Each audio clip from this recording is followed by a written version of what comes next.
All right, welcome. Thanks for coming in this early morning, early wet, cold morning. So I'm Dr. Skirko. I'll be talking a little later this morning. I wanted to introduce my esteemed colleague, Dr. Carrie Liu. She trained at the University of Calgary up in the frozen north. She did her fellowship in pediatric otolaryngology in Seattle. Great place to train. And we conned her into coming down to enjoy the heat down here, so we're very happy to have her as part of our crew. And she's going to give us a informative and I think timely talk on tongue ties, lip ties, cheek ties. Oh my. Hi, thanks, John. So yeah, thanks for being with us so early on a Saturday. And if you had to travel to get here, then I'm sorry that our weather is not delivering. But hey, I hope you have your hot coffee and are ready to get cozied with me for the next half hour as I talk about tongue ties, lip ties, and cheek ties. My inspiration for this talk is from a recent New York Times article. Just a show of hands, how many of you have read this article? Yeah, so quite a few. For those of you who have not read this, it's quite a scathing account of how many babies are undergoing tongue tie and other oral tie cutting procedures unnecessarily, and how businesses, mainly dentists, are predating on tired and desperate mothers who want to breastfeed. The point of the article is that, at best, tongue tie cutting makes a slight difference, and at its worst, it can make things much worse off.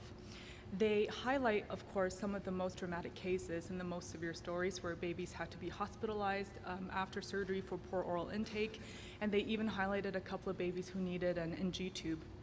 So, well, I don't think this article is entirely fair to lingual frenotomies, but I do think it raises some very valid points about how so many of these babies are undergoing procedures and perhaps it's not necessary. As otolaryngologists who see kids, oral ties has become a very common reason for referral, and that's why I wanted to kind of dig into the literature a little bit more. This is the outline for today's talk. We're going to start with ankyloglossia, the anatomy, definitions, classifications, and then we'll look at the associated issues, namely breastfeeding, speech malocclusion, and then some potpourri. Then we'll end on lip ties, as well as cheek ties. This diagram shows the surface anatomy of the lingual frenulum with the tongue in an elevated position. The lingual frenulum anatomy I'll go through the diagram first. This is the mucosal attachment to the ventral tongue. Number 2 is the floor of mouth fascia attachment to the ventral tongue. Number 3 is the genioglossus that's suspended in the floor of mouth fascia. Number 4 is the attachment of the fascia to the mandible, and then number 5 are the submandibular duct orifices. Lingual frenulum anatomy can vary in different ways. First is the height of the midline mucosal attachment to the ventral tongue, which can be higher or lower. Second is the height of the midline floor of mouth fascial attachment. And then is the height of the midline floor of mouth fascial attachment to the mandible. The length of the frenulum can also vary. And finally is how far the genioglossus is drawn up into the fold. Based on anatomical studies, this is the proposed structure of the lingual frenulum. The lingual frenulum is a dynamic structure that is formed by a central fold of fascia that spans the floor of mouth, and then together with the overlying oral mucosa, this forms the roof of the sublingual space. It connects the inner arc of the mandible to the tongue and stabilizes the tongue, but also allowing the tongue freedom of movement. So with the tongue relaxed, the floor of mouth fascia is lying beneath the mucosa directly. And then diagrams B to C here shows what happens when the tongue moves. So the red line represents oral mucosa, green line represents the floor of mouth fascia, and then beneath that is the genioglossus. So type B is that transparent frenulum, where it's just the oral mucosa that forms the fold and the fascia stays below.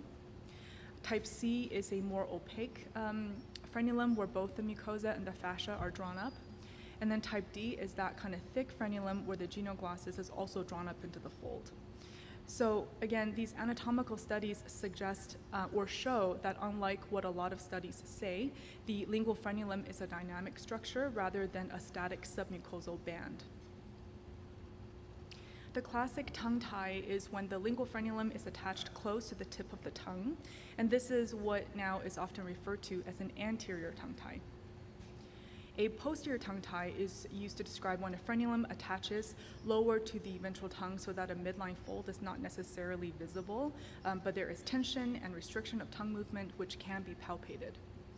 So the first picture here, there's slight visible frenulum, but for the second baby, there's no obvious frenulum.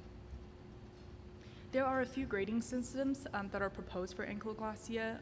One of the older ones is the Kotlow or Kotlau classification, and it classifies ankyloglossia based on what range of tongue or free tongue is available, and the range of free tongue is measured from the insertion of the lingual frenulum to the tip. The Correllos classification is another common one, and again, it classifies ankyloglossia based on how it looks. Type 1 is when it inserts into the tip of tongue. Type 2 is slightly or 2 to 4 millimeters behind the tip of tongue. Type 3 is when it's thickened and attaches to the mid-tongue and the middle of the floor of mouth. And then type 4 is an elastic submucosal frenulum. So the previous two classifications mostly talk about how ankyloglossia looks. There are also assessment tools that aim to take into account both the appearance of the tongue tie and the function of the tongue, such as the Bristol Tongue Assessment Tool. There are 4 elements, namely tongue tip appearance, the attachment of the frenulum to the lower alveolus, how the tongue lifts with the mouth wide and babies that's crying, and then how far the tongue protrudes. And then each element is given a score of 0 to 2, and the higher the score, the better the tongue mobility. And severe reduction of tongue is defined as a score of 3 or less. But ultimately, there's no consensus on which classification scheme or assessment tool should be used for ankyloglossia. Breastfeeding has traditionally been the most common reason or primary reason for considering a frenotomy. And ankyloglossia that restricts tongue motion is thought to limit latching and therefore breastfeeding ability.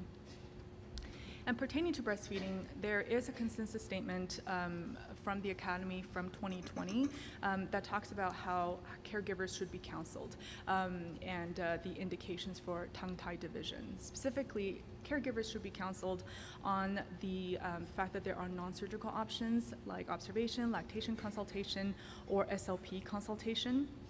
The potential benefits from lingual frenotomy include less maternal pain and maternal reported improvements in infant feeding. But moms should also be counseled that a lot of babies just improve spontaneously anyway. Caregivers should also be aware that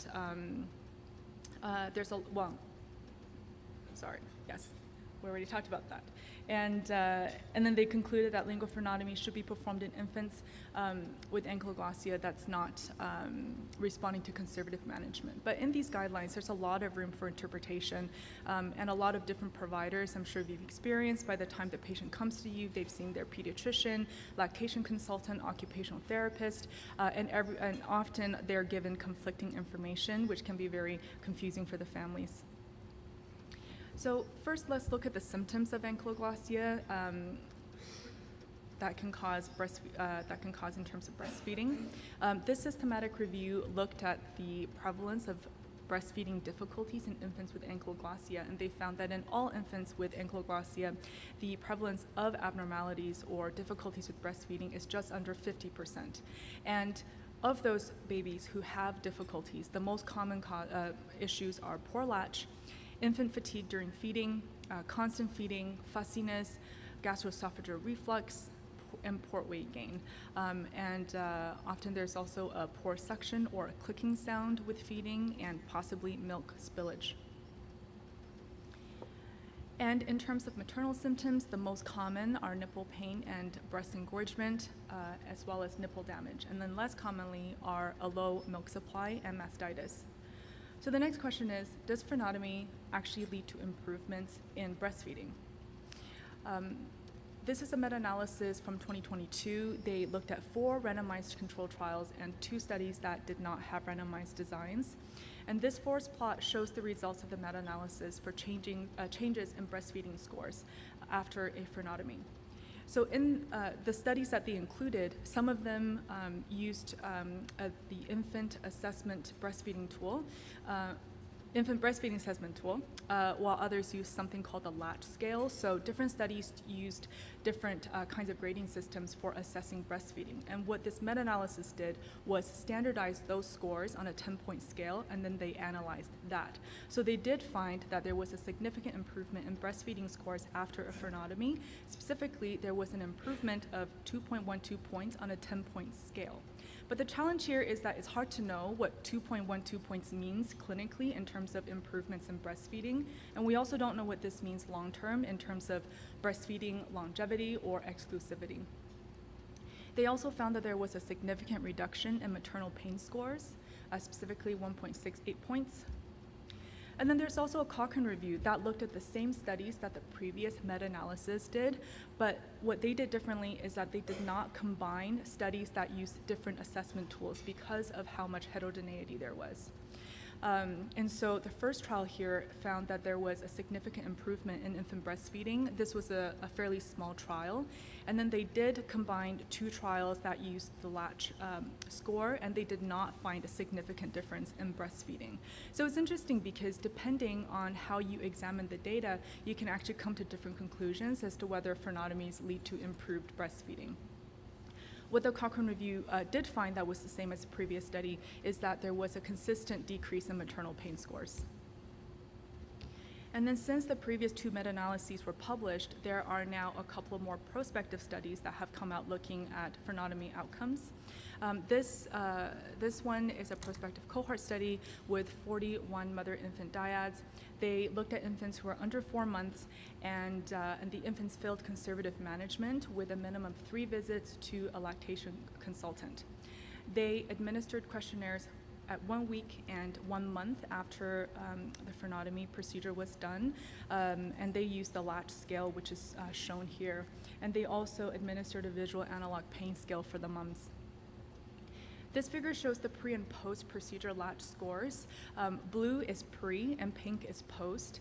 And basically the better the score, the higher the score, the better the latch. And so that they did find that there was improvement in the latch score consistently in all but 1 mother-infant pairing. And in that particular pairing, there was no difference.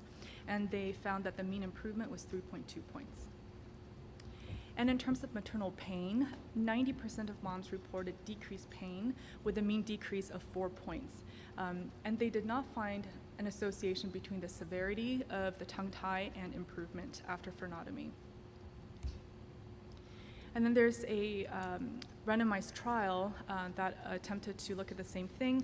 They had 47 infants that were randomized to either have a sternotomy or no sternotomy, and they were followed up at 10 days.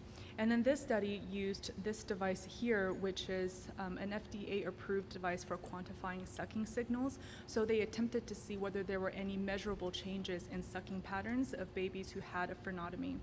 And they did find that after a sternotomy, there were improvements in feeding metrics, such as faster tongue speed, more rhythmic and coordinated sucking motions, and improved ability to adapt to different feeding situations by the infant.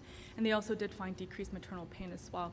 But again, the problem with these studies is the short time frame for follow-up. So even though they improved at 1 week or 10 days or 1 month after, it's really hard to know if that made a difference in the long run for how long they were able to breastfeed and if they needed to supplement as a result of the tongue tie.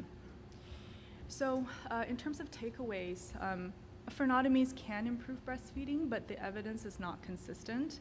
And even if it does improve breastfeeding, we don't have very good long-term data for what that means for the babies and the mums. But what we do see in the literature is a consistent decrease in maternal pain. And so with that said, infants with ankyloglossia and breastfeeding difficulties should be considered for a sternotomy.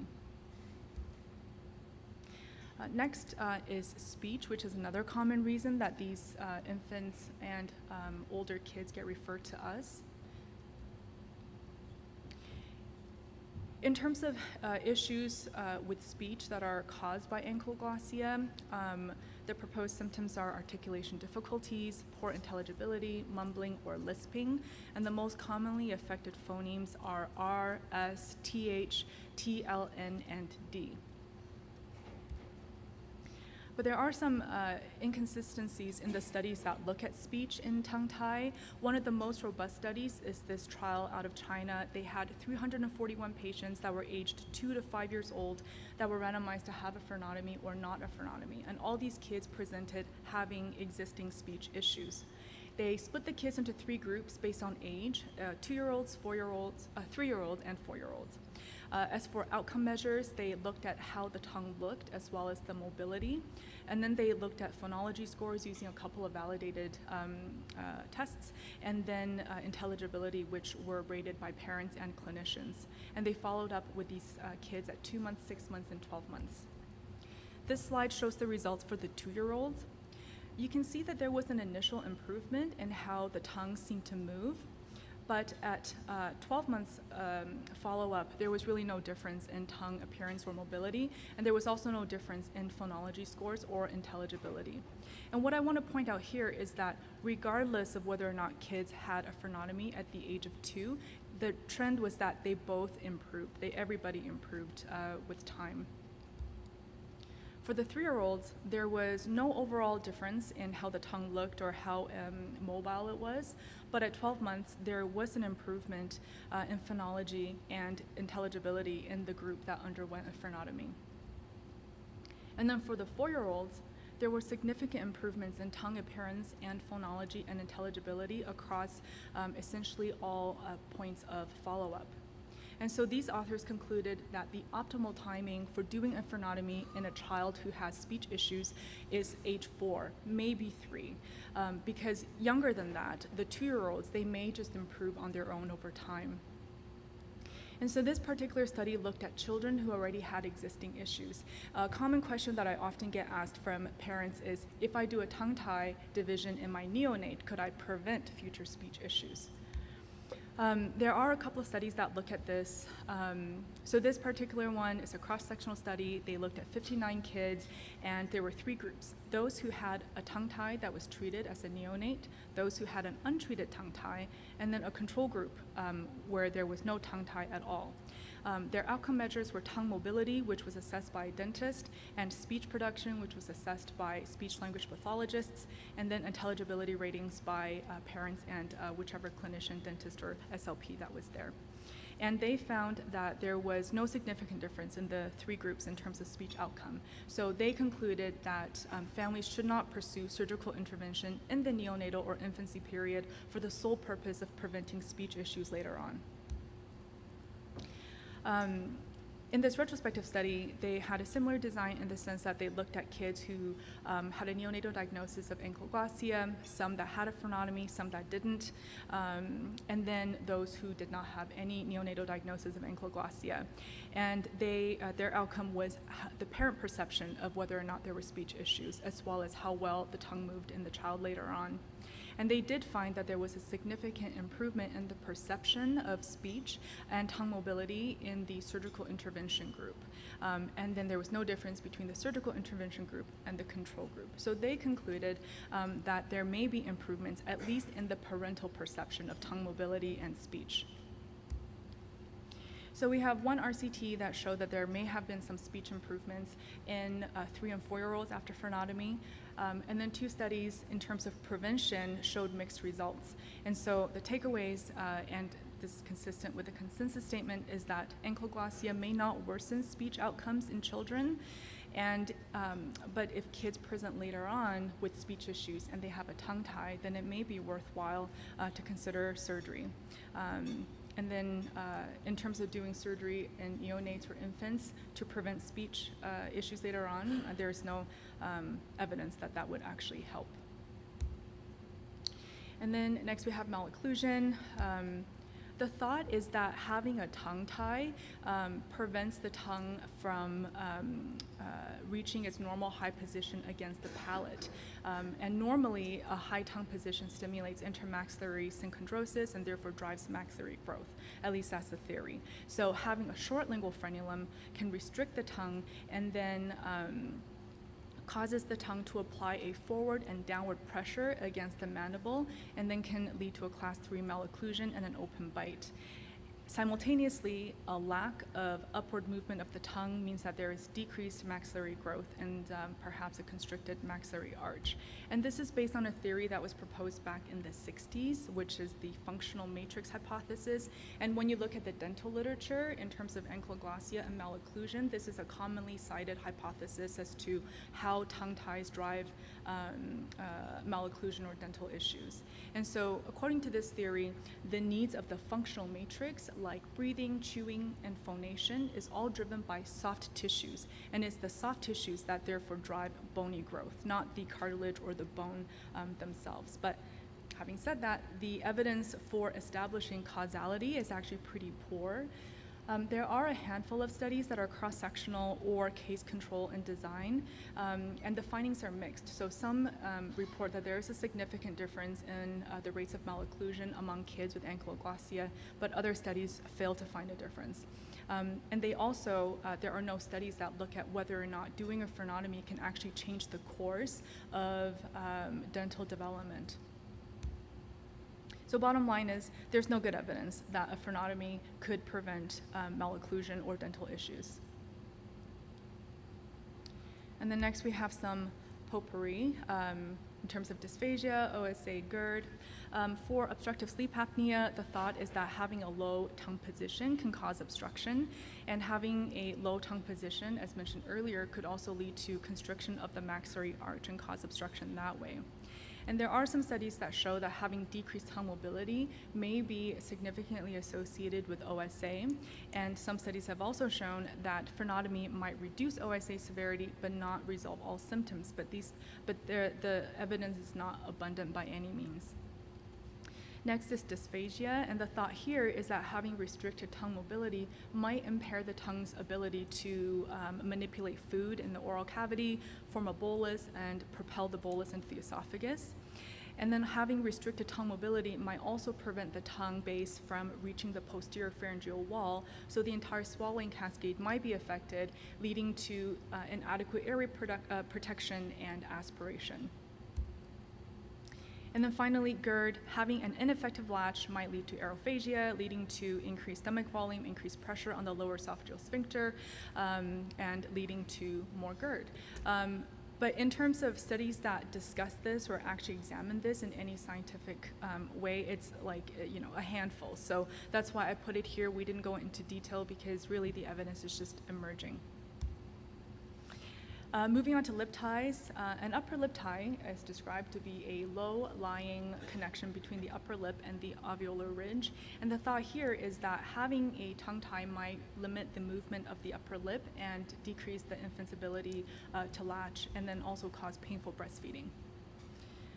This is the original classification for lip ties. Shown here, class 1 is when the frenulum is well above the gingival margins. Class 2 is when the frenulum starts to insert right into the gingival margins or is right above it. Class 3 is when the frenulum is inserting into the anterior papilla, and class 4 is when it firmly inserts into the papilla and even wraps around. And then more recently, the Stanford classification combined groups or classes 2 and 3, and the Stanford classification has been found to have better inter-rater reliability. The first question is whether or not a lip tie is actually associated with breastfeeding issues, and there are a couple of studies that look at this.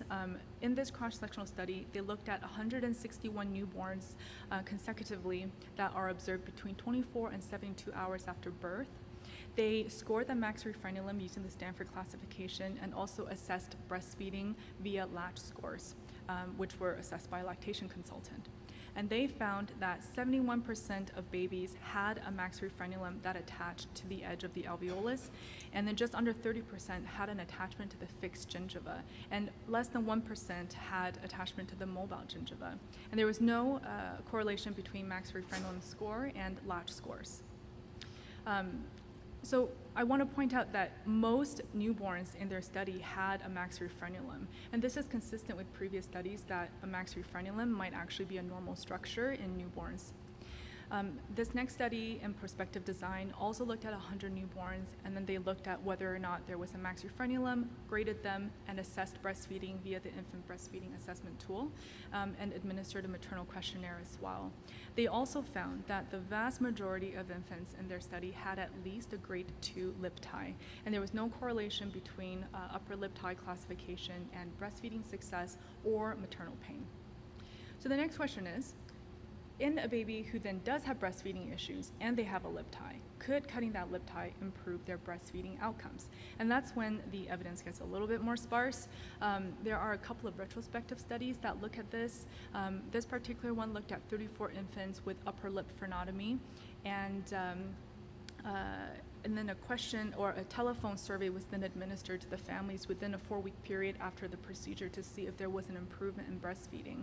And they did find that 82% had an improved latch, but there was no control group in this study. And I mentioned earlier that in a lot of babies, breastfeeding just improves with time anyway. So it's really hard to know if this was from the upper lip frenotomy or if these babies were going to get better anyway on their own.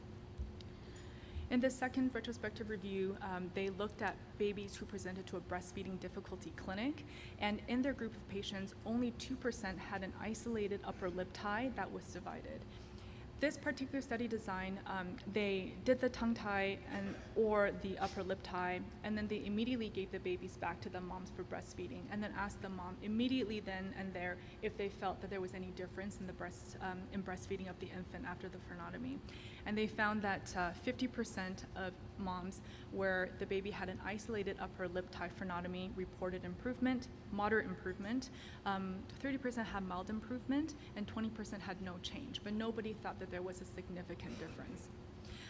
Again, the problem here is the lack of long-term follow-up. You know, the first study surveyed the families at 4 weeks, and the second study, it was immediately right then and there. So it's really hard to know what this meant in terms of long-term breastfeeding. So as for lip tie takeaways, I think the consensus statement here summarizes the evidence nicely. So first, having an upper lip frenulum may be normal in a newborn or infant, and an upper lip tie has unclear relationship to breastfeeding outcomes. And for the sake of time, I did not go into the upper lip tie's effect on dentition. And in short, there's no evidence between the two. So some studies suggest that there might be a short-term benefit to dividing the lip tie and not having a diastema through in terms of the incisors, but this difference is not seen with permanent dentition. So the Academy recommends against cutting a lip tie for the sole purpose of dentition. And lastly, we're looking at cheek ties or the buccal frenulum, which refers to connective tissue folds between the buccal mucosa and the maxillary or mandibular gingiva, usually between the canines and the premolars. These are pictures from a cadaveric study. The buccal frenulum corresponds to the lateral border of the incisivus labii superioris, which is shown by the black arrows here, which are fibers from the orbicularis oris muscle. And the white arrows show the anterior border of the buccinator, which also contributes to the buccal frenulum.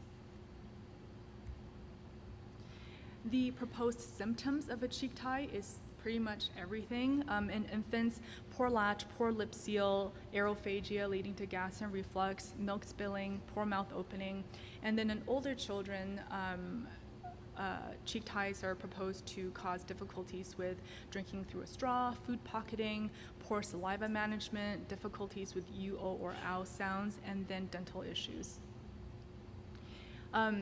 You know, I've been getting increased referrals for cheek ties, and I always wondered, like, who's doing cheek tie divisions in the community? So I wanted to talk about this study, which kind of gives an idea of how common cheek ties might be intervened on. This particular study surveyed Facebook groups of breastfeeding professionals, and 466 respondents did the survey, and you can see that most of the respondents were dentists, followed by speech-language pathologists, lactation consultants, and mild functional therapy providers. There were very few physicians who responded. And in this pretty skewed sample of providers, you can see that 80% are releasing buccal ties, whether it's at the time of tongue tie division or separately. And 18% said they don't perform this procedure. So at least according to this study, cheek tie divisions seem to be actually fairly common among people who treat babies with breastfeeding issues. But the evidence of buccal ties is extremely limited, and there are really no studies that look at buccal ties alone. The only evidence that I found was a case report that stated that there was improved breastfeeding in one baby after cheek tie release. And when you look at the consensus statement from the Academy, it's really not ambiguous how they feel about cheek ties. The panel argues that the buccal frenulum is actually a functional structure that helps to augment the role of the buccinator by keeping a bolus between the teeth. And there are studies that even show that that you can actually improve infant suction by providing cheek support. And so it really doesn't make sense that cutting the cheek tie could lead to any improvement. So when you look at the proposed symptoms of a cheek tie again, many of these things just don't make sense, like having a poor lip seal, milk spilling, poor mouth opening, difficulties drinking through a straw. Like, these things should logically get worse if you cut a cheek tie rather than get better, which is what led to the final kind of recommendation currently, based on current evidence, that cheek ties should not be divided. Okay, I think I'm a little late. Sorry about that. Thanks for your attention.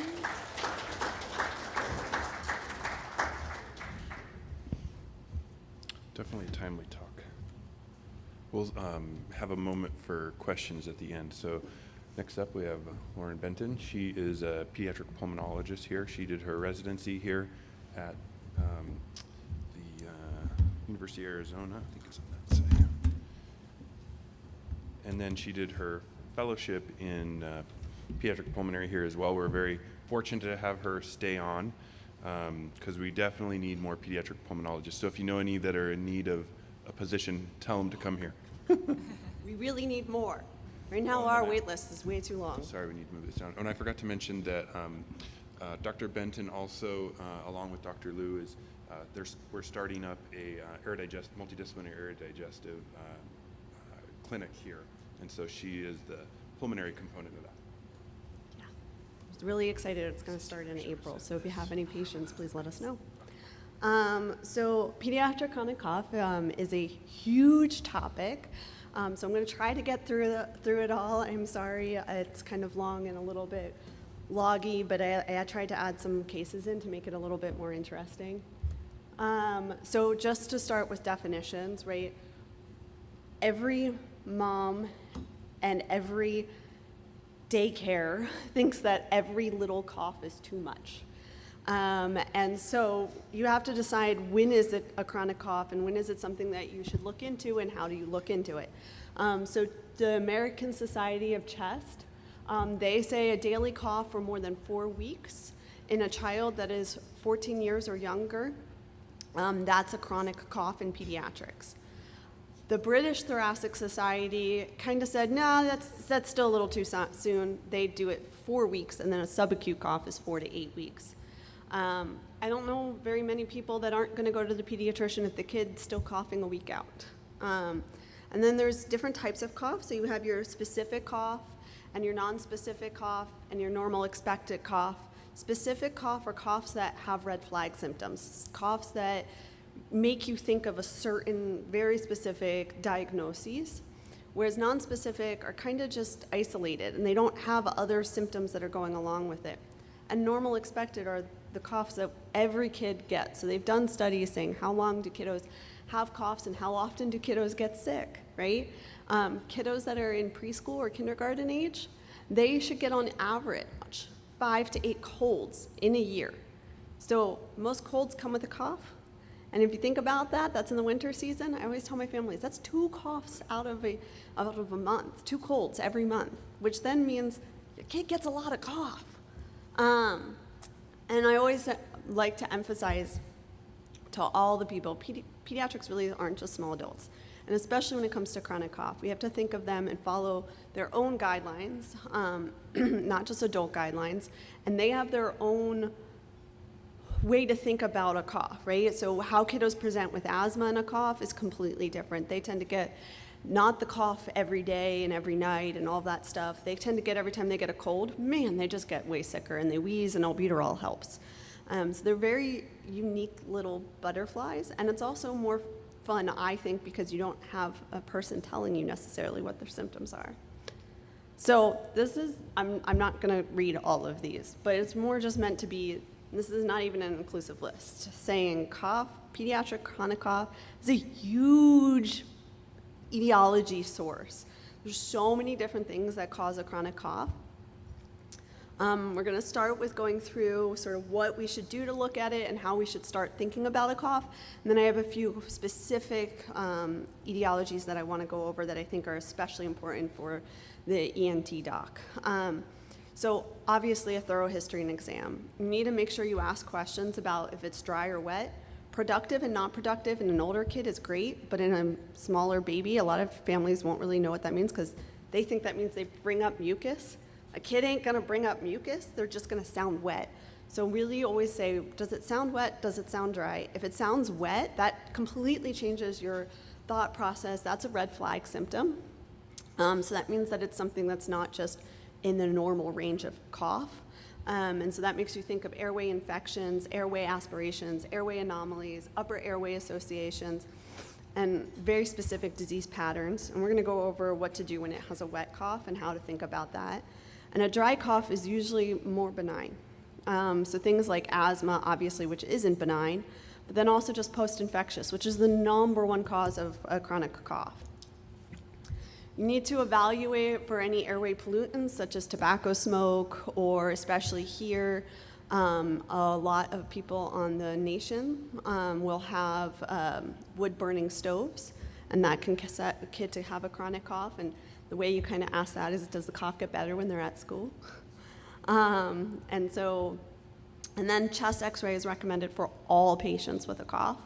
And spirometry, both pre and post, if you can get it, which is always the fun part, right, because pediatrics. You can do spirometry in children reliably, usually around 5, but it can be as young as 2. I've gotten spirometry in kids if you have a really good RT that knows what they're doing. So kind of the assessment of the child with a chronic cough. We already talked about getting your clinical cues, looking for red flag symptoms, such as shortness of breath. They turned blue and passed out, which, yes, I did have a kid referred to me for a chronic cough that was their story, was they would turn blue intermittently and pass out. Physical exams, any localizing signs, do they have other stuff going on? We talked about the spirometry and the chest x-ray. So if all of that is normal, there's no big red flags and it's a dry cough, monitor it for 1 to 2 more weeks, because most of those are going to go away, especially if it started after a viral respiratory illness. If they still have that cough, so if it's still present, you can discuss with the parents. And this is when I tell them, look, how invasive is this cough? Is your kid not able to go to daycare and you're about to get fired because you keep having to miss work? Sometimes I do it even before the 2 weeks, although quite frankly, they don't end up in my clinic before then. Our wait list is way longer. And so then I say, all right, here's the choices. We can try antibiotics and see how things go, and there's 2 choices of antibiotics we think of. And we're gonna talk a little bit more. One is for something like protracted bacterial bronchitis, and then that's when we think of their ceftineers or our augmentins. The other is thinking, do you have, mycoplasma, other things, and then that's azithromycin. Or we can try an inhaled steroid. If it's a dry cough, inhaled steroid, 2-week trial, have them come back, see how they're doing. If it's a wet cough, antibiotics. That's kind of your big distinguishing points. But sometimes the idea of saying dry, wet, that's also always hard because most of the time we all have had family histories and histories from even our own family members who are like, I don't know, maybe it's wet, maybe it's dry, I don't know. So that's always a fun challenge of it. So the red flags, I said if there's no red flags, it's really important to get an idea of red flags. I have seen so many residents not realize how important this is, and people not realize, is there chest pain? That's really important, because then you've got to think about cardiac causes. Is there dyspnea or tachypnea or shortness of breath? Is the cough wet or productive? That makes you think that it's an aspiration, protracted bacterial bronchitis, some kind of infective process, TB. Exertional dyspnea. Again, we think of pulmonary hypertension, asthma. Is there facial pain or purulent nasal discharge? Y'all know what that makes you think of is sinusitis. Although there's debates on whether or not that actually causes a chronic cough in pediatrics, and a lot of debate in the literature. Feeding difficulties, hoarse voice, hemoptysis, recurrent infections, previous history of chronic lung disease or esophageal disease. You would be surprised at how many families don't tell you, oh yeah, they had a TE fistula previously, and you're like, great. You had a tracheoesophageal fistula and you have a chronic cough? We're gonna bronch. Physical exam findings, obviously you always wanna look for deformities. Do they have clubbing? Because clubbing, if they have clubbing, we stop, we do a full workup. You don't get the just, let's try this, let's try that. Growth failure, hypoxia, cyanosis, and neurodevelopmental abnormalities. So, as I said, there's a lot about cough that we think about. So we think of our specific pointers, wet, dry, like we talked about. That's one of the big distinguishing features. Just always fun, because everything is like, is it dry or is it wet? And then I rarely get a family that actually gives me a good history that tells me it's 100% dry or 100% wet. Usually I get, I don't know, sometimes A, sometimes B. And so if the symptoms are dry cough, think asthma, like I said. Treat it with 2 to 4 weeks. And sometimes you treat for the dry cough and then it becomes a wet cough and you want to switch back over. The other, if it's a wet cough, you want us to treat for protracted bacterial bronchitis, which we're going to talk about a little bit more first. If it's better after 2 weeks of antibiotics, but not all gone, give them another 2 weeks. And in fact, the guidelines say to do 2 weeks. And when you look at the literature, there's a lot more relapse when you have only 2 weeks for protracted bacterial bronchitis. So I actually just do 4 weeks right off the bat, because families, by the time they've seen me, the cough is driving them crazy. And they're just not having a normal life anymore. And especially since COVID, coughs are now so much more of a problem for pediatric families because they can't go to daycare. I can experience that myself. I have a 2-year-old. Do you know how many times I get called because he's coughing at daycare and I have to come pick him up? Or my husband has to come pick him up? It's really frustrating. Or they aren't sleeping and now they're so tired that trying to function during the day is just really hard. And they're trying everything over-the-counter cough medicine that they're not supposed to use, and they know they're not supposed to use it, but they're just desperate. So then if you still don't get improvement after 4 weeks of antibiotics, or 2 weeks you had none and you didn't do the full 4 weeks, that's when you have to start thinking of the weird monsters in the closet, is what I always tell my families.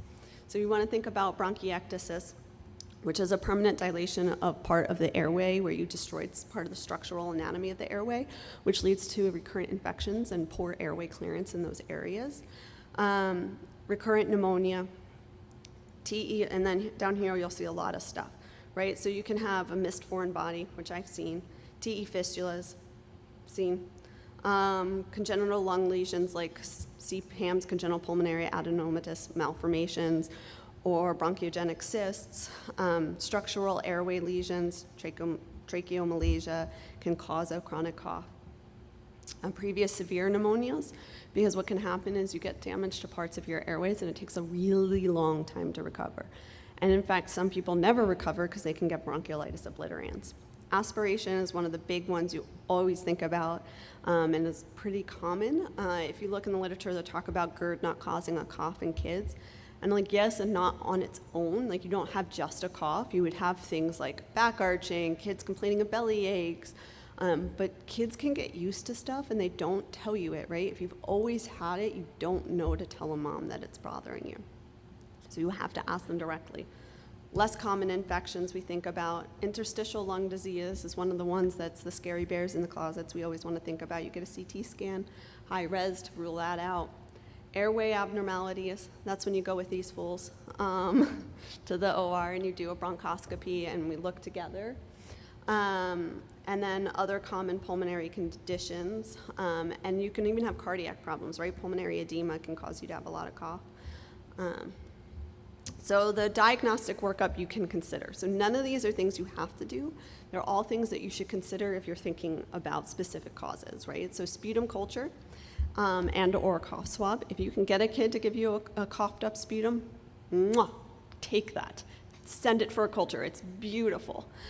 But if you can't get them to cough it up, which is most kids, you can consider doing a cough swab. They've done studies looking at cough swabs to compare to lower airways. Now, this is mostly in patients that have cystic fibrosis. So you'll notice a lot of stuff we steal from cystic fibrosis literature, and it's pretty reliable compared to what's in the lower airways, so it's always something you can consider. There have not been many studies doing it, looking at it for protracted bacterial bronchitis specifically. Bronchoscopy, if you're thinking an airway anatomical abnormality, if you're thinking a recurrent infection, if you're thinking reflux, so swallow studies or aspiration. Swallow studies are great. They can give you some data, but if they're normal, it doesn't mean that the kid does not have aspiration. And this is one of the vein of my existence, because people will always tell me it's normal, and I was like, I saw that kid feed in clinic. I don't care, he aspirates. I've watched him aspirate in front of me so many times. The swallow studies are done in the perfect situation, and just because they didn't aspirate that time doesn't mean they don't aspirate on the 20th swallow, even if they didn't on the 10th swallow.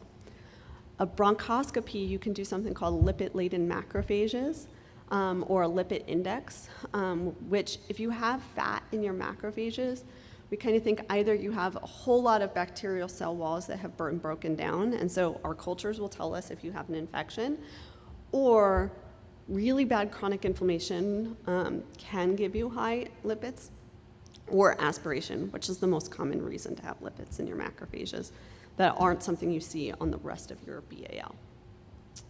A forced exhaled nitric oxide, it's always a sign of eosinophilic inflammation, sputum eosinophils, and eosinophilic blood counts. It's always fun because we can do pheno in clinic, but that's one of the harder measures. It's really hard for kids to do. Sputum eosinophils, there's not many places that actually do it. You can do that, but there's no literature that recommends that routinely.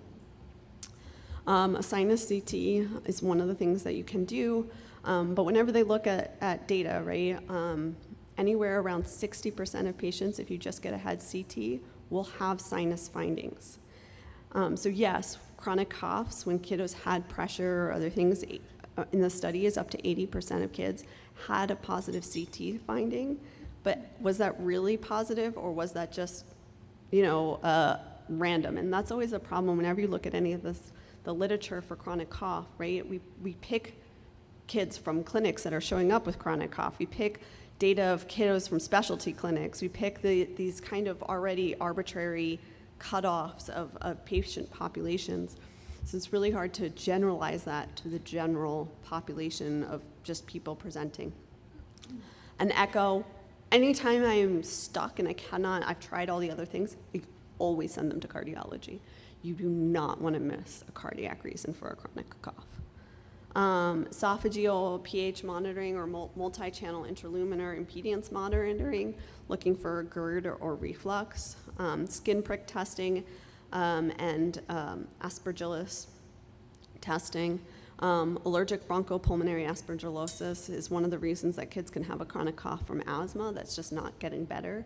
You can do skin prick testing or a specific IgE for that. And then if those are positive, you do the precipitants and a CT scan.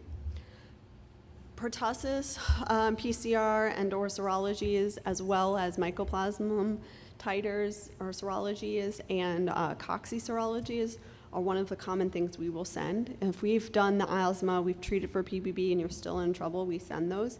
You would be surprised, despite kiddos there's a lot of breakthrough. So even though kiddos had vaccines for pertussis, there's been a lot of breakthrough, especially in the late high school to early college age adults. We see that a lot. And then valley fevers everywhere in Tucson specifically. So the most common cough reason is a post-infectious cough. Children that are less than 4 years, like I said, have an average of 5 to 7.95 illnesses.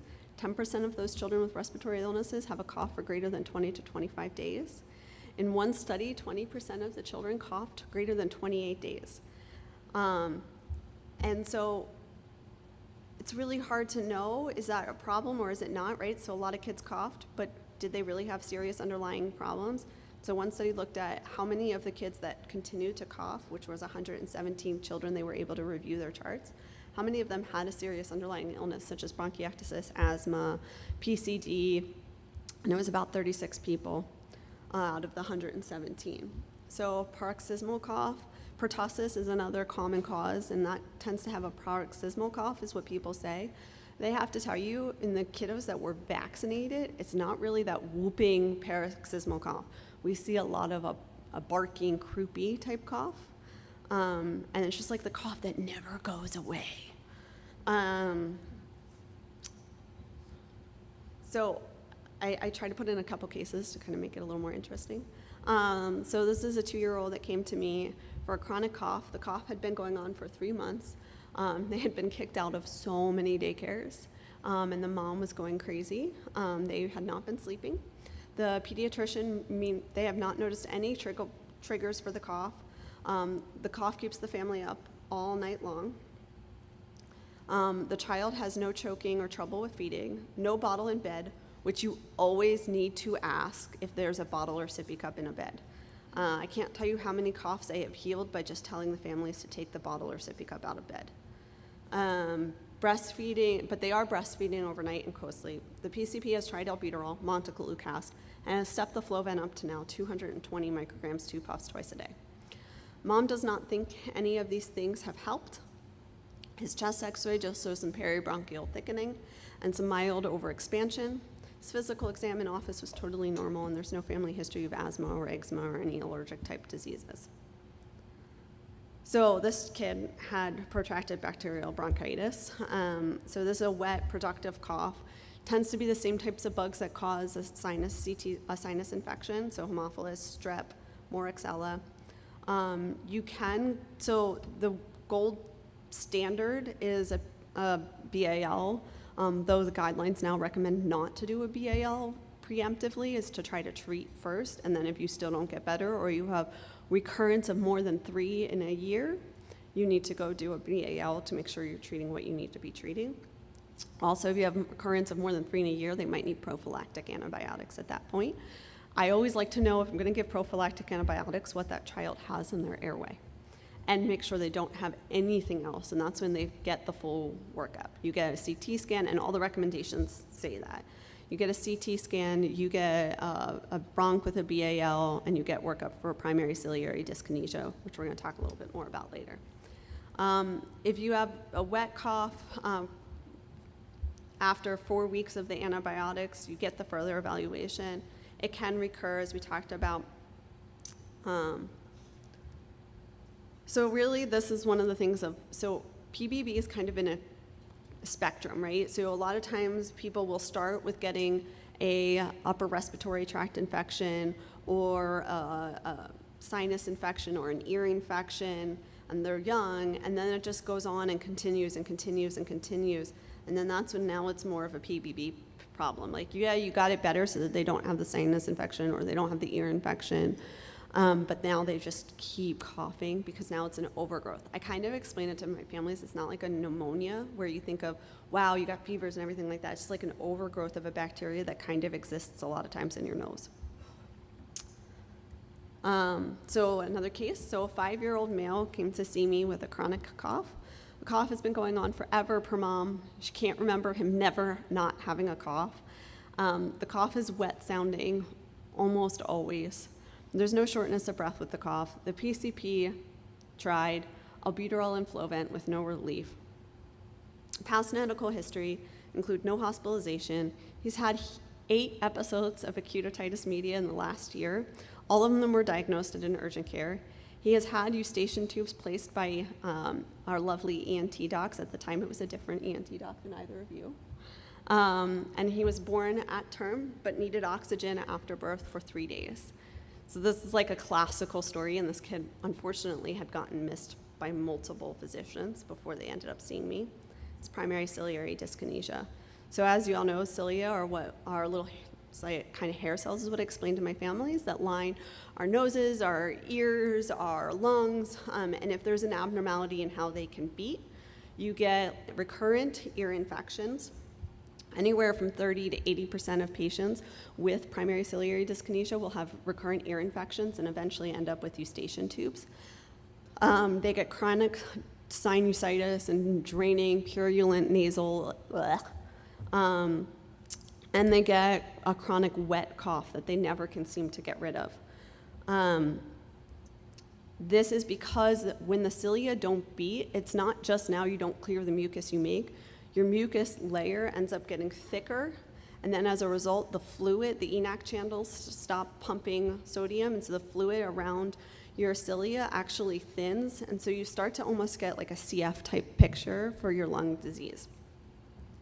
So it's really important to think about, and I always say, if you're gonna put ear tubes in a kid and they have a cough or any respiratory thing, please call me, or call one of our lovely team, or whoever your peds pulmonologist is, or whoever the pediatrician is, because sometimes they do have this, and it's so much easier if we know before when they're going to surgery, because we can get a good lower respiratory culture, we can go along with our flexible scopes, and we can get a good ciliary biopsy. We can take a biopsy from the nose. Multiple problems with that. A lot of times kids who actually have primary ciliary dyskinesia, their nose has so much squamous metaplasia that we don't get cilia. And so the lower airway's the best place to go. And how you do that depends on every clinic. Every clinician has their way that they want to do a ciliary biopsy. You can also look for it via genetics. There's a genetic panel, many different genetic panels. Both don't diagnose 100% of patients with PCD. So if you have no genetic mutation, it doesn't mean that you don't have PCD, because in fact, there's plenty of patients that despite having no genetic mutations, you send for ciliary and they do have an abnormality on their EM. And vice versa can happen. There are some people that have normal EM, but have a known genetic mutation. So you treat this with regular airway clearance. We much like we do with CF, we will pound them regularly, give them hypertonic saline to thin out the mucus, and then give them a mucolytic if we need to. It's really important because the earlier we diagnose, the less morbidity and mortality that happens later in life.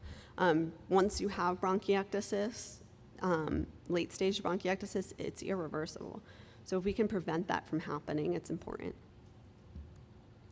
Another one that's a common thing that we see is aspiration. So I always say it's really important to explain to families no bottles or sippy cups in bed, or just before bed. It's really important not just for their current respiratory health, but their long-term. There was a study looking at kiddos with sippy cups and bottles right before bed and or in bed had a higher odds ratio of having asthma at the age of 5 and 10 than both parents having had asthma. It is the largest risk factor we know of for having asthma, and it is completely changeable. So people think about it for dental health, and a lot of families have a hard time with that because they're like, oh, it's baby teeth. I'm like, no. Yeah, sure, dental health's important, but your lungs, having asthma is really important. Kiddos can aspirate for a multitude of reasons. They just don't have a proper functioning oral motor skills. They have tongue tie, which some people think can cause aspiration. Or they actually have anatomical abnormalities. They can have a laryngoesophageal cleft. And that's why whenever I think of aspiration, or any of my colleagues, we always appreciate when we have ENT to come along because they can actually look for very mild laryngoesophageal clefts. And if we do see an anatomical reason, they can correct it, and we can't. So workup, you always swallow study, we already talked about that, bronchoscopy for lipids, and chest imaging. You'll see if a kiddo is chronically aspirating, you'll see abnormalities on their CT scan from that. So just kind of a rapid of a couple other things that you think about, we've kind of talked about as we've gone along. So anatomical abnormalities, tracheobronchomalacia can often be misdiagnosed, and it impedes your airway clearance. So if you have a floppy airway, you're not going to be clearing your airway as properly. So you get more mucus buildup and you get more cough. Sinusitis, debated, but you can always treat that with antibiotics. Foreign bodies, you really need to have a high index of suspicion. Families are not going to come and tell you, my kid had a peanut and then he started coughing. I have had so many kids that have been coughing for months and months and months, and then they had name the blank of foreign body, carrots, trail mix, peanut, sunflower seed, popcorn. That they've had in the airways for so long that now it's actually causing inflammation, and it's really nasty to remove. Asthma, even though they say it's rarely a cause for chronic cough, they mean by on its own. If you only have a cough, usually kiddos will also have respiratory problems. They'll have wheezing intermittently, and they respond to albuterol. It's always my way, if I think a kid has asthma, I give them albuterol and go, see if that works for a cough medicine. And if it does, great, then we're gonna treat you for asthma. Atypy is a marker of asthma but may not predict your response to therapy, although that's, again, a debated thing in the literature. So over-the-counter medications, I always like to make sure to talk to families about that. They're not recommended. Do not give your child any of those over-the-counter cough medicines. They have way more side effects in pediatrics. They don't work. In multiple studies, they have shown no effect. A few studies have shown a small effect. And in fact, if you have a respiratory problem, I tell families you never use cough medicine, because either you have things like primary ciliary dyskinesia, and then the only way you clear your airways is with a cough. We never suppress your cough. Or you have asthma, and either your cough is from bronchospasms or from increased mucus. And if it's increased mucus, you need to clear that mucus out. So we don't suppress coughs. And the thing I do tell families is you can try honey. There have been studies that show honey is effective. And we talk about over-the-counter supplements and herbs. I always talk to my families about it, and I say, I don't care if you're using them. I need to know what you're using to make sure it's safe. I've had 2 patients that were doing creosote teas for their respiratory health that actually went into renal failure as a result of the creosote supplementation. So it's really important to know that what families are trying to give kids, so that you can give them the appropriate guidance about that over-the-counter medicine and herb or supplement. So this is just, again, all of the different things that cause pediatric chronic cough, and maybe not even all of them, but a lot of them. I think we talked about a lot of them. Some of the ones I always want to highlight, CF, you don't want to miss it. So if you see a nasal polyp in a kid, please send them for a sweat chloride or send them our way. I had a kid that was 14 years old and had seen an ENT doc, had a chronic cough, was not growing well, and had nasal polyps, and he ended up having a cystic fibrosis with the delta mutation. And within 2 weeks of being sent to us, he ended up having cystic fibrosis-related diabetes. And once we got him on all of his treatment, he was gaining great weight, and he looked like night and day from his normal person because he qualified for Trikafta. Just a couple of references, and I just want to thank everybody for their time.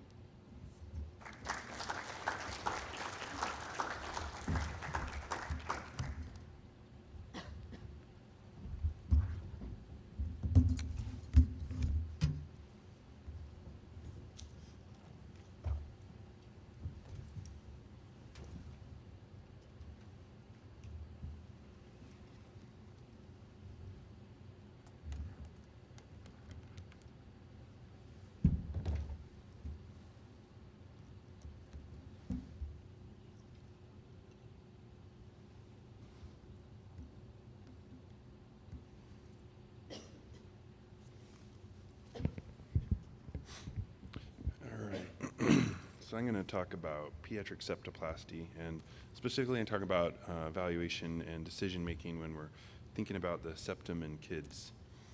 I have no relevant financial disclosures. So first I'm going to talk about the importance of nasal obstruction, how that can impact kids, how we evaluate it, and then some treatment options, as well as the risks of surgery in children that's a bit unique to the adult counterparts. So why talk about pediatric septoplasty? I think that pediatric nasal obstruction can be really challenging. It's a fairly common symptom that comes into our clinics, and when we see septal deviation, it sometimes is tempting to think like, oh, I can fix that, but there's controversy and there's some concern for adverse effects on facial and nasal growth that we need to be aware of. So decision making can be different in kids and adults. So first, when we're getting our history, I think trying to get a history of trauma is important. That can be more common when there's dorsal deviation as well as an underlying etiology. And kids are active and they can bonk their nose frequently. And so even when you look in there and you feel like you can see a previous fractured septum, you don't always get that trauma history, but it can be really helpful in explaining the problem to parents and understanding possible things that you might see when you get in there. The severity of symptoms is an important one as well, and that's variable in how it will be portrayed in different age groups. So younger kids, they can have really severe nasal obstruction and it doesn't really impact them, it will impact the parents. And as kids get older, it can impact the kids more. But if it's a really severe chronic obstruction, they've been dealing with it so long it might not bother them at all. And so it's definitely helpful to understand how severe is that obstruction symptom. What are the past treatments that they've tried? They'll often say they've tried some sprays, but when you get into it, maybe it's only saline.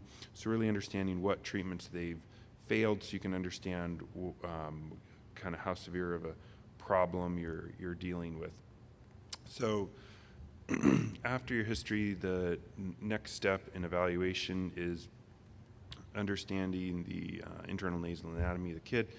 And pretty sure that most of the kids, no one's ever looked into their nose until they come into our office, because you'll see some things that they should have been stated, like, oh, severe septal deviation, they just come in with a stuffy nose. So often no one's looked in there. So understanding the anatomy with regards to septal deviation and caudally as well as further back, understanding what's going on with the upper lateral cartilage and then the head of the inferior turbinates is very important.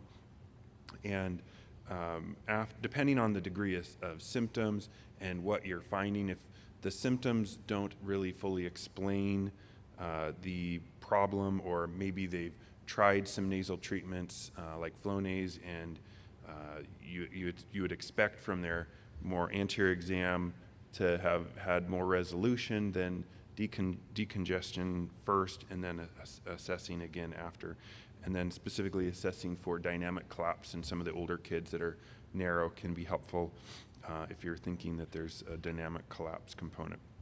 So I find this move is a really key to get an understanding of the nasal airway.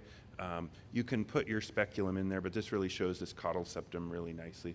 So this little guy had a severe septal deviation that obstructed that left nasal passage completely.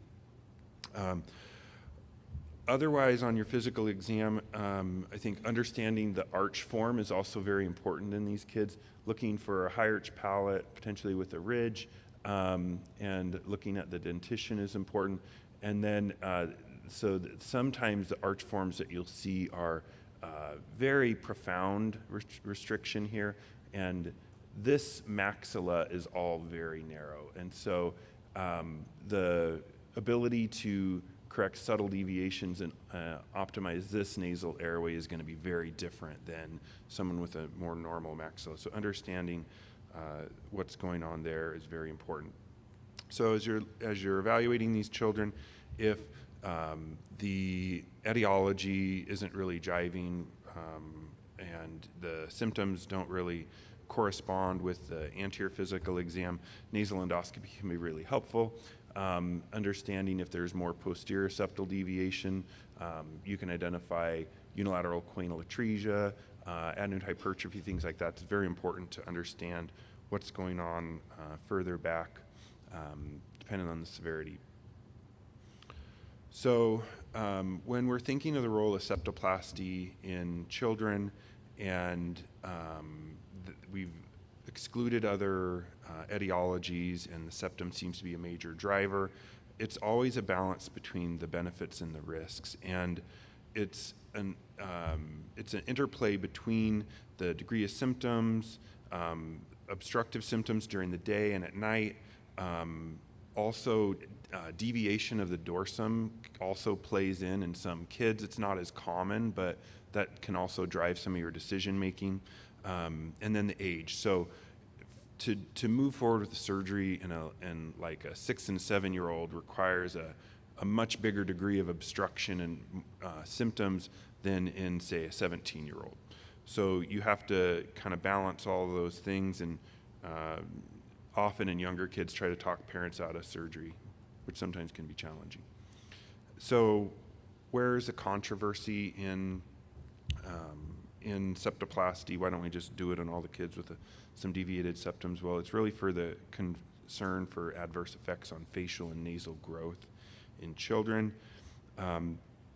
So there is fortunately some data to help us understand what the implications might be of moving forward with surgery.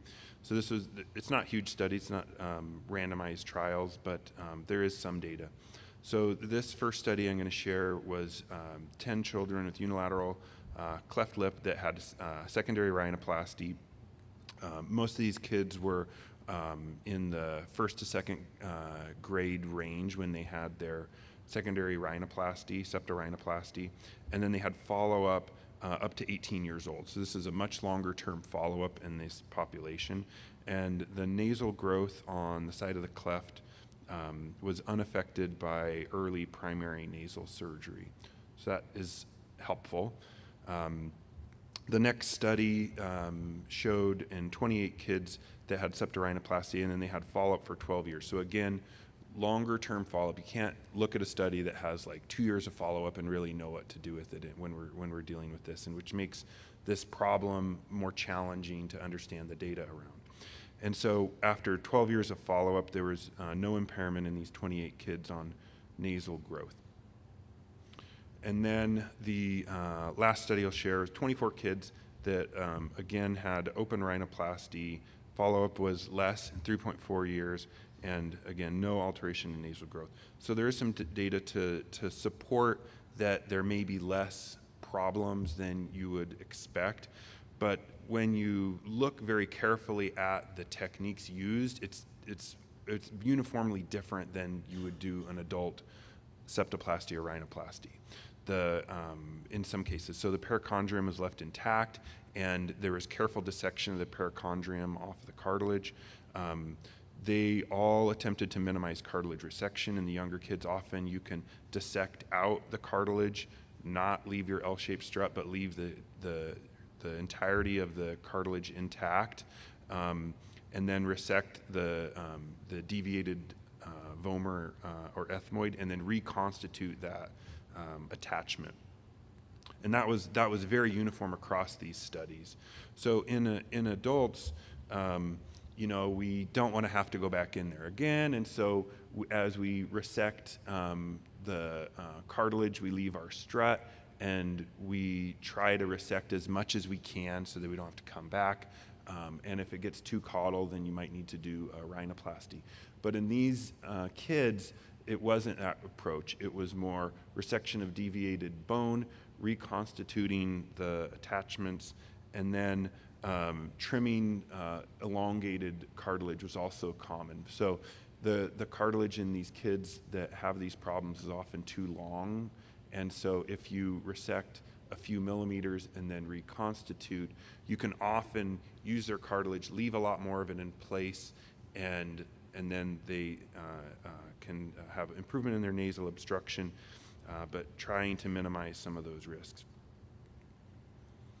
And so when we're dealing with these kids, it often is complicated because a lot of them that end up needing surgery, they have more severe obstruction, and so often you need to evaluate whether you need to address the upper lateral cartilage and that caudal septum. Because when you're dealing with this more severe population, it's often not able to be done with a septoplasty alone, and so you'll often need to do rhinoplasty.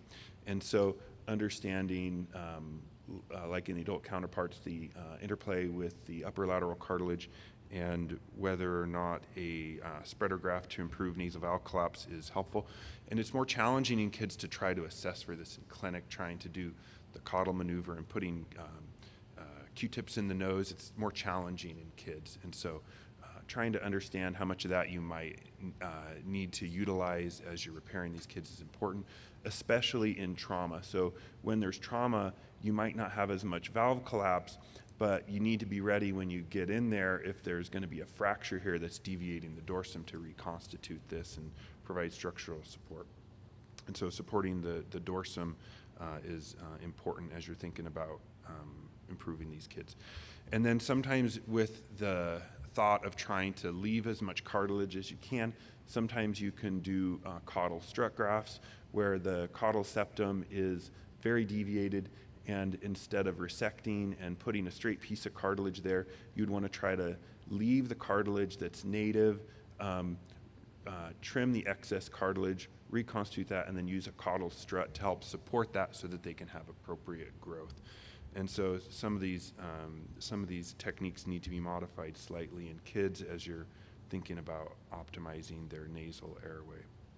So just to get a feel for how things are looking with the audience, anybody in here do septoplasty and rhinoplasty in your populations?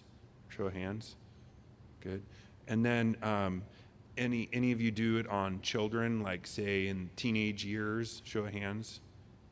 And then in younger kids, anybody in here doing it in younger kids, like sometimes? So it'll be in your patient population occasionally, okay? And then just out of curiosity, what sutures do you guys use, say, for rhinoplasties? I'm always curious to hear what people use. What do you guys use? Like for on the, say you're putting in spreader grafts. That's what I like too.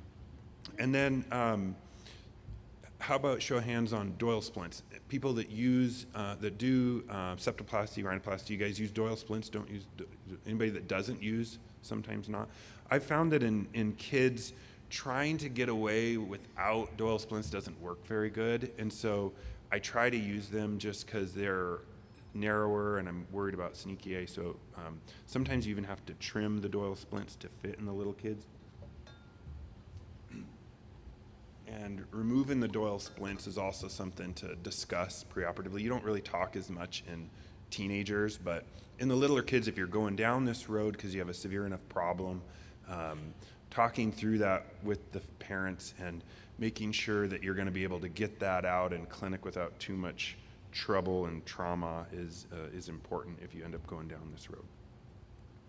If you can't talk the parents out of waiting, which I usually try to do. So I think while the primary focus on this is septoplasty, because there's more controversy in that, I think understanding the inferior turbinate situation in the nasal airway, I think is important. And so oftentimes in these kids that we're dealing with more severe nasal obstruction when they're kids, the inferior turbinates can often be a part of the problem. And so understanding how much trouble you're going to have there is important. And so when we're talking about inferior turbinate reduction in children's, personally I find it much more challenging in smaller children. Their nasal airways are much smaller. I think the ones that probably symptomatically seem like they'll benefit from it that are younger, I try to talk the parents out of it because I've just not been happy with how much improvement the kids have had. And a lot of that has to do with the nasal caliber, and then part of this is assessing how plump those turbinates are, and then decongestion to understand how much bony problems they have. As you're trying to understand how much improvement you're going to get, understanding the caliber of the nasal airway and understanding the arch form is important. Some of these kids have had some expansions before and seen orthodontists, so they've had some of the maxillary component from an alveolar ridge addressed, and there are some studies that show that helps the nasal airway, but it's variable, and so understanding what kind of maxillary issues you might be dealing with so that could be driving it can sometimes be helpful. If nothing else, in counseling the families that, your kid has a small nose, and small noses are cute, but they're hard to breathe through. So sometimes kind of highlighting some of the challenges that they might have even with surgery can be helpful. So when we're talking about inferior turbinate reduction in smaller children, I think that coblation is probably the best option for those littler kids with ablation submucosally.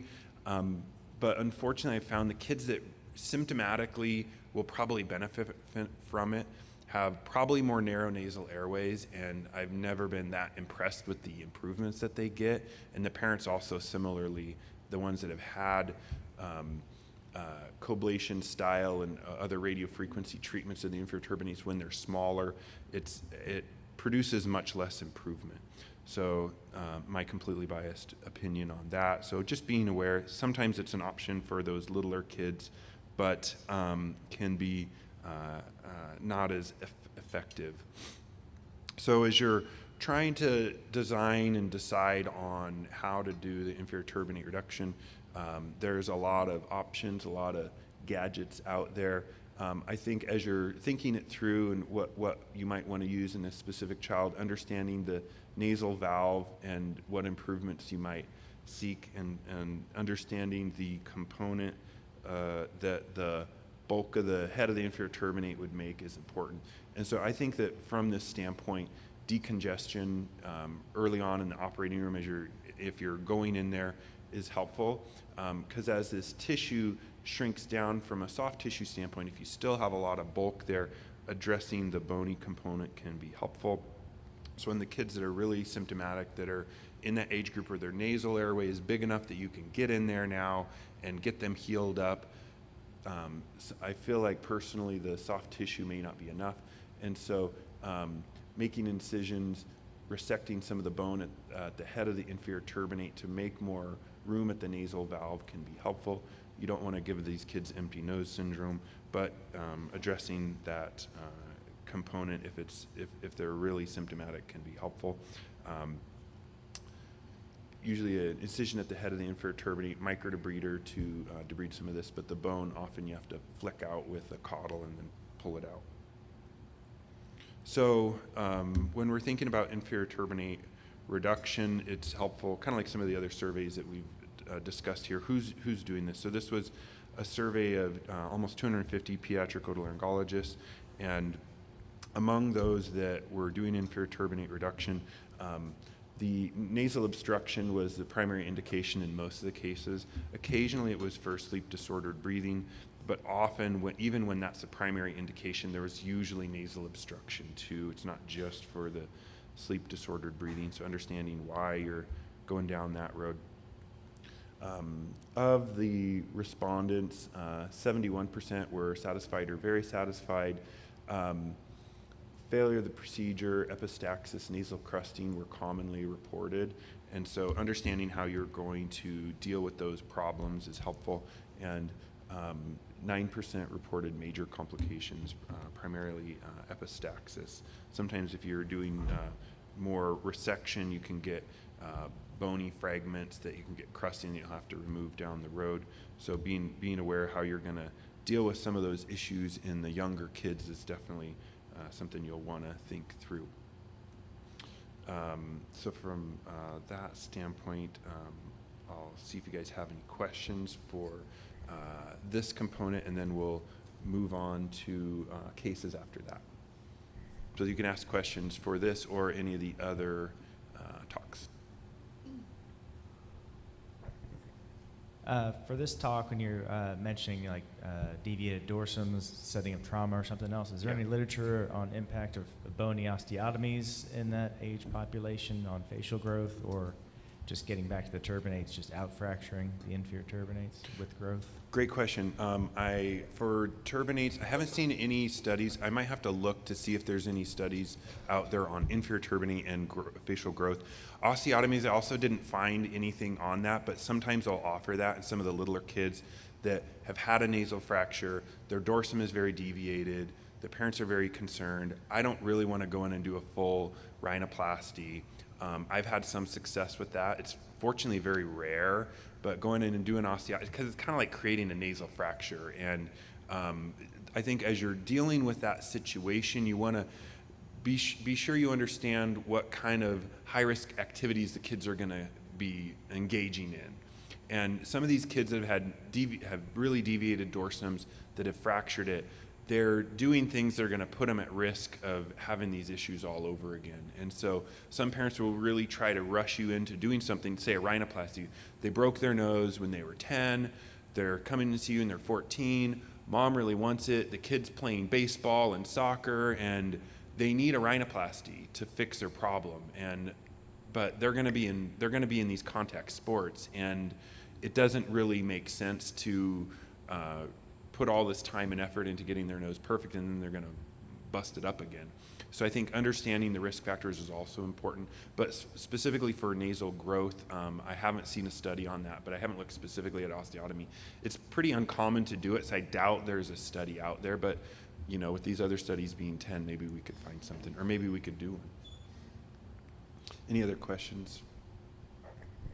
On your pictures of the caudal septal deviation, it looked like you're putting a suture through either the nasal spine or the maxillary crest. Is that what you're doing? Have you drilled what are you doing? So I'll try to grab periosteum on one side, go through the quadrangular cartilage at the maxillary crest, grab the other side, and then go through.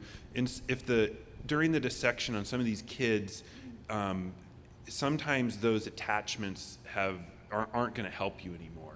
And so sometimes I will use a drill and drill a hole, often an 18 gauge needle just attached to a syringe and rotated there. It'll cut a little hole so you can throw a suture through that to really try to hold that in the midline. In cleft kids and some of these other kids with maxillary issues, their nasal spine isn't always in the midline. And so you want to pay attention to that. You look at their dental midline, their facial midline, and where their maxillary crest is might not be their true facial midline. And so you want to be aware of that, and where it attaches, you might need to adjust it to one side or the other of the spine to get as much nasal airway as you can, because these kids that need these surgeries in childhood often has some unusual nasal anatomy. Other questions?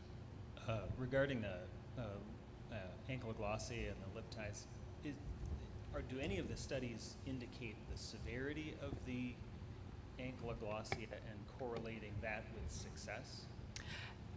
Yes, and they all find no correlation between severity and success, interestingly. So it doesn't really matter, I guess then, any of those classifications, if you see any evidence of any kind of tongue tie, it doesn't matter, you can just do it. That's what that would suggest, which is interesting, right? Yeah. Well, it seems a little counterintuitive, but... Right, you mean why have a classification system if it doesn't make any difference for prognosis? Yeah, and how is it that these things are getting so much better if the severity of them has no effect on, if you have this terribly, terribly, terribly tied tongue, and you release it and it's just the same effect as if you've got this teeny little band of tissue, why doesn't it make a difference? And it makes me wonder, is it making a difference at all? Correct, and the evidence is contradictory in terms of whether or not it actually helps with breastfeeding. And maybe that's why they haven't found a difference, is because maybe it isn't making a big difference, and that's why all the studies are kind of mixed in what they're finding.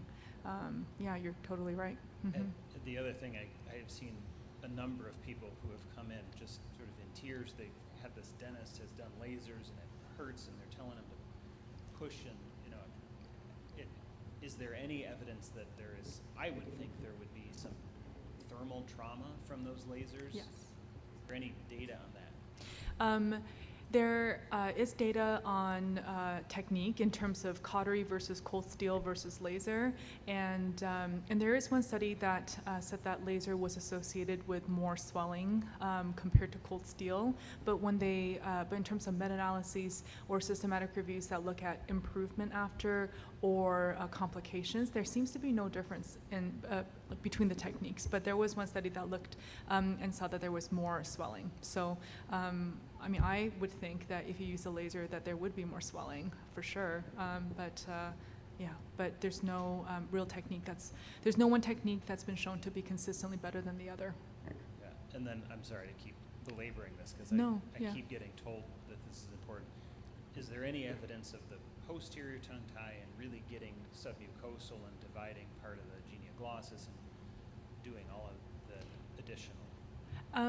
There was one study that looked at dividing the genioglossus, and they did, in their study, found that there were improvements in breastfeeding after. So that would suggest, at least, when I do it, I have a feel as I'm dividing to see if there still seems to be a tethering of the tongue. Easier to do under general anesthetic in older kids than like the babies. Sometimes in babies, have to move a little bit faster, and there's also a bleeding issue. But I do try to feel to see if there's still any underlying tethering, which seems to be supported by the limited evidence. So I guess that's the question I should have asked. Are you doing these? How often, and are you seeing success? So over the last few years of my practice, I'm doing them less and less, and I tend to try to talk families out of them because very often families come to me and their babies are actually doing okay, and I always ask, how passionate is the mom about breastfeeding? And that really drives a lot of the decision making.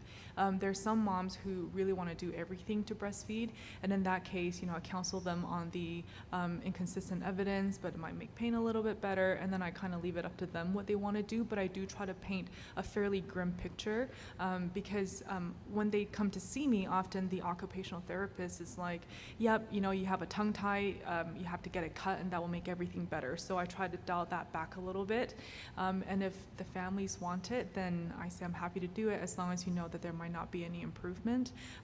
But in terms of my counseling over the years, I definitely I've become a lot more conservative in the outcomes that I am promising them.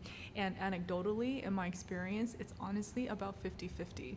And I think sometimes parents, when they come to see me for follow-up, they'll say, yeah, I mean, maybe it's a little bit better. And I think they want to believe that they chose to do an intervention on their baby that it made a difference, but I'm not super convinced that it makes any dramatic difference.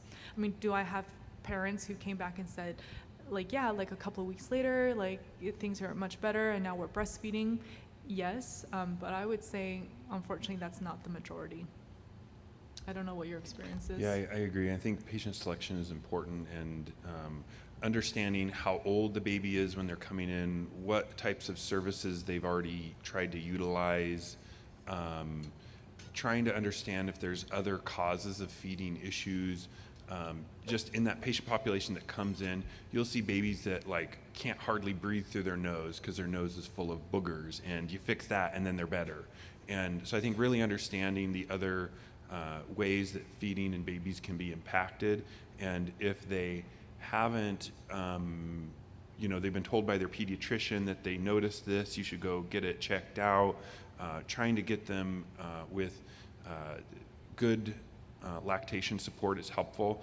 I think the most challenging ones are ones that have come from lactation consultants or feeding specialists that tend to find these things a lot. Those are, I think, the most challenging ones because they've had other services and treatments, but the people are kind of guiding them down a path which may or may not be helpful. And part in there is also the age of the kid. And so on those kids that anatomically it doesn't seem like there's really a problem, I think counseling them that there's not a lot of data that would support improvements can be helpful. Sometimes they'll find somebody else to do it, and that's okay. And then if they haven't been plugged in, often just getting them plugged in with lactation can be helpful. The other one that's challenging is the upper lip tie. When they come in, they also need the upper lip tie, and sometimes just counseling them on how the upper lip is not a dynamic structure in babies. And if somebody said, oh, it's folding in, so that's why you need to get it released. Well, how would releasing it make it fold in less? Like, it doesn't make sense. Like, it's gonna suck in more. And then because I see kids with clefts, I'll often give them the dramatic example of babies with an isolated cleft lip, where their lip is literally tethered into their nose, their gum is intact, and those babies can breastfeed fine. So it's like the most dramatic lip tie doesn't have a problem. So that often is really helpful in explaining to families that the lip tie specifically, while it's there and there's a diastasis in the maxilla, and they might have a gap in their teeth, is it going to change their feeding? No. Did the dental association say stop doing this? Yes. And so, trying to counsel them and help guide them through a challenging time. The other thing I always say is breastfeeding is hard, and you would think for something that's so essential, it would be easy, but it's hard. And we want to try to, get them through the time, but we don't want to do things to their baby that is going to, make them look different, but not going to help. So. Yeah, I also want to add one thing that I have changed, especially for the neonates, like many days old, is I strongly encourage the families to actually get or have multiple appointments with a lactation consultant before I would considering cutting the tongue tie, just to see if the baby would improve with some intervention that's conservative. And what I also didn't touch on in my talk, because for the sake of time, are the complications associated with frenotomies, which fortunately not that common, but it does happen in terms of bleeding, especially the posterior tongue ties where you have to go through the genioglossus. I had a couple of babies in clinic where I had to do silver nitrate, and that was very distressing for the families. And silver nitrate in a moving baby with saliva everywhere is very challenging to use. And so bleeding, infection, I have seen a Ludwig's in a baby. I know it's like a never event, but very firm, tongue swollen, respiratory distress, and so it's not entirely benign. The more common things that can happen is pain and short-term, perhaps even long-term oral aversion. When you look at some of the studies that report on these complications, oral aversion can be seen in as many as like 10 to 20%, at least short-term. And that, I tell families doing this might actually make the feeding worse, at least in the short term. Yeah. And I think the hard situation is that some of these kids that come in, they have other causes for their feeding issues, and trying to counsel them on that. Like, there's a lot of things that can make feeding problematic in babies, and if kids are barely getting by with feeding, they're not taking enough, then it could be that there's aspirations underlying neurologic disorders, and releasing the tongue isn't going to fix those things. And those kids that end up having oral aversion were probably heading down that path, and people were recognizing, hey, the feeding isn't going well, we need to try to fix it. Did the releasing the tongue cause the oral aversion and aspiration? Probably not, but it was something that was done along the path, and so sometimes I found that in those babies, having your finger in the mouth and just while you're talking, let them suck on your gloved finger can be really helpful in understanding some of those tongue movement. And the kids that your like spidey senses are up, something else is going on here. Their tongue is like all over the place. They can't get any rhythmic movements. And I tell the parents, releasing that isn't going to make their tongue have normal movements. It's going to those normal rhythmic movement. It's going to allow it to have more extension for latching, and so getting them plugged in then instead of with lactation with feeding therapy is really helpful. And so knowing which route you need to send the kids, because the people that do lactation don't do complicated baby feeding therapy. And like when we look at the things that are improved with the buccal tie, like pocketing, and those are kids that probably have a lot of complicated issues, and a high proportion probably will go on to have like autism and things like that. Those are really challenging feeding issues, and snipping a little bit of tissue here and there isn't going to change those complicated issues. And so trying to figure out who to help you in those complicated kids is, I think, really important. And knowing who the good people in your community is really essential. And been fortunate enough to find them here. And so trying to key them in with them, but not overwhelming the people that are helping you. Yeah. I also want to answer a question that I think was buried in your question, which was, is post-frenotomy massage helpful for preventing recurrence? And there's no evidence for that. And when you read these studies, everyone has a different post-frenotomy regimen that they recommend to families in terms of massage, how many minutes, how many times a day, when do you start, but there is a systematic, it's not a systematic review, sorry, but there was a study that showed no difference in terms of recurrence. So I talk to families because they sometimes will ask, the feeding therapist told me to do exercises for stretching, is there any evidence? And I say, well, if you want to do it, there's no evidence, but if you want to do it, you can, but wait until the mucosa is mostly healed, because otherwise I think it's quite cruel with no evidence. Sorry, one more question. Yeah. You've actually been told you need to tie it, you need to clip this to prevent this from happening. That really took me back. I would think that worsened.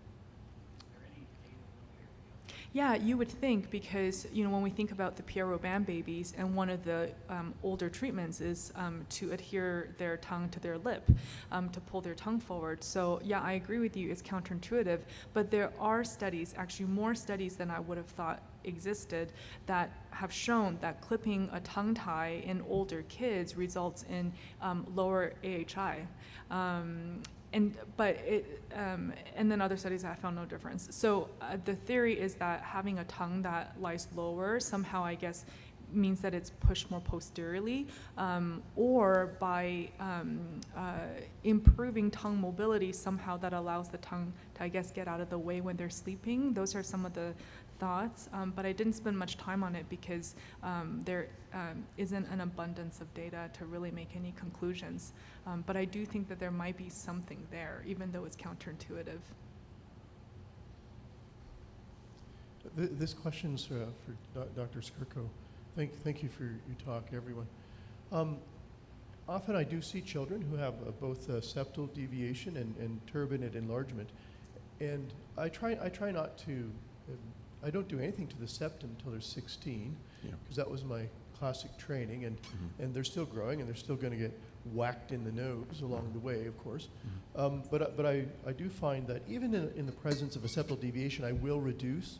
I'll leave the septum alone. I'll reduce the turbinates.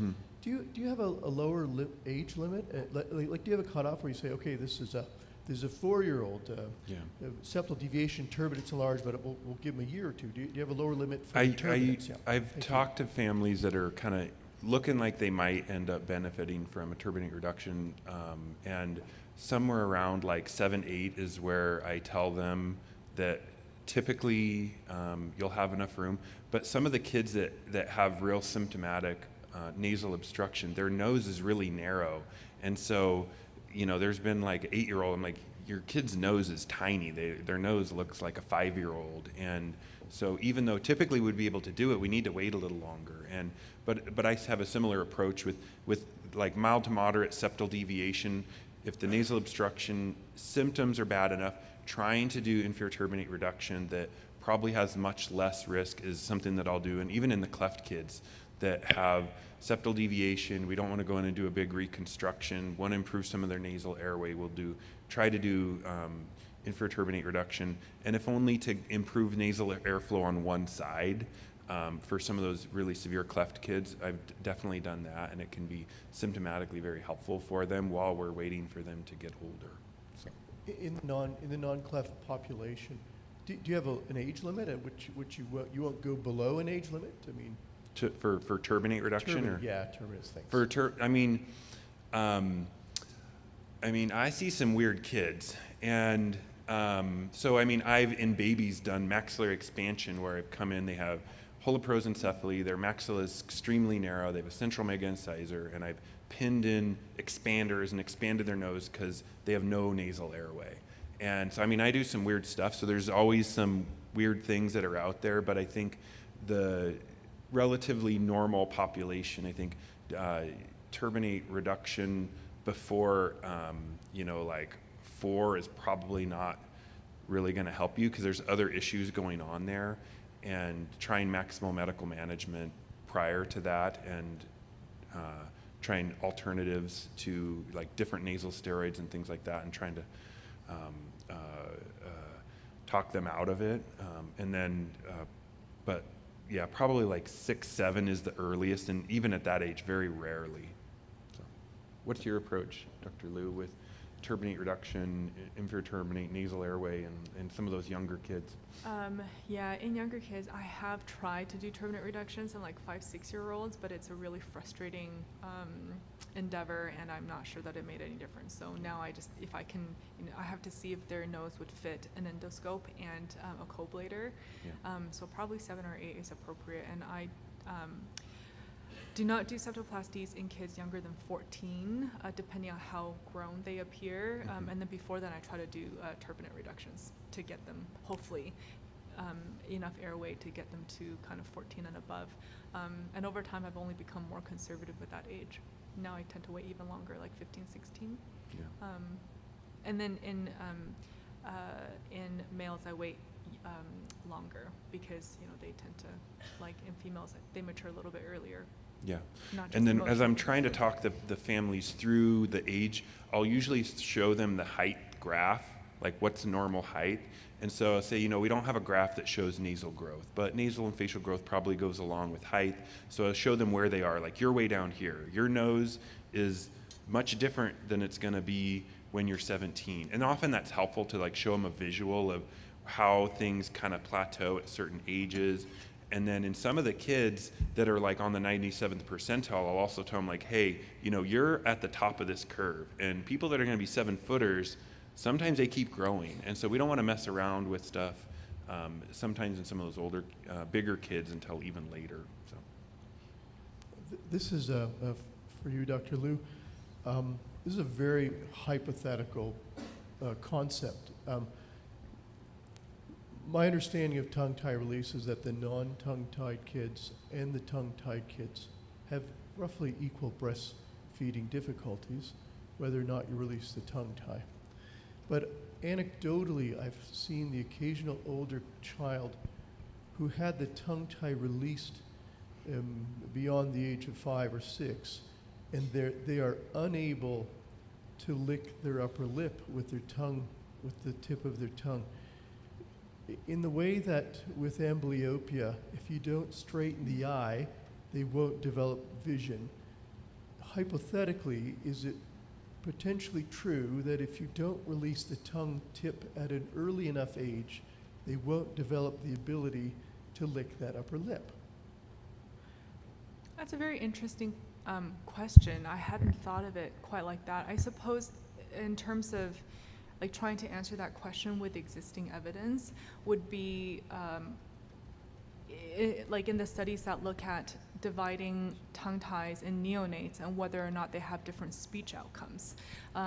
Because like what do we need the tongue for eating, speaking, and then I mean those are the main ones. And then in the studies that look at whether or not there is a higher prevalence of speech issues in kids who have tongue ties who did not have it cut, there's no difference. So it doesn't. So kids who had their tongue ties cut versus didn't have speech outcome differences. So then that would make me think that somehow the kids with the tongue tie still manage to achieve the movements they need for speech, but perhaps not tested to the extent of doing more with their tongue, like licking their upper lip, or I'm not sure, like licking their chin, or other things that would require them to move their tongue more.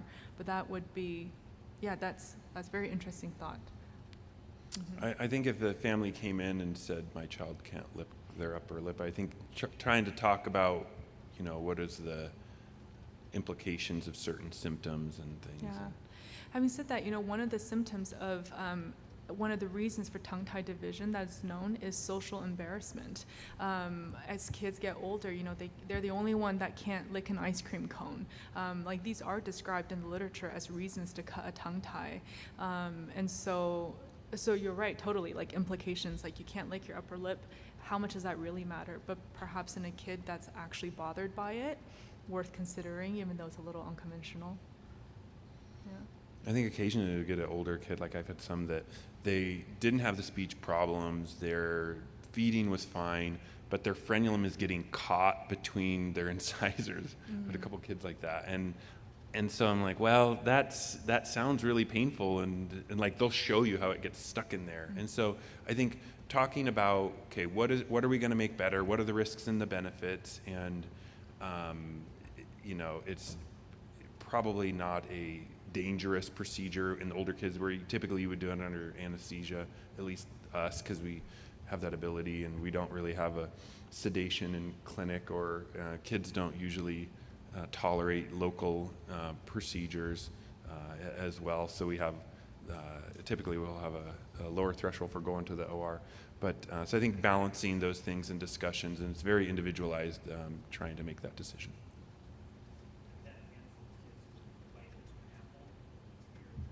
Mm.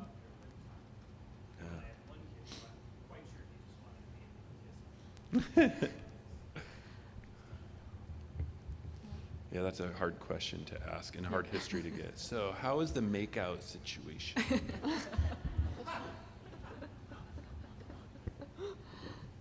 Yep. All right, any other thoughts or questions? I have a question. Oh, sorry. If there are no questions from the audience. I have one question for Dr. Skirko and like a page for Dr. Benton. Do you see neonatal septal deviations? Because sometimes I get consultant on them. Yes. And I'm never really quite sure what to do in terms of like close reduction in a neonate, but at the same time, being obligate nasal breathers, sometimes they are really kind of bothered by it. Yeah, so definitely we'll see it periodically, and often like we're the ones that see it because nobody else really looks in the nose. But periodically you'll see it, and I think that usually I liken it back to unilateral choanal atresia. You can have unilateral choanal atresia and have minimal symptoms and not show up until you're much older for nasal drainage. And so that's the like most extreme unilateral nasal obstruction. So usually just informing the parents if it's noted that, on that side they might be a little more stuffy, and so they might be more likely to need Flonase for seasonal allergy issues because a little bit of swelling could be more symptomatic. But I haven't specifically done closed reductions or infant septoplasties. There have been some pure band sequence kids where we had to nasally intubate, and I tried to intubate nasally on that side to see if like the tube sitting in there for like 5 days would push, and it didn't. But so that won't work either. If you're thinking like maybe I'll put a nasal trumpet, it doesn't help. Oh, okay. Thank you. For Dr. Benton, what really struck me was when you were talking about PCD in kids who need ear tubes and having providers miss PCD. And then I'm thinking about all the kids in my practice that I put ear tubes in. And, and then you also said earlier in the talk that, especially in the wintertime, with kids getting so many colds, a lot of them have a cough. And, all the parents think that their kid has a chronic cough. And so when should my spidey senses be tingling? When I'm doing ear tubes on a kid with a cough? Because that seems to be most of my pediatric population. You'd be doing a lot of bronchs. Yes, it's true. So that's always a good question, and that's always something that we do deal with a lot in clinic, right? Because you have kids that have the cough. That's why they're there with us all the time. And you have this ear history, and you're like, should we look for cilia?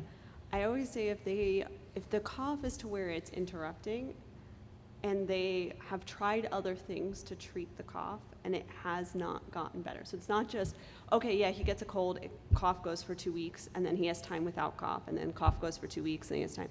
If it's that the child keeps having a cough, and it's kind of maybe 1 day without a cough, but never a long period of time without cough, I usually ask about school breaks specifically. So I say, hey, how about when you were on winter break? Did you get a cough? How about the summertime? Did the kid have a cough?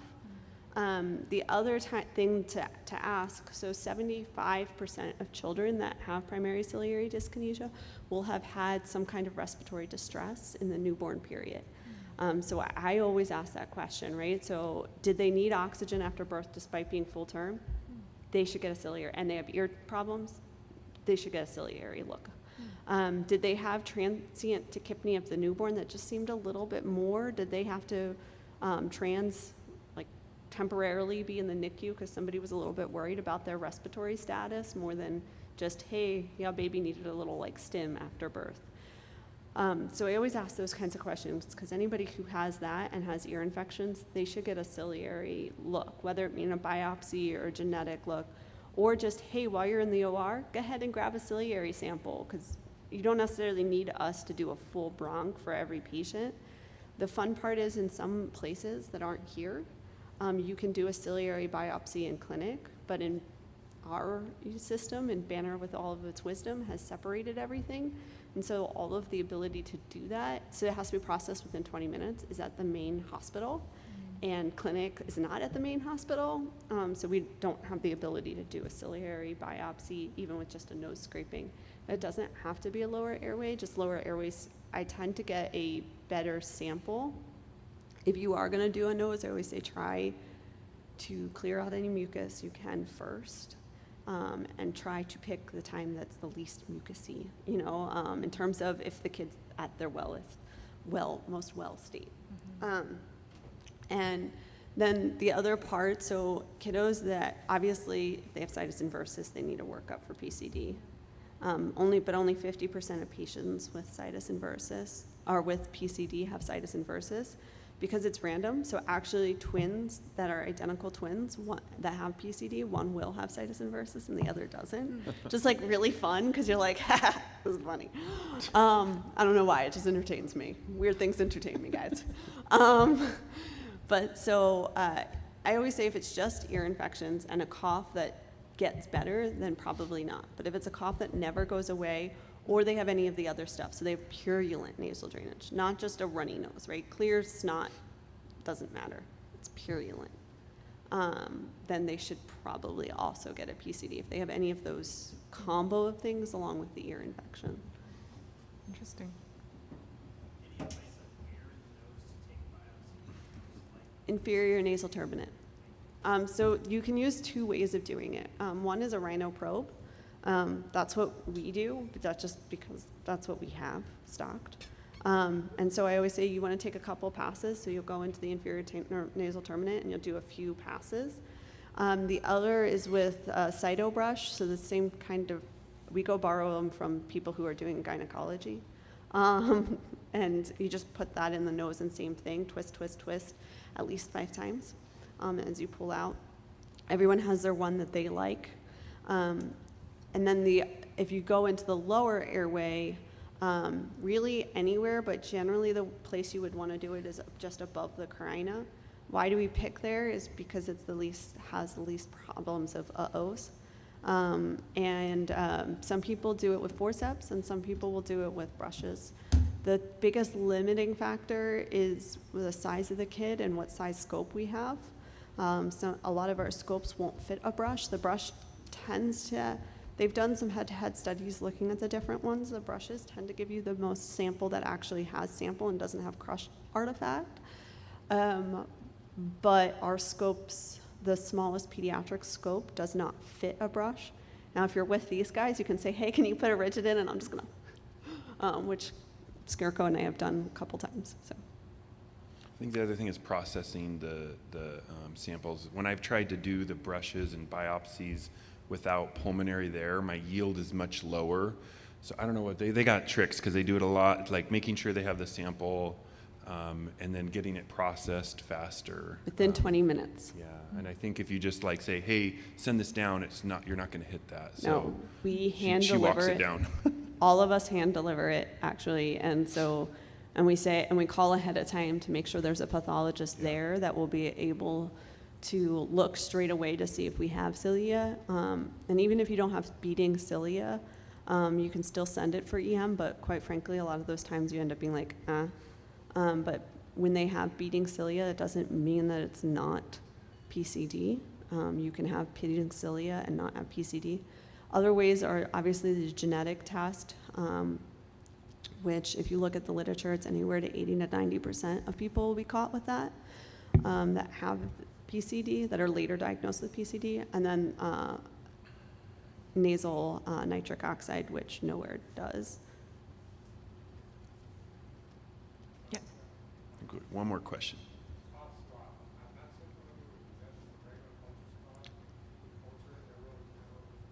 Yeah, so it's a regular culture swab, and so I always, when I'm teaching the residents how to, so it's kind of like a strep throat, and actually you can use those swabs, that's what we use in our clinic, but you want to be really aggressive. If the kid said it was comfortable, you didn't do it right. So you just put it into the back of the throat, and the key is you're trying to stimulate them to cough onto your swab. And so you kind of put it back and rub the back of the pharynx, until they kind of cough and cough, cough, cough. Keep your swab there. A lot of times you need people holding children. And then you go ahead and send that for cultures. You can't do fungal cultures and you can't do AFB off of that.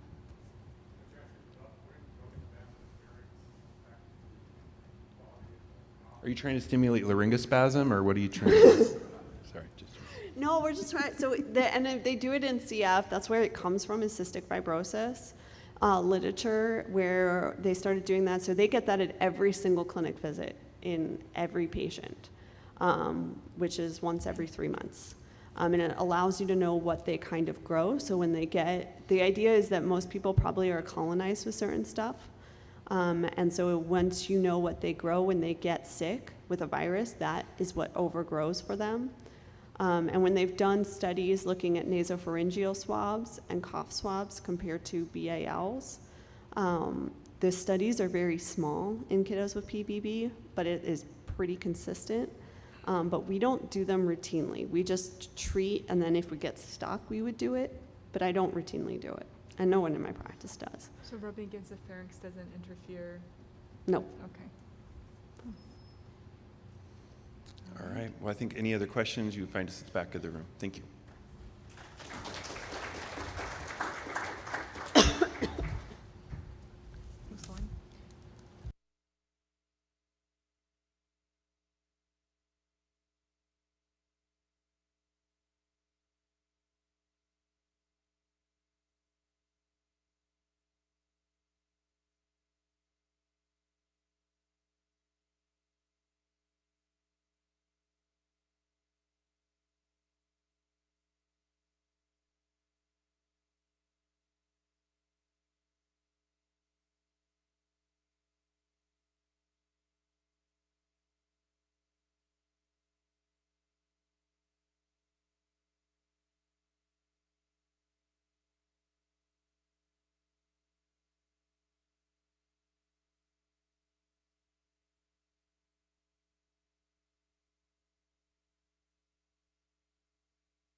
So before we start our final session of the meeting, I just want to take this opportunity to thank all of you for coming. This has been a wonderful last 3 days. Really, I think it emphasizes, I appreciate just the value not only of the great education we've had, and I've learned a lot, but also just, like I said, to be able to interact with all of you folks. And I've gotten to talk with quite a few of you, and really, I think it emphasizes that there still is value, I think, to in-person meetings. And so, appreciate that you came here to Tucson, and we'd love to keep doing this, and as long as we still have interest, that's what we'll do. And so, so on that note, I want to just sort of remind everyone that we really, really want your feedback on the sessions, as well as, in there, if you have any suggestions for topics for next year, we'd love to hear. So please do fill out those evaluations. And now I have the exciting job of announcing the winner of our raffle. So I have the winners here. So very exciting. So for our second prize, which is free registration for next year's ENT Desert meeting, the winner is John Burns. Is John here? All right, congratulations. Congratulations. And for our grand prize, which is a 2-night stay here at this resort, which would be great to then, be able to use that at next year's meeting, of course. But that winner is David Thompson. All right. All right. So for those winners, congratulations. And you can claim your prize by going to see any of our assistants at the registration table. So thank you again, and I'm real excited, and thank you for sticking around for our final session on otology. So my colleague, Dr. Nick Dewey, will introduce the session.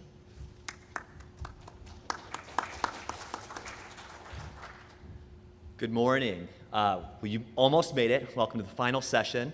We're going to be talking about otology with this last block.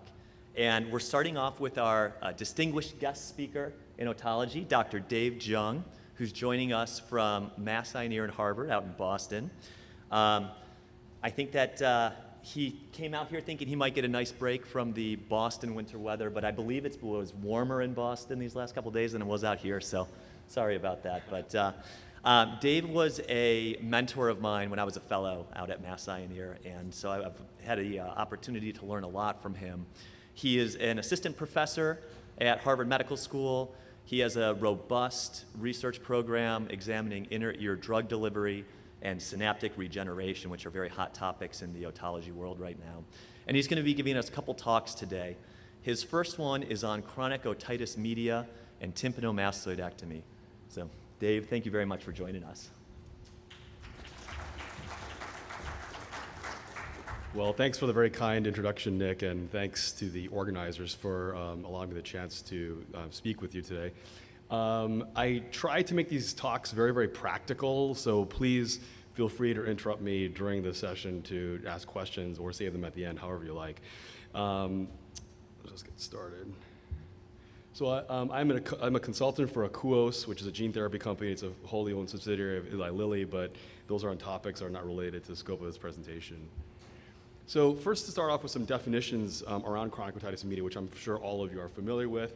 The first definition would be whether or not chronic otitis media is active, and if there's cholesteatoma present within the ear, it's active by definition. And the other common thing that comprises active chronic otitis media is drainage, the presence of drainage, yes or no. And all these definitions are helpful to kind of organize your thinking around an ear, as to whether an ear needs surgery, whether it can be observed, or whether it needs treatment. Inactive chronic otitis media, these ears would fall under retraction pockets that you're monitoring. You're concerned about eventual cholesteatoma formation, but there's no actual cholesteatoma at the moment. Your dry perforations would fall under inactive chronic otitis media. And finally, ossicular erosion or fixation. You think about your severe posterior retractions onto the stapes where the long process of the incus is eroded away, things of that nature. And finally, you can have inactive ears with frequent or infrequent inactivation. Again, these are all helpful to organize your thinking around whether or not an ear will need surgical treatment or not. So with respect to priorities in terms of approaching any ear with chronic otitis media, the way I think about it is to first and foremost obtain a stable and dry ear that doesn't discharge and cause long-term issues for the patient. The second is to prevent recurrent disease by altering the anatomy, right? And this could fall under, if you do a canal wall down tympanomasticectomy, to do a nice meatoplasty to make sure you get good airflow through the cavity and make sure and try to increase the chances you have a dry cavity long term. And last, actually, is serviceable and stable hearing. This is really important, actually, because a lot of patients will come to see you, and their expectation is the hearing will be significantly improved after surgery. I oftentimes have to explain to them, well, I'll do my best with the hearing, but the disease hasn't really been altered, right? The underlying eustachian tube dysfunction hasn't necessarily been fixed with the surgery, right? And so a lot of times, and I'll show some data on this later on in the talk, a lot of times the hearing that a patient will obtain after surgery is really out of your control, unfortunately. So when you're thinking about surgery for an ear, I think of several decision points that, again, are helpful to, I think, organize your thinking about how to approach the ear. The first is how are you going to get into it, right? Are you going to be able to get the disease out transcanal, right? And endoscopes. I won't be talking a lot about endoscopic ear surgery today. That's kind of its whole own topic. But endoscopes have kind of widened the scope of that quite a bit. Endural approaches can be really useful in the right situation. That's an incision that goes above the tragus and can widen the canal adequately to be able to get into the ear. And for me, the workhorse is really a post-auricular incision. I think it provides really excellent exposure of the entire middle ear and mastoid as necessary. It does result oftentimes in hypesthesia of the ear, so it's important to warn patients about that. Next is going to be what bony work are you going to need to get all the disease out. This could include an adicotomy, right, to take a 2-diamond drill, widen that area of the attic to be able to get a small cholesteatoma out. You can use that transcanal in certain situations. Or you need a canal wall up mastodectomy or a canal wall down mastodectomy. And I'll talk about the kind of pros and cons of each of those approaches as we go through the talk. Altering the anatomy, I hinted at this earlier, so kind of common things we think about for this is a meatoplasty, removing the conchoidal cartilage to widen the meatus and to be able to get yourself into the canal wall and cavity to clean it long term. Partial mastoid obliteration techniques, that is to put stuff into the sinodural angle so the cavity isn't quite as big to clean long term. And finally, canalplasty, widen the canal so it's easier to monitor the ear. And finally, hearing reconstruction. This can include a stapes major columellograft, where you lay a piece of cartilage over an intact and mobile stapes, porps and torps, which I really won't get into much today, but these are partial and total ossicular replacement prostheses that can help to improve the hearing. And finally, the role of cartilage. We use cartilage a lot in ear surgery. This can be anything from preventing extrusion of a prosthesis to, again, laying on top of the stapes in a canal wall down cavity. So here are a couple of diagrams, or cartoons rather, of a canal wall up versus a canal wall down situation. The first is with a canal wall up approach. Obviously, the back wall of the canal is left intact. A complete mastodectomy would involve removing all the air cells along the tegmen over the sigmoid sinus and out towards the tip. As you can see here, obviously, one of the again, and you can hear the biases come out during the talk. I'll just point that out. One of the disadvantages, if you will, of a canal wall up approach is that because you've left the canal wall in place, that allows a potential space within which you can have future re-retraction and cholesteatoma reformation in the future. In addition, you can also have residual disease, which is why, as we all know, going back to the textbook, again, a second look operation is typically required 6 to 9 months after the first operation, or monitoring with MRI. This is as opposed to a canal wall down cavity, in which you've drilled down the canal wall all the way down to the level of the facial nerve. And this has an advantage of really opening things up. Really, you can't have any disease hiding anywhere in this cavity as long as you've done the drilling adequately. And furthermore, long term, even if you get retraction of your graft into a canal wall down cavity in the future, there's really nowhere that skin can drop into and hide and form a new cholesteatoma in the future. You might not have a great hearing result. The graft may be plastered down into the middle ear, but you're not going to get a new cholesteatoma here if you've done the opening, all the drilling appropriately. So when I'm teaching my residents and fellows, I actually tell them, when you're doing a canal wall up approach, try to make it as much like a canal wall down as possible. That is, when you're drilling here towards the medial aspect of the canal wall down towards the antrum, to really thin out that canal wall as much as possible. Make sure you don't leave a thick space there where skin can be lining the area. and also to prevent, to provide yourself an area where you can lay cartilage in and hopefully prevent re-retraction there in the future. I'll say a few words about the facial recess. This is really something we think about a lot in a cochlear implant, which Dr. Dury will talk about a little more in a minute. But the borders of the facial recess comprise the facial nerve, the chordotympany nerve, and what we call the fossa incudus, or the space where the incus lives, essentially. And this can be really important in a canal wall up situation because disease can be trapped down towards the sinus tympani, right? So behind the stapes, out towards the stapedial tendon. And it can be very difficult to remove in a canal wall up situation if you haven't really drilled this area open adequately. Now, endoscopes can help with this. You can actually look from the ear canal side and then look back with a 30-degree endoscope into the sinus tympani, get a Crabtree in there, try to make sure you get all the disease out. But sometimes it's important to be able to have this in your back pocket to be able to get into the sinus tympani formally and open it up. Of course, in a canal wall down situation, this is completely open anyway, and it's sort of a non-issue. So residual disease in mastoidectomy, and this is originally described by Nadal in a paper long ago from 1984. I'm sorry, I didn't put the citation here, but it really involves persistent granulation, both in a canal wall up and a canal wall down situation, really 40% within cells along the tegment of the sinodural angle, right? And this stands to reason, right? People are less comfortable drilling right against the dura or drilling back against the sigmoid sinus. So I encourage you to get comfortable with that, whether that involves taking another dissection course or things of that nature, really to get comfortable drilling up along the tegment and along the sigmoid sinus to be able to get really completely exenterate those air cells. Among canal wall down cases requiring revision, there was a high facial ridge in nearly half. And you can picture that in your mind as to why that might be the case. You have a very high facial ridge. It's really difficult to see back into the sinodural angle to really clean all that, all the skin out of there when you're cleaning the cavity long term. And so what can happen is even if you've done an adequate operation to remove all the cholesteatoma the first time, if you leave a high facial ridge, you can actually get entrapment of skin there, have a new cholesteatoma formed in the future. And that really is sort of kind of an unforced error, not necessary if you really drill the facial ridge down to the level of the facial nerve. Inadequate meatoplasty, this is really important. I always tell the residents and fellows, go big or go home here. I take out almost all of the concho bowl cartilage. From my post-auricular incision approach, I'll make Kerner flap incisions that extend into the concho bowl, flip the ear forward, and then slide up over the cartilage with a 15 blade to really remove all the soft tissue. Then we really remove nearly the entire concho bowl cartilage, and then have a nice long Kerner flap that we can drop back into the cavity. And that's really important. If you have a tiny little meatoplasty long term, that prevents good airflow into the cavity and can create lots of problems with moisture in the future. A little pro tip that took me a while to really get, I trained with Mike McKenna at the infirmary, and he would always spend a lot of time drilling out towards the tip, and I would always be like, well, there's no disease there, why are you doing that? Until the first couple of cases that I did, where I did a gorgeous meatoplasty from a soft tissue standpoint, I didn't drill adequately towards the inferior portion of the cavity, and there's a big bony hump right in the middle of my meatoplasty blocking nearly the entire view, and so learn from my mistakes. Okay, so in some situations, you'll have a pretty big mastoid cavity at the end of the case, and you'd like to have some techniques to be able to partially obliterate that cavity, make it smaller and easier to clean.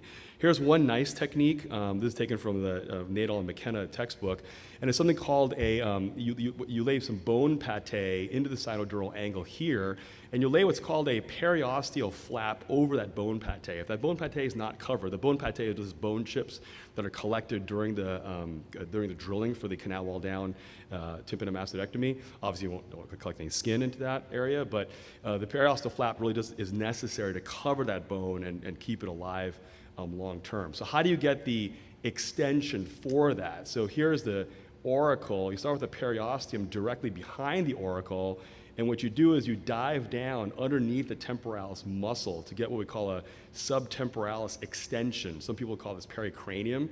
It's just periosteum underneath the temporalis. So what that allows you to do when you've separated the muscle away from the pericranium is you can actually increase the length of your flap quite significantly. And you can get up there with monopolar cricotomy, kind of delineate a line, and then very sharply and carefully you can, using a large leopard elevator, kind of elevate all of that down in continuity with the periosteum, and you can fold that forward into the cavity to cover the bone pate. It's a nice little technique that can help you decrease the size of your cavity. The other thing I'll do commonly is take some cartilage from the huge metaplasty you've created and lay that into the sinodural angle as well, and that can also be very useful to partially obliterate the cavity.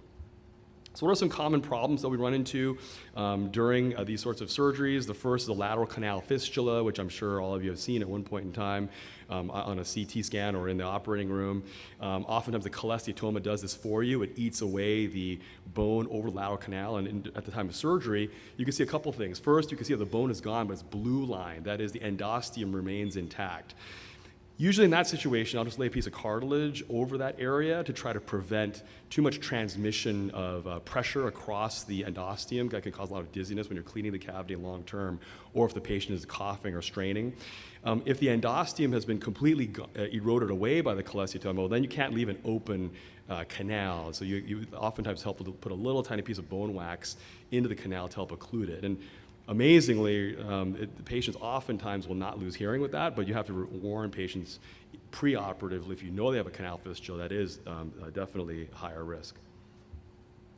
Sigmoid sinus laceration, anytime you teach residents, this can happen.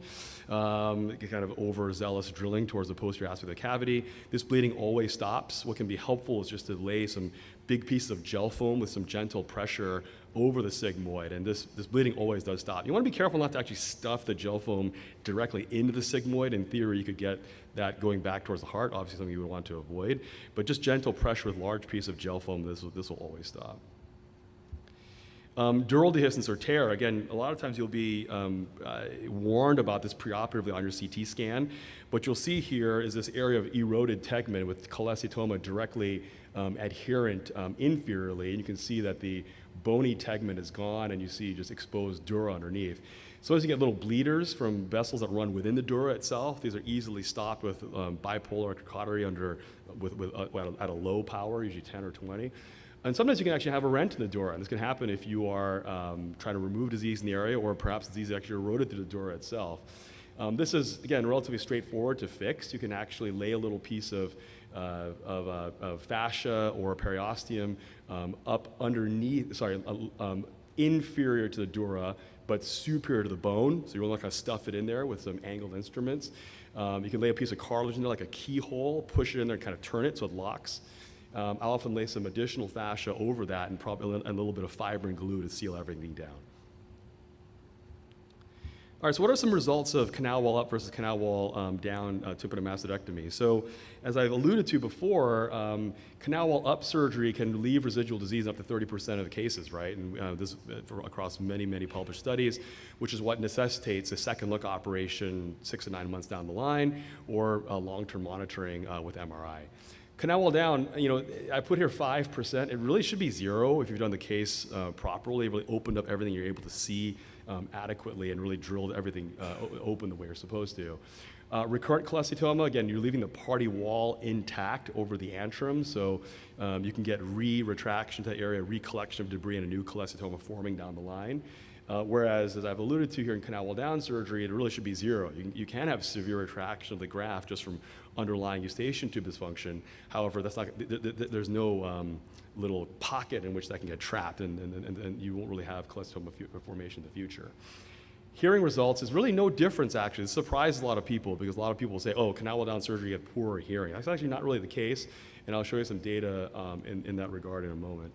And with mastoid bowls, 90% dry. Again, those 10% of frequent flyers are, we're all very well familiar with them. They have sometimes they have mucosalized cavities where the surface of the graft turns into almost like a mucous membrane rather than the dry skin. It can be a real nuisance to deal with. I wish I had the perfect answer for that. Oftentimes you'll actually culture that area and it'll just grow out normal flora. So oftentimes we're kind of at a loss. You can use powders.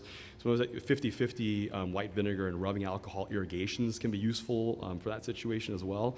But unfortunately, I wish I had the answer for that, but there's no perfect answer for that situation, unfortunately. So what is the effect of mastectomy upon hearing? So this is data generated by Sam Merchant at Mass Eye years ago. So here's two situations. One where the stapes was present and one where the stapes is missing. In other words, when the stapes is missing, you're typically putting a total ossicular replacement prosthesis, a TORP in that situation, try to improve the hearing the best that one can. And you can see here that when the air bone gap is plotted here on the y-axis, the canal wall up results are in green and canal wall down is in orange. There really is not a huge difference in terms of hearing results when the stapes is present or when the stapes is missing. So what really is the prime determinant of how good the hearing is after surgery? Well, again, this is also data from Merchant that was published back in 2003. These are all type 3 tympanoplasty with cartilage and fascia grafts. These are all PORPs or TORPs. And really the critical factor here appears to be middle ear aeration. So do you have air within the middle ear? And if you think about it, when you have vibration of sound across the cochlear spiral, you have to have movement at the oval window, at the stapes, and you have to have concomitant movement at the round window. That's how you transmit the sound vibration across the entire spiral, right? And if you have blockage or you have no air at the round window, then that vibration can't happen, right? And that all the sound energy gets trapped at the oval window, doesn't get transmitted well.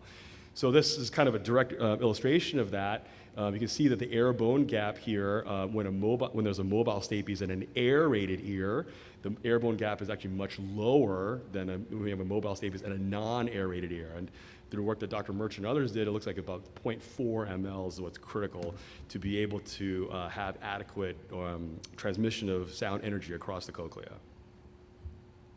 So I'll switch gears to describe a couple of cases here. The first is a 42-year-old male with long-standing drainage from the right ear. On exam in the clinic, he had a large polyp in his canal, kind of classic finding for cholesteatoma. I couldn't see his eardrum well at all.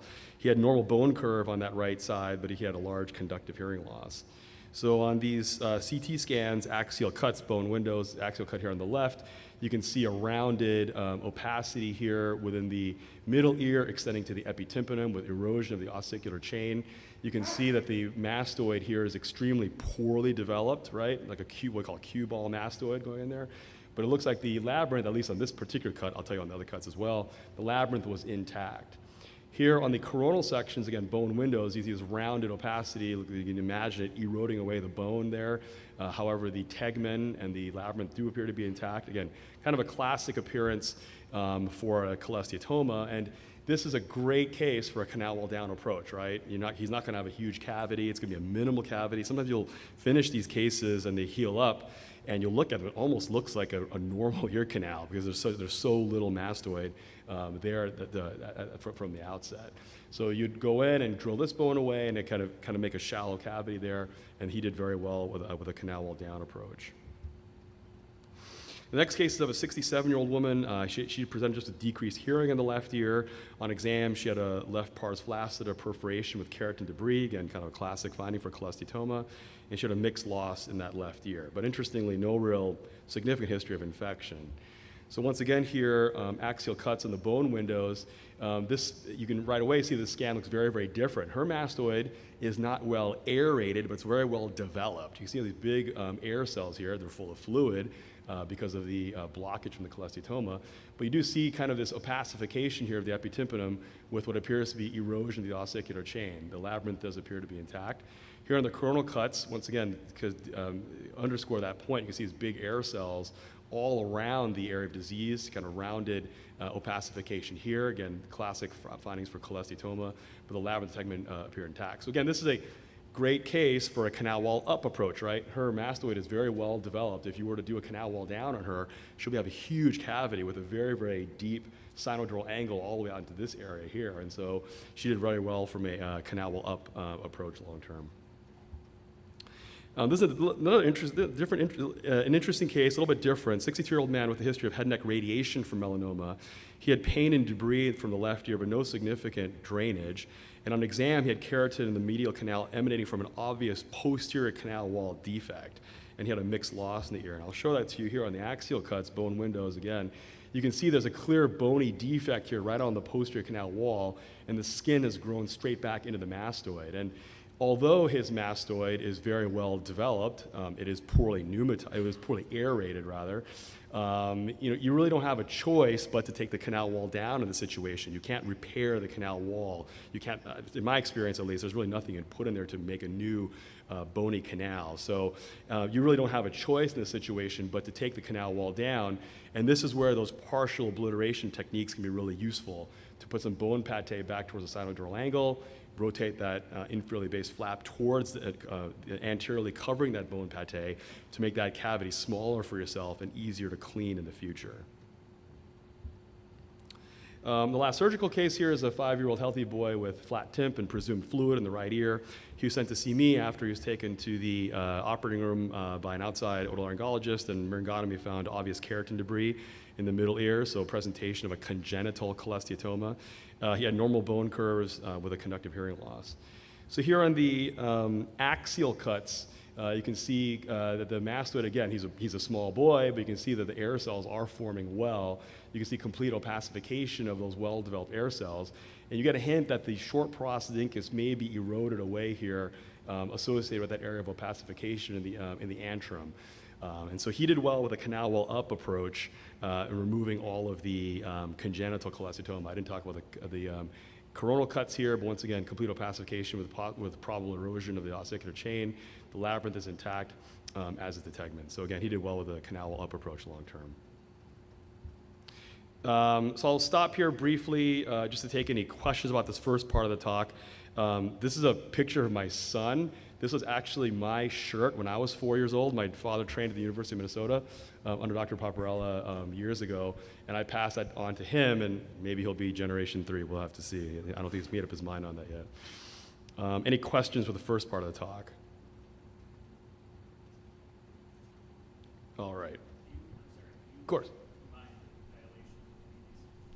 Yeah, the question is, do we combine eustachian dilation with any of these procedures?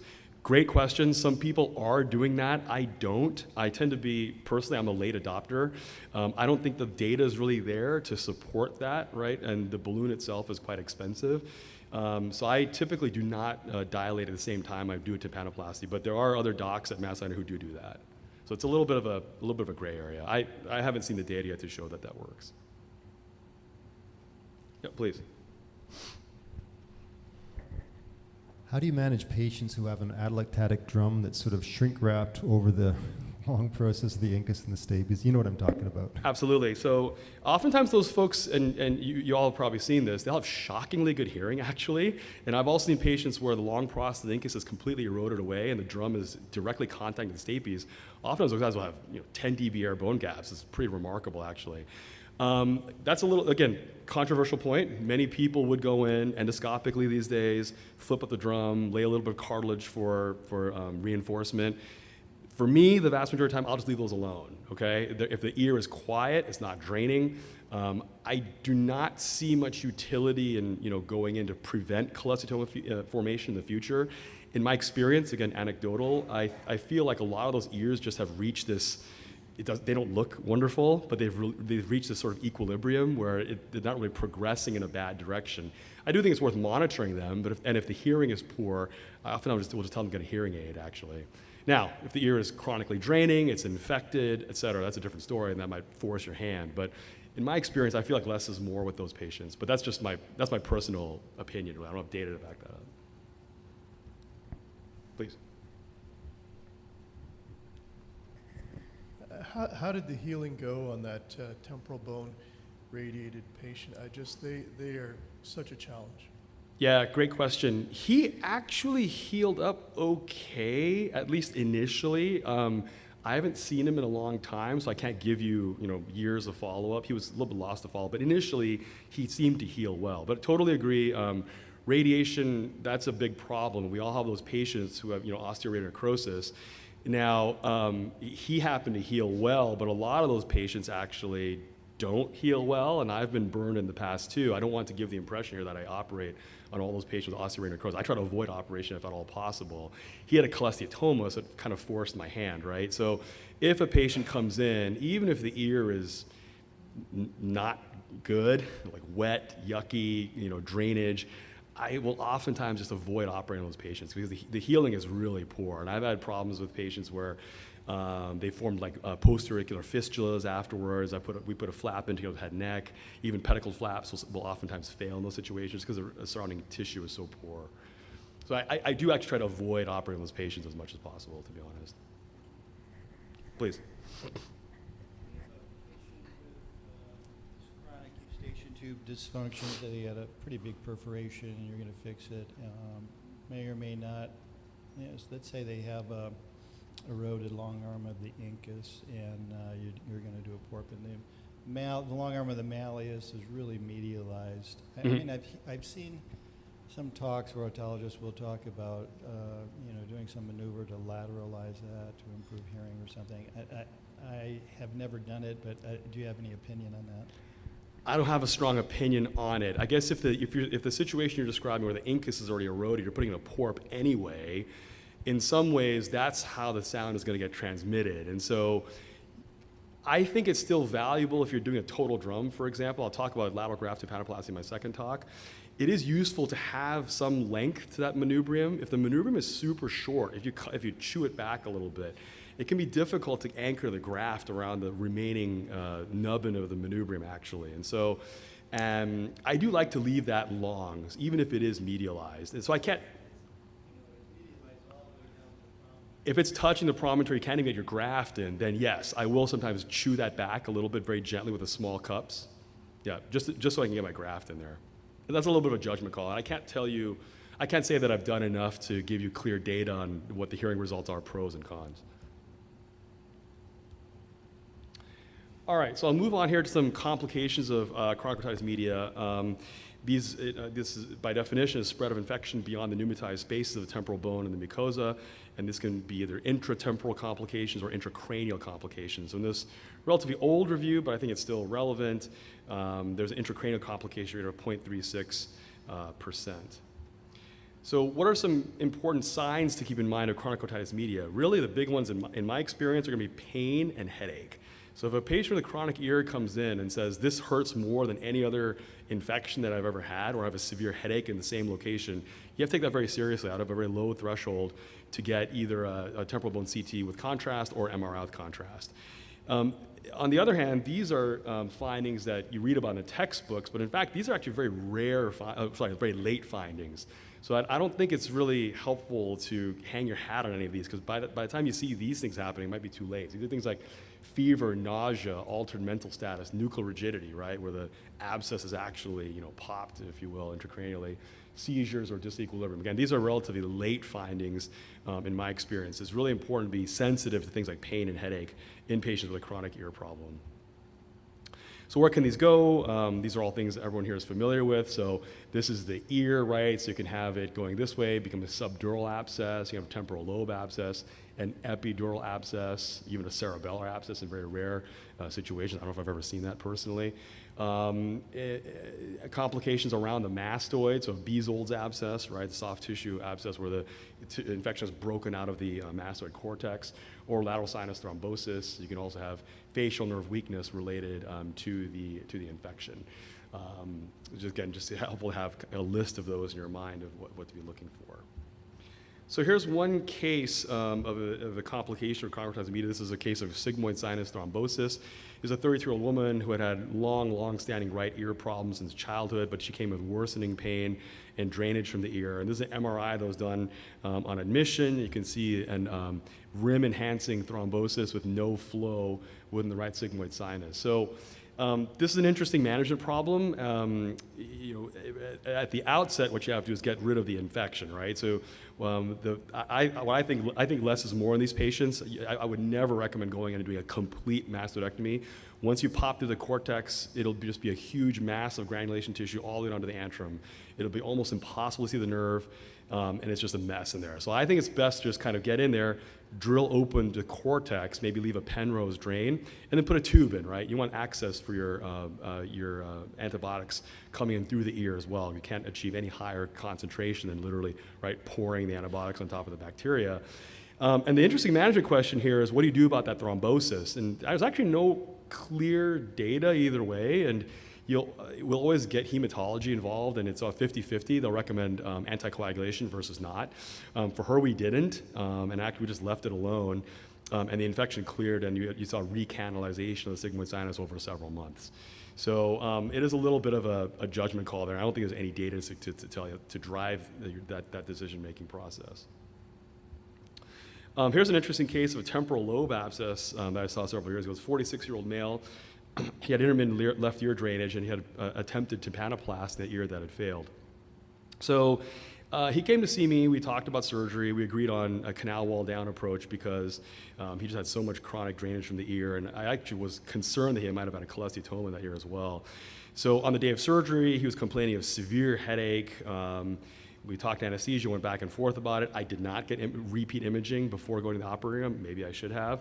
But in the OR, up near the tegmen, you could see a defect in the tegmen, and you'd stick a suction up in there. It was just dishwater fluid just kind of pouring out from the brain side. So after we reconstructed the ear, we took him urgently for an MRI, and then obviously we saw this on the MRI, something you never want to see.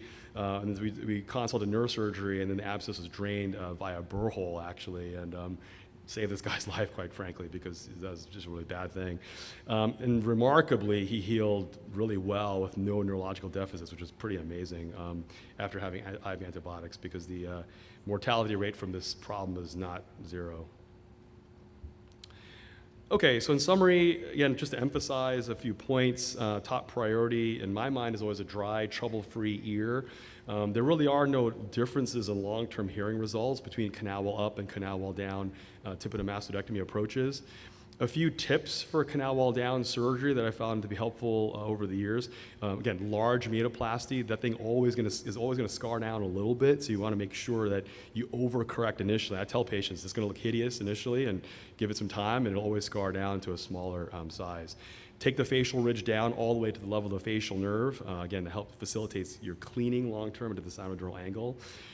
Be very mindful about removing all the air cells along the tegmen and the sinodural angle. And finally, widen the inferior portion of the cavity to really make sure you don't have a bony hump in the middle of your metaplasty. And again, the idea there being really be able to get in there and clean the ear out long term. And considerations between canal wall up and canal wall down surgery, really the most important one, obviously, is the ability to see and remove disease, right?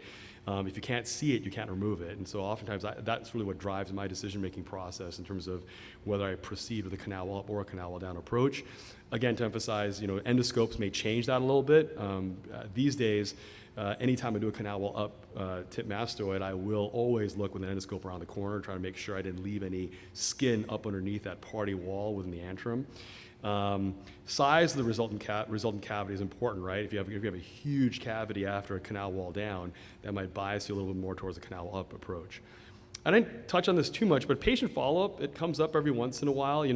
If you really need sort of a one-and-done procedure, if you're not convinced the patient's going to come back in 6 months for a second look operation, or they're not able to follow up for repeat MRIs for surveillance, that might push you a little bit more towards a canal wall down surgery, right? That is truly a one-and-done approach if you've done it adequately. So it doesn't come up all the time, but it's something to, again, keep in the back of your mind in case it does come up. Thanks. Any other questions about the rest of the talk? Dave, I actually have a question for you. Yep. How do you approach management for patients who have bad mucosal inflammatory disease and ear drainage, typically that's recalcitrant to medical therapies, but no frank cholesteatoma? So you're talking about a chronic draining ear where the mastoid is full of granulation tissue, right, with chronic drainage, but no cholesteatoma. Yeah, so that's a great question. You'll hear differing opinions on this. I think overall, on balance, the consensus is to let more and more these days to not do a mastodectomy in that situation, rather to do a tympanoplasty to fix the perforation, and that gives the ear a chance to heal. But you'll hear a lot of opinions the other way too. I just think that there's not a huge amount of data. In fact, there's more data coming out the other way that mastodectomy does not help significantly in that situation, actually.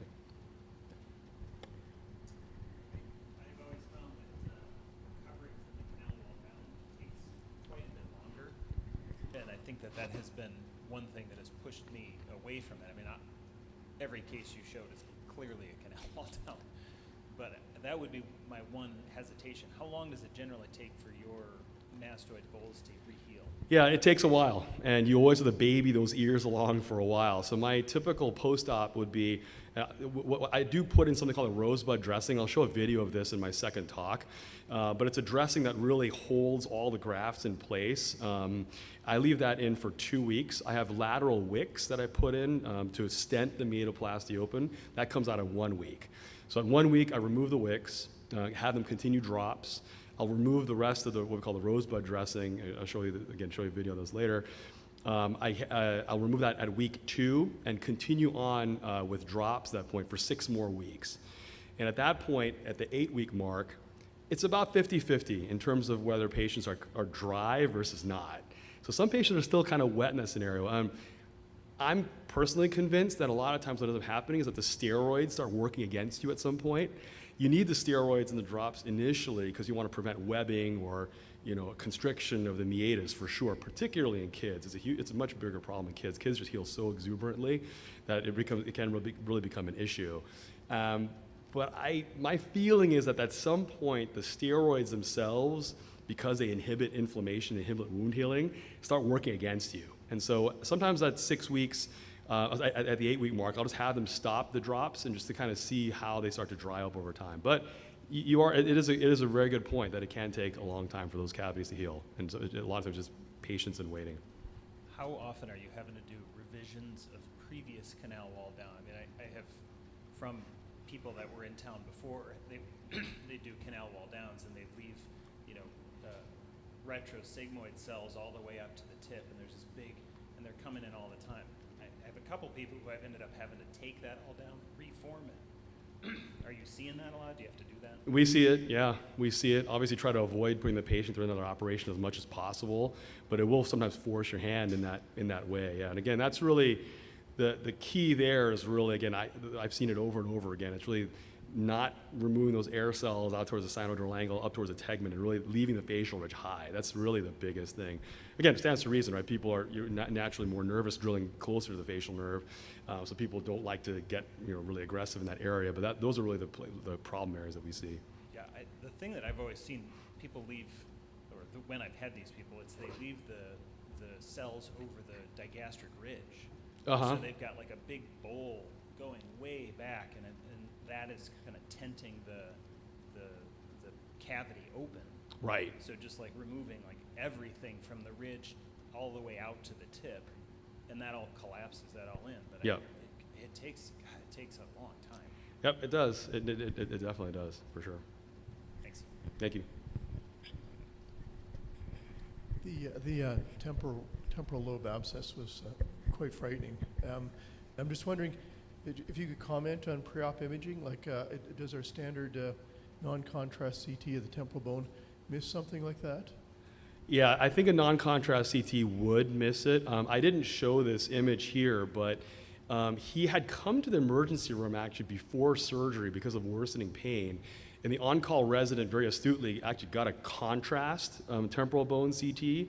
And even if you look at the coronal cuts, neurosurgery felt you could see an abscess starting to form there, like a subdural collection. We talked to our head and neck radiologists, and I talked to Hugh Curtin, who was literally wrote the book on head and neck radiology, and he disagreed with that. But so I think that you just have to have a low index of suspicion. I agree. I think you want a temporal CT with contrast, or if available, you probably want to go straight to MRI with contrast. Probably more sensitive for picking up an abscess within the temporal lobe if you're concerned about that. Well, let's say you're doing a canal wall down. There's a lot of it. The long arm of the incus is eroded. You're taking that out anyway. And there's a lot of adhesions all over the stapes. Yep. You feel it. It feels like it's intact, but you're kind of worried that if you start pulling all that stuff off there and trying to look, behind it and all the rest, that you're going to cause maybe a sensory neural loss as well. Would you just leave it and put a cartilage cap on there? Don't be a hero. Don't be a hero. Leave it alone. I do that all the time. Like if you see a bunch of grands over the stapes, again, if they end up with a conductive loss after surgery, let's say the stapes wasn't intact and you put a cartilage graft over there and they have a big air bone gap in the future, right? that's the least of their problems. Yeah. If you sublux the stapes and they get severe dizziness and a sensory neural loss, then that's on you, right? And so that's, I commonly would just, I'll leave that alone, as long as no skin over that area. Now, sometimes skin forces your hand. I've seen cases where the skin is literally between the crura of the stapes, right over the foot plate, that's moving underneath you. That's, I tell the residents, ear surgery is a lot of fun until it's not fun, and then it's really not fun. You have to get at it the best you can. Yeah, you really don't have an option. I guess some people will talk about doing a true type 4, right? And so just taking the canal wall down and just literally exteriorizing everything, just letting skin grow over an intact stapes and over the round window. I have never done that, but people will describe that. But yeah, if you're concerned that you left time to skin on the foot plate, that is somebody you might want to monitor with MRI, even though it is a canal wall down setting. All right, thanks. I'll have a second talk. We can answer more questions at that point. Thank you.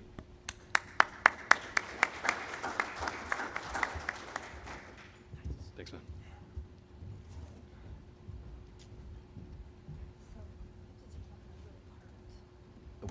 Okay, because you've got the HDMI that's going right in? Okay.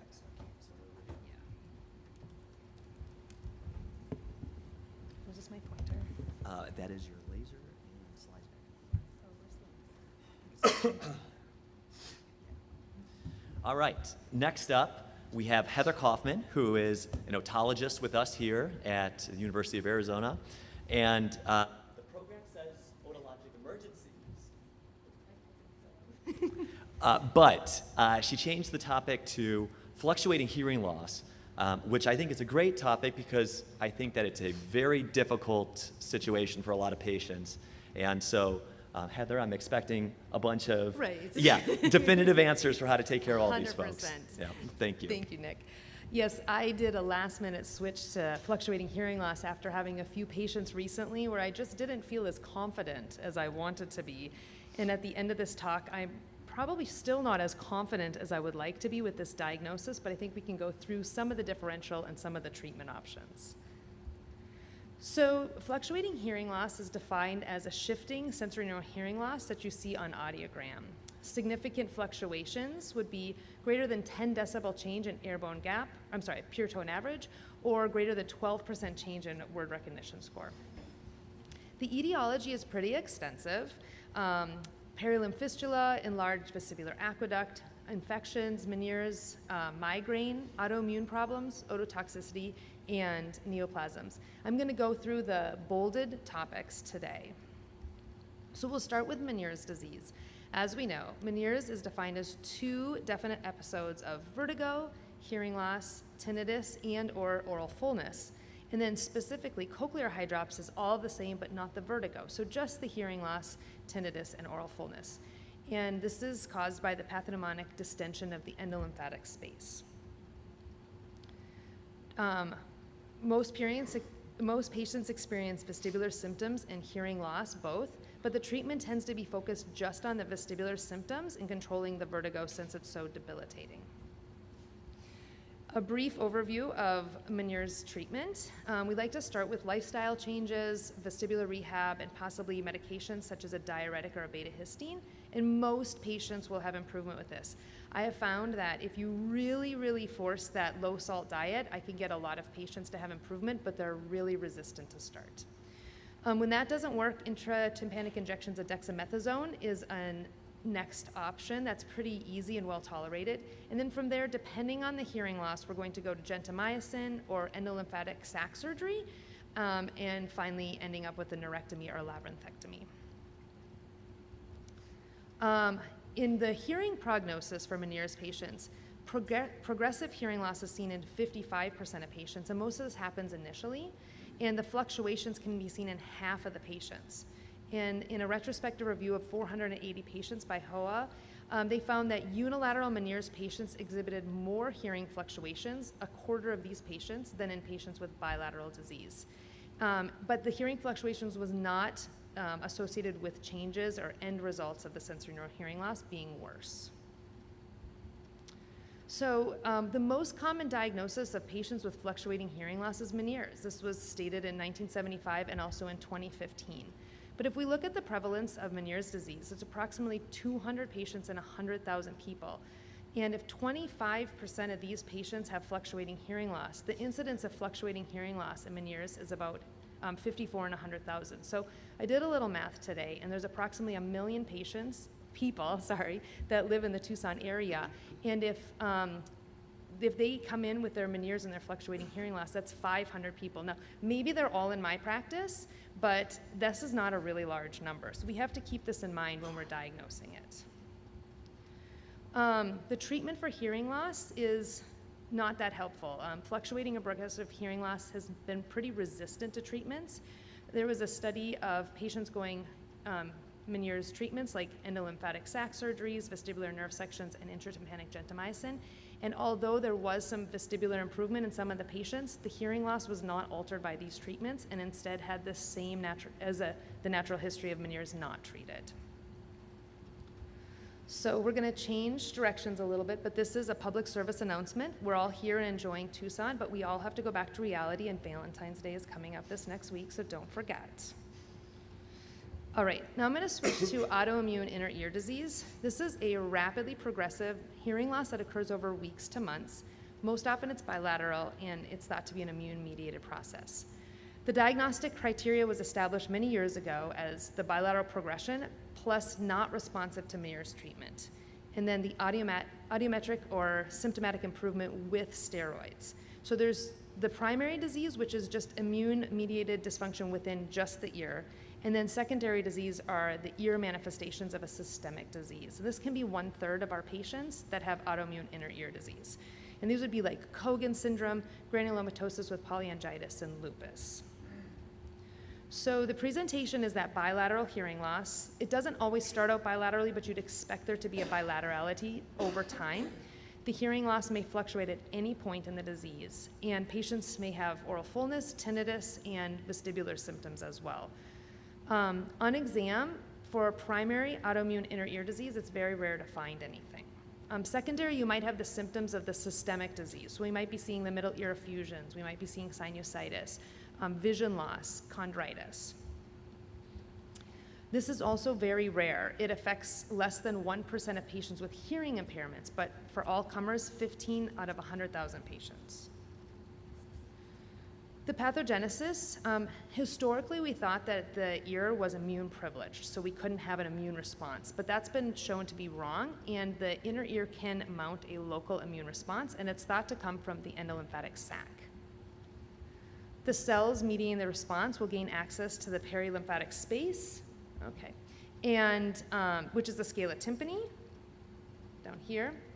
And it'll go through the spiral medullary vein, which is found in the spiral ligament. This can result in an inflammatory cascade, which causes decreased functions of the cells, fibrosis, and osteoneogenesis. The diagnosis is clinical. The rapidly progressive hearing loss that does respond to steroids. You do need to rule out the systemic causes for the systemic disease like ocular, neurologic, checking for inflammatory problems. But there is no specific test available to confirm this. Now, historically, we thought the Western blot immunoassay heat shock protein 70 antibody was correlated with active disease and people that would be responsive, but this has been disproven. It is not sensitive enough or specific enough for the diagnosis, and in fact can be found in Lyme's disease, ulcerative colitis, cancer, and even in the normal population. So we do want to do serial audiograms, especially when the patients are explaining that they're having some fluctuating hearing loss, especially initially, just to get the diagnosis. We always want to do an MRI scan to evaluate retrocochlear pathology, and we can think about a set of labs. We do want to rule out syphilis.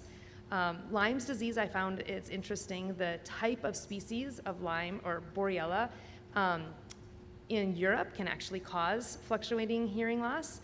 But it's not so common in the US. So we don't have to think about it as much. In specific patients, you might want to test for HIV, and then maybe the first set of autoimmune testing, this is where I would probably start, would just be doing like an ANA, ANCA, SED rate, and CRP. Now, if these are positive, I would then consider testing more rigorously, and I would definitely send these patients to rheumatology. So treatment for this is, the standard of care is steroids, and so patients are expected to start, or which should start on high-dose steroids, 60 milligrams a day for 1 or more weeks until they have hearing improvement. And on average, this would be 60 milligrams a day for 4 weeks. Then the patients that are responding, they can slowly taper till their hearing stabilizes. But a lot of patients are on long-term 10 to 20 milligrams of steroids a day. And then if they have a fluctuation, you need to go back up to the high dose. There was a randomized study of 116 patients with rapidly progressive bilateral hearing loss who all received 1 month, 60 milligrams a day of prednisone, and half of them did have some hearing improvement. Unfortunately, there's a lot of side effects for steroids, and a lot of patients recognize they don't want to be on these long term. And so many patients will let the disease take its course and plan for cochlear implantation to avoid the medical problems associated with steroids. And just recognize that fibrosis and osteoneogenesis may be present in these cochleas. I have a patient that I honestly don't think she fits this category, but she is tiny, she's 70, and she comes in with fluctuating hearing loss, and we've started doing, she'll watch her hearing, and if it doesn't improve over a week, then she'll start a small dose of steroids, but this has been good for her. I don't think she fits into this category, but it always comes to mind because she knows that she doesn't want to have all the steroids in her system. One example of secondary autoimmune disease is Cogan syndrome. So this has both ear and eye problems. So the ear is hearing loss as well as the vestibular symptoms, and this can go all the way to ataxia and oscillopsia. And then ocular symptoms are interstitial keratitis, and that's this, which is pain, scleral redness, photophobia, and then also decreased vision. Treatment for this, these patients can be responsive to aggressive steroids and possibly immunosuppressive medications, so this is where rheumatology comes in to help us. But also, if the patients aren't responsive, we should be thinking cochlear implantation, and early rather than later. Next, I'd like to go through enlarged vestibular aqueducts. So this is more of a childhood diagnosis for the most part. Most patients present congenitally or in childhood with hearing loss. It can be unilateral or bilateral, and if it is bilateral, you can have different amounts of hearing loss in each ear. Many patients have fluctuating hearing that's also progressive, and 40% of these patients will develop profound sensorineural loss. We do see worsening thresholds after even just minor trauma, exercise, and upper respiratory infections. And this comes from the abnormal communication between the subarachnoid space and the inner ear. And do remember that these patients are at risk for gushers with a cochlear implantation and stapedectomy. So it is one of the most common congenital inner ear malformations, causing 1 to 12% of sensorineural hearing loss, sensorineural deafness in children and adolescents. But despite that, in the general population, the prevalence is extremely low, with 36 per 100,000 patients. We diagnose this with imaging. So here's some examples. Oh, I'm sorry. The vestibular aqueduct, if it's greater than 2 millimeters at the midpoint, it's considered a diagnosis. And sometimes we like to compare it to the posterior semicircular canal. And if it's larger than that, it's a concern. So here's an axial CT of a right ear, and this is a normal aqueduct. So we have the horizontal semicircular canal here, and this little dot is the posterior, and then here, the space here is going to be our enlarged vestibular aqueduct, because compared to the enlarged vestibular aqueduct, same structures, horizontal, posterior, this is so much larger than this posterior canal. And then it also can be seen on Fiesta MRI and T2 MRI, and you can see that the vestibular aqueduct area here just lights up, and you can see how much larger it is than it should be. Treatment, so medical management is corticosteroids. 80% of patients will have improvement, but with no steroids, 20% of patients improve. Surgical manipulation of the sac itself has not been helpful. It does not seem to help with hearing loss, and it doesn't stabilize the progression. And so cochlear implantation is done when patients have profound hearing loss, and they should be implanted early. One diagnosis that goes with the enlarged vestibular aqueduct is pendrid. This is an autosomal recessive disease, and it's in most cases of bilateral enlarged vestibular aqueduct. So there's mutations of the SLC26A4 gene, and this encodes for pendrin. And pendrin is a chloride bicarbonate exchanger that maintains the composition of the endolymph. So patients with this will have the goiter along with the sensorineural hearing loss. And treatment for this, since the hearing loss is so severe, is typically early cochlear implantation. There's kind of a theme here. One diagnosis that we need to think about again is otosyphilis. So this is the infection with the spirochete treponema pallidum. And patients with otosyphilis will present with a nerve hearing loss, tinnitus, and vertigo. It can be bilateral or unilateral hearing loss, sudden and or progressive. But otosyphilis may be the initial presentation of patients with syphilis itself, and it should be considered in any patients with have new onset sensory neural hearing loss. So something to keep in mind. The incidence of syphilis has significantly increased since the early 2000s. And 2022, there was over 200 cases, new cases of syphilis diagnosed. Now that's not otosyphilis specifically, but syphilis in general, but we just need to be aware that it is on the rise.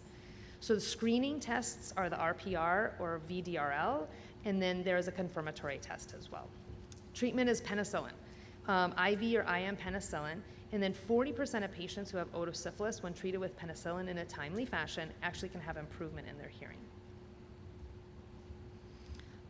So now we're going to take, this is my last topic that we're going to talk about, migraine. And so this is just some information in general about migraine and how it affects the ear. Migraine affects 12% of the population, and about 3% of the population have vestibular migraines. The definition of a vestibular migraine is recurrent episodic vertigo caused by migraine, and it can't be caused by another reason to have the vertigo. So it can be all types of vertigo: spontaneous, positional, visually induced, motion-induced vertigo. And the symptoms can be with or without headache. So this is now a recognized diagnosis by the Baronese Society, and we have the definition is 5 episodes of vertigo or vestibular symptoms, and the current or prior history of migraines, and then 1 or more migraine features. And these are going to be like our migraine aura type features. So like headache, photophobia, phonophobia, and visual aura. These are kind of classic symptoms that you see with a vestibular migraine. So you definitely have all the spinning and the ear symptoms like the tinnitus and oral fullness, but then all the sensitivities that migraine patients have, like phonophobia, photophobia, and then osmophobia, which is like the sensitivity to smell, and all the other symptoms that you'd expect with migraines. Migraine triggers are the same as vestibular migraine triggers. So each person needs to figure out what their trigger is themselves, but there's a lot of classic triggers. So too much alcohol, smells, light, sounds, lack of sleep, too much sleep, skipping meals, and some of the certain items that are in food, like the tyramines. Currently, vestibular treatment for migraines relies on the migraine management. So we want to start with trigger avoidance, and again, it's really important for patients to keep a diary and figure out what that their triggers are. So stress is classic, but it's hard to tell people to have less stress. Hormonal changes that can be managed with hormone medications, changes in sleep, diet, like skipping meals, and then intense stimulations. Dietary supplementation has been shown to help with magnesium and riboflavin, and then lifestyle modification. So this is just being kind of boring. You know, you need to go to bed at the same time, you need to get up at the same time, you need to eat 3 meals a day, you need to exercise. And so it's hard to do this, but patients can have an improved overall being if they are willing to try this. For those that this doesn't work for, there is abortive therapy and prophylactic treatments. Abortive therapies are what you do when you have an attack, and it can be triptans. This is mixed evidence on whether or not the triptans work for vestibular migraines in comparison to regular migraine headaches. Corticosteroids might be effective, and then antiemetics and antihistamines, there's no evidence to go along with this. Prophylactic treatments are something you're going to do every day, and so antihypertensives, antidepressants, antiepileptic medications are routinely used, and now the biologics, the CGRP antagonists, let's say Emgality, Ajovy, and Aimovig, those are thought to also help with vestibular migraines. It's not shown that well in the evidence yet.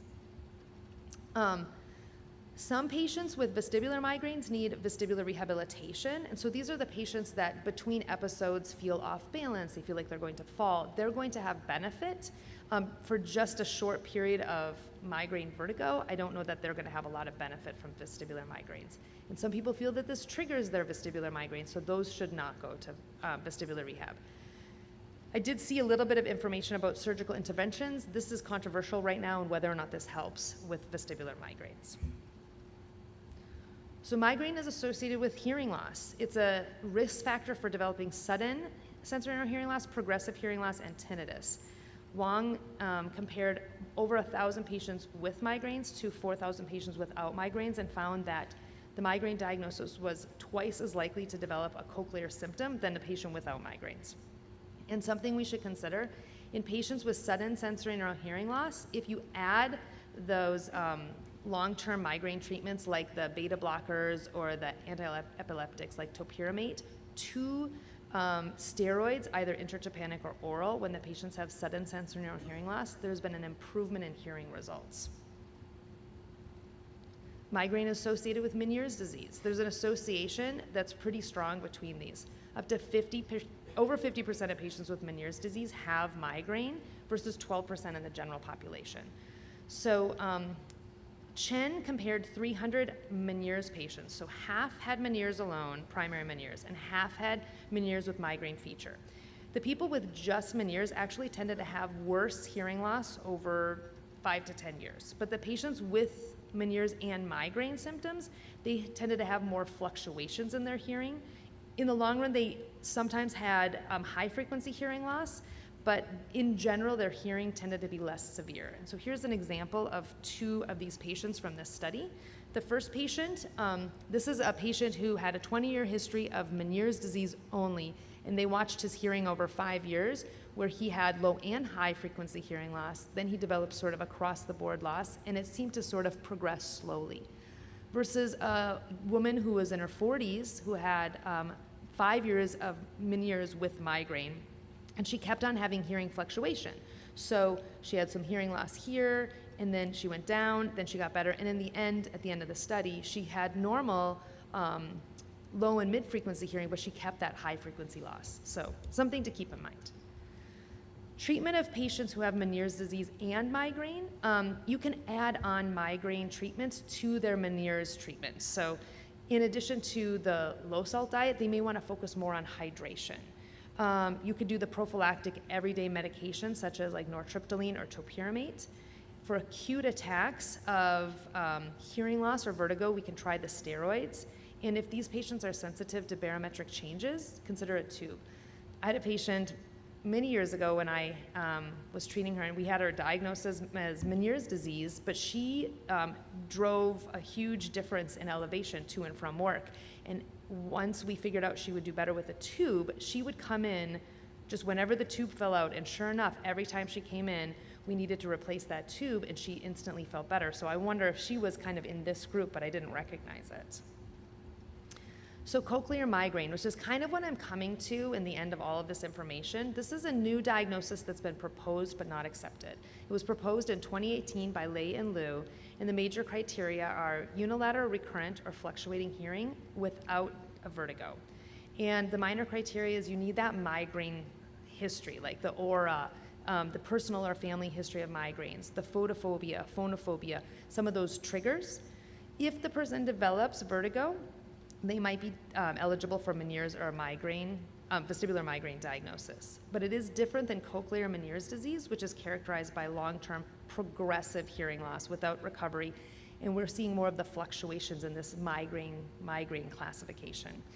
So, so we'll just have to see where this brings us, because I'm not sure. I mean, hopefully, it seems like it's likely that the cochlear migraine will be a diagnosis in the future, and then how we'll be able to treat these patients better. So this is something I put together, and that initial quote that said, all fluctuating hearing loss is Meniere's disease, or most likely to be Meniere's disease. It is. You can get fluctuating hearing loss in Meniere's disease. It's just not that common. Meniere's disease is not that common. Fluctuation in Meniere's disease is not that common. So it's something to keep in mind and definitely test people for, but I think they want this diagnosis, sometimes for disability, but just because it seems really good, really real. Autoimmune inner ear disease is really uncommon, much less than even Meniere's, less than Meniere's with fluctuating hearing. Syphilis is just on the rise, so I wanted to put another plug in for it. And then migraine is affecting 12% of the US population. So the number difference between migraine and Meniere's disease is huge. And vestibular migraine affects 3%, and if cochlear migraine becomes a diagnosis, I'm not sure what the percentage is, but it's something that we need to be keeping in mind. So back to the beginning, the workup for fluctuating hearing loss is audiogram and repeat audiogram at least every 6 months or with the fluctuations until we can establish what the disease is doing. I would always check patients with an MRI with gadolinium. I would do this even if they had bilateral disease, just to be certain there's not something going on. Lab testing, we want to rule out syphilis. In the labs for secondary autoimmune inner ear disease, I would start with those general autoimmune tests to start with. And then get rheumatology involved. I know it's hard, but that's what I would do. And then the treatment is high-dose steroids. The problem with high-dose steroids is if you're doing it once, it's fine. If you're doing it long-term, it's a problem. So think about the intratympanic injections for our diabetic patients, for patients that might need long-term steroids, but also early cochlear implantation needs to be on the list. And then remember, Meniere's treatments we can start with those low-salt diet, the diuretics, and then for migraine, we also want to start with those lifestyle modifications, and then abortive and prophylactic medications if necessary. That's everything.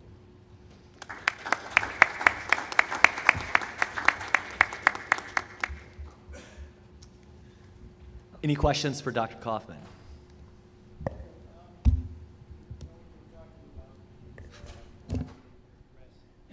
Rapidly progressive sensorineural hearing loss in relation to the autoimmune. You're using a similar definition of sudden sensorineural hearing loss? Yes. Yes, okay.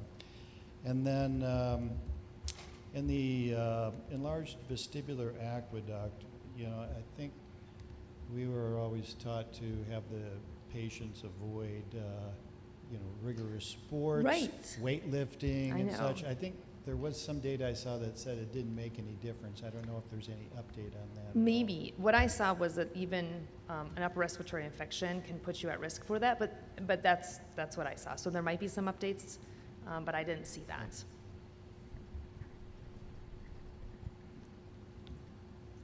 Good. Thank you. Yeah. I don't know why I plugged that. You got that? Yeah, I think we're good. Do you have, yeah, there's.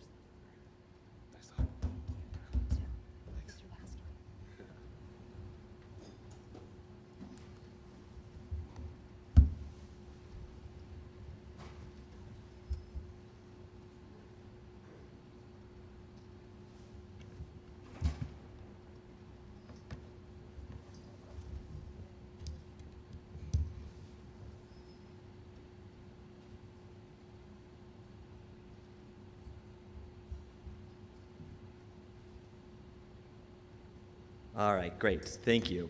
So I'm gonna go next. I'm Nick Dewyer. I'm assistant professor here at the University of Arizona and the director of otology, neurotology, and skull-based surgery here at our medical center. And I'm gonna be talking about cochlear implants. And I called this Updates for General Otolaryngologists, but perhaps a better title would be Updates for Otolaryngologists who don't do cochlear implant surgery. So just out of curiosity, show of hands, anybody do cochlear implant surgery here? Yeah, so we got the folks from our team, and then I see one more. And then who sees adults with sensorineural hearing loss? Yeah, pretty much everybody. So I have no disclosures. So the two things I want you to take away from this talk and what my goals are for folks who are not doing cochlear implant surgery and don't need to have all the nitty-gritty details about candidacy criteria and the differences between different types of electrode arrays. I want you to know when and how to refer a patient for a cochlear implant evaluation. And I want you to know enough about cochlear implantation that if you tell a patient, hey, I'm going to refer you for this, and they start asking you questions, that you have some answers to give them a little bit of information before you say, okay, hold the rest of your questions for the cochlear implant team. So as you know, cochlear implants are surgically implanted hearing devices, and they electrically stimulate the neurons in the cochlea. They're treatments for patients who have sensory neural hearing loss that has progressed to the point where hearing aids are not as effective for them as we would like. They've been around for a long time. I think that most of us are familiar with them to some degree. And I'm not going to get into a lot of the mechanics of them or how they work. But what I am going to talk about is the workup process and what's involved with that. And so steps of the workup process usually include an audiogram. Typically, after looking at that audiogram, somebody's going to identify them as a potential cochlear implant candidate. And then as they move on, there's an audiology cochlear implant evaluation and an appointment with a cochlear implant surgeon. And these things don't have to happen in any specific order. And so, most of the time the audiogram is the starting point. But we're going to talk about what's involved with all of these different steps. So I am going to start with audiograms. You all are probably getting and reviewing audiograms. And so this is an audiogram of a patient of mine. And here you can see we have the pure tone thresholds. They've got bilateral, nearly symmetric sensory neural hearing loss downsloping, sort of in the 55 decibels going down to roughly 90 decibels range. Pure tone averages, measured a few different ways, are approximately 65 decibels. And then the word recognition score was 64% in the right and 36% in the left. And so I saw this and I thought, okay, we need to be thinking about a cochlear implant for this patient. And so why was I thinking that? And these are some clues that I'd like you to keep in mind when you're seeing patients, for patients that you want to at least think, do we need to consider working them up for a cochlear implant? So there's a nice audiometric rule of thumb out there, which is called the 60-60 rule. And I'm calling it a rule of thumb because it's, there's some wiggle room for it. But what it states is that if you see a patient and on their audiogram they have a pure tone average that's greater than 60 decibels and a word recognition score of less than 60%, that they're likely going to be a cochlear implant candidate. What I'll tell you is that I don't worry quite as much about the pure tone average, but the word recognition score is a really strong indicator for me about patients who would be better off with a cochlear implant than a hearing aid. And the thinking there is that as people have sensory neural hearing loss that progresses, it's not just that the volume goes down, it's also that their ability to discern clarity goes down. And with word recognition testing, the audiologists are trying to do the testing at a level that's audible for them. So it's not a loudness test. It's a test of, when I play this loudly enough for you, what can you understand? And so if people's ability to hear clarity is low, a hearing aid's not going to help them as much as we would like, because hearing aids make things louder, but they don't make them more clear. In addition, I would encourage you to consider each ear individually. And this is a relatively new thing in that it has become common for people to receive cochlear implants for asymmetric sensory neural hearing loss or single-sided deafness, and we know that it works well for the right patients in that condition. And so if you see a patient, like that last audiogram, which we'll go back to, where one ear may be too good for a cochlear implant, but the other looks like it likely would benefit from them, don't screen them out because one ear is too good. Another big clue, and this is one thing I really like to hear from patients if I'm considering doing a cochlear implant in them, is if they have well-fit hearing aids and they say, "Doc, I'm just not doing as well with my hearing aids as I would like." That's a big clue, because that's coming from the patient that they've tried the alternative, they've probably progressed beyond where hearing aids are going to work well for them. And so that's a useful thing to know. And then finally, sometimes we see these patients in clinic who just can't hear or understand us, especially if they're wearing hearing aids. And so our clinic rooms are usually fairly quiet. We're sitting face-to-face with a patient. If they're struggling in that environment, they're having a hard time. And so these are kind of clues that tip me to think, okay, let's see if a cochlear implant may make sense for them. So going back to this audiogram and looking with our 60-60 rule, so our pure tone averages are greater than 60 decibels in both ears. And our word recognition score is 64% in the right, so it's slightly higher than that 60% threshold, but close. And in the left ear, it was 36%, which is well below. And so applying that 60-60 rule of thumb, this patient would be somebody who would meet criteria to say, okay, we should look at a cochlear implant evaluation for them. So what happens at a cochlear implant evaluation? A number of things. So one is that the audiologists are going to do more in-depth hearing testing. We're going to talk a little bit more about that. They also do quite a bit about education about cochlear implants, which is great because these appointments are typically 45 minutes long, 60 minutes long, 90 minutes long. So patients can walk out having had all their questions about what is a cochlear implant, what does it sound like, what's the process of using one, can I use it with a hearing aid on the other side? They get a lot of that information answered. In addition, the audiologists are making their overall assessment of, is this patient a good candidate for a hearing aid? Which is useful because the audiologists are the ones who deal with, for a cochlear implant, excuse me. But they're the ones who deal with hearing aids. They're the ones who do the cochlear implant programming and follow-up. And so, if they say, yeah, we think they would do well versus no, we don't, that's very useful. And for patients who they determine would be a candidate, they do the device selection.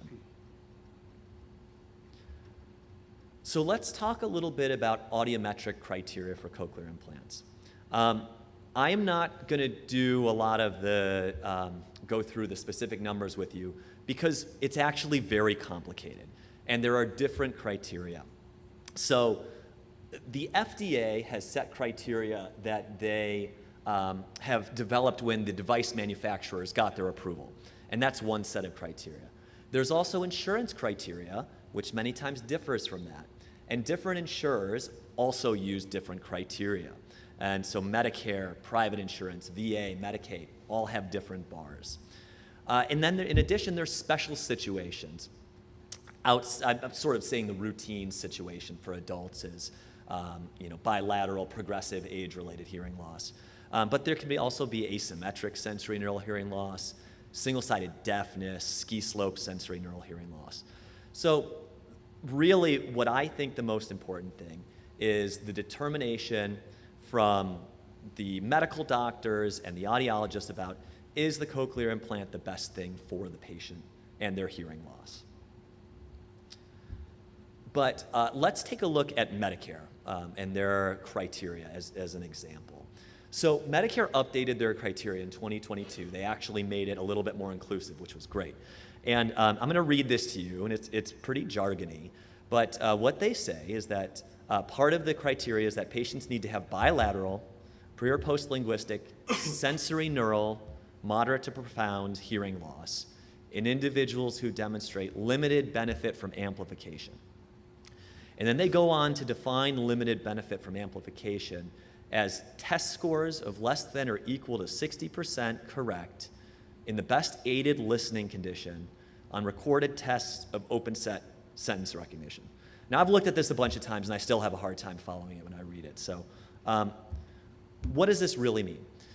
It means that the testing is done aided. So the patients are wearing hearing aids that are either provided by the audiologist, or if the patient has a well-fitted pair of hearing aids on their own, they can do the testing with that. They're using sentence recognition tests, and so sentences are different than the word recognition tests that they're typically doing with an audiogram. And notice that they don't make any comments on testing in background noise. And so one of the things that has become really sort of standard practice over the years is that cochlear implant audiometric testing is done in both quiet and background noise. And there's a lot of research that has looked at what the test results for those different situations mean. And obviously, testing somebody in background noise is going to be more difficult than testing them in quiet, so their scores are going to be lower. And my takeaway from all the literature about this is that the best test to determine whether somebody is a good candidate for a cochlear implant is the testing in quiet. But the testing in noise can be useful to help them meet insurance criteria.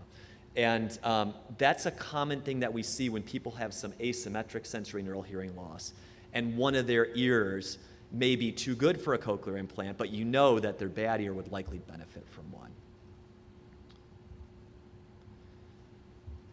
And so the takeaways from what happens at a cochlear implant evaluation is, one, the biggest question that I think that we're trying to get at is, would a cochlear implant or a hearing aid be better for the patient? And some of this is done by testing them with hearing aids, which helps, one, determine how well a patient can hear with hearing aids, and two, if they have hearing aids and they say, oh, I don't like my hearing aids, you know, they're causing me all sorts of trouble, they don't work well, by having the audiologist use a pair that they have that they know works well, it also gives the patient good information about, oh, you know, your hearing aids are good, it's just your hearing, or, yeah, you got to go get your hearing aids tuned up or get a new pair. So what all this determination means is that I think that you should have a fairly low threshold for referring patients for audiology cochlear implant evaluations. Because even if the patient goes and they don't meet criteria, let's say they learn that they just need a new pair of hearing aids, it's useful because they get a definitive answer about what the best thing to do for their hearing is.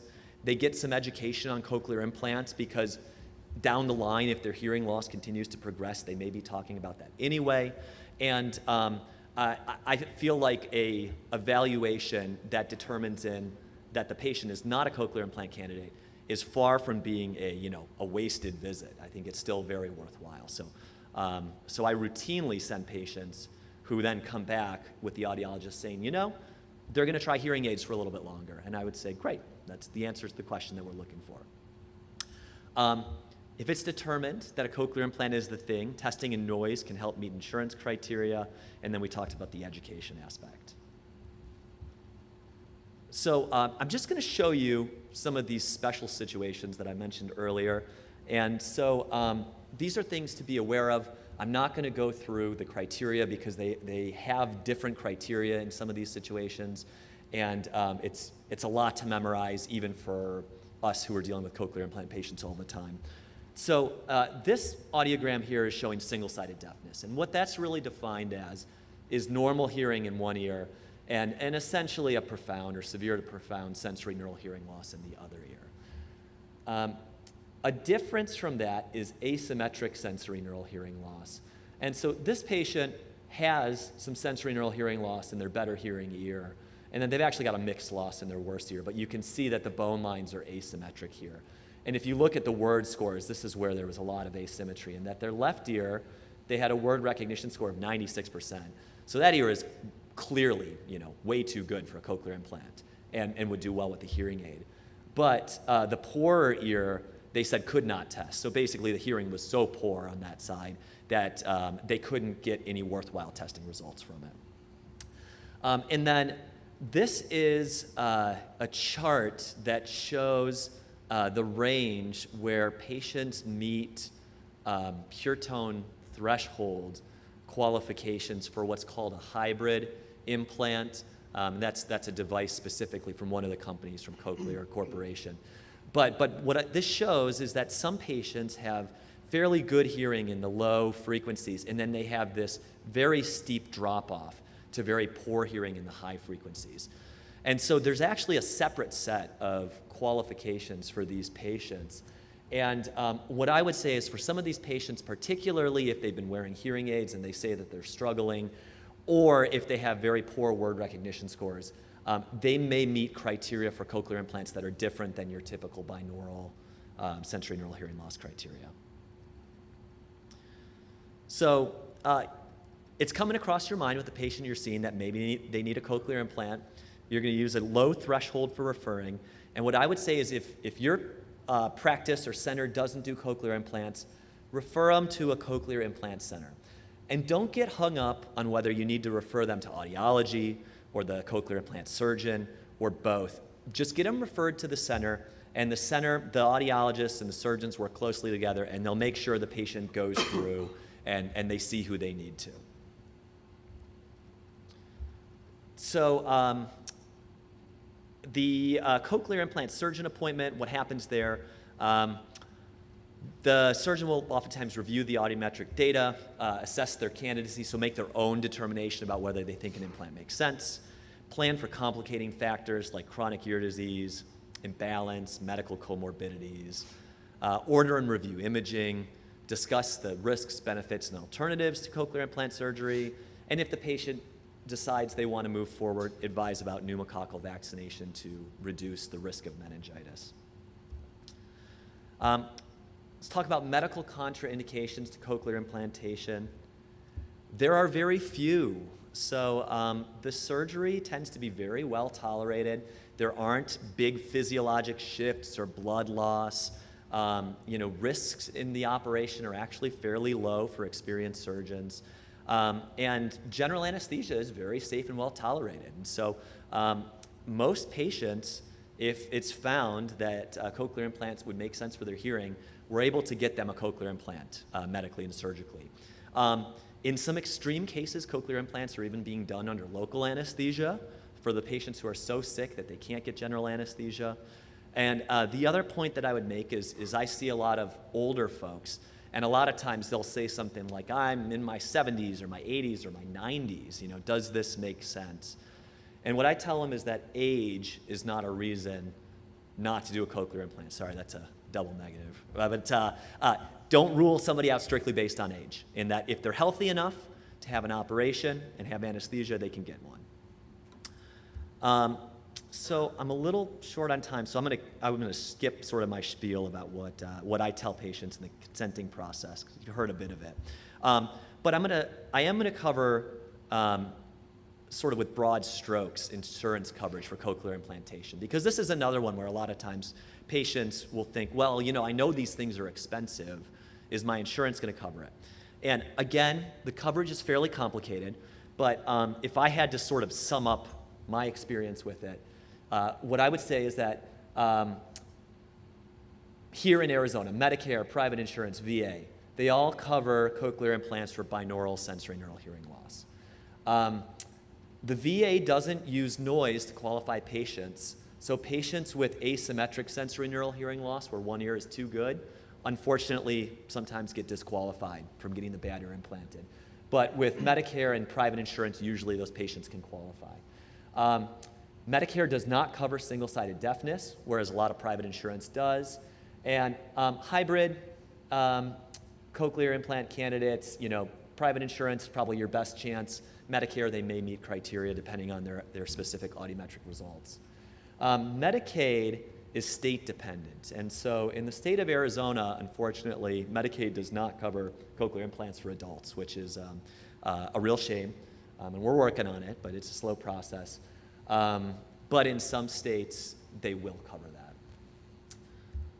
So in summary, use a low threshold to refer patients for an audiology cochlear implant evaluation.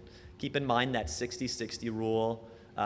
If they've mentioned that they've been struggling with hearing aids, and think about each ear individually. Let the CI Center sort out candidacy and insurance. That's our job, to know the ins and outs about all this stuff and how to get that figured out. And so, I would say if you're not at a cochlear implant center and doing the cochlear implants yourself, just have a low threshold, send them to somebody who is doing it, and then let them figure out the insurance side of it and the audiometric candidacy side. And that there's very few medical contraindications to cochlear implant surgery, and that cochlear implants work very well for the right patients. So, thank you.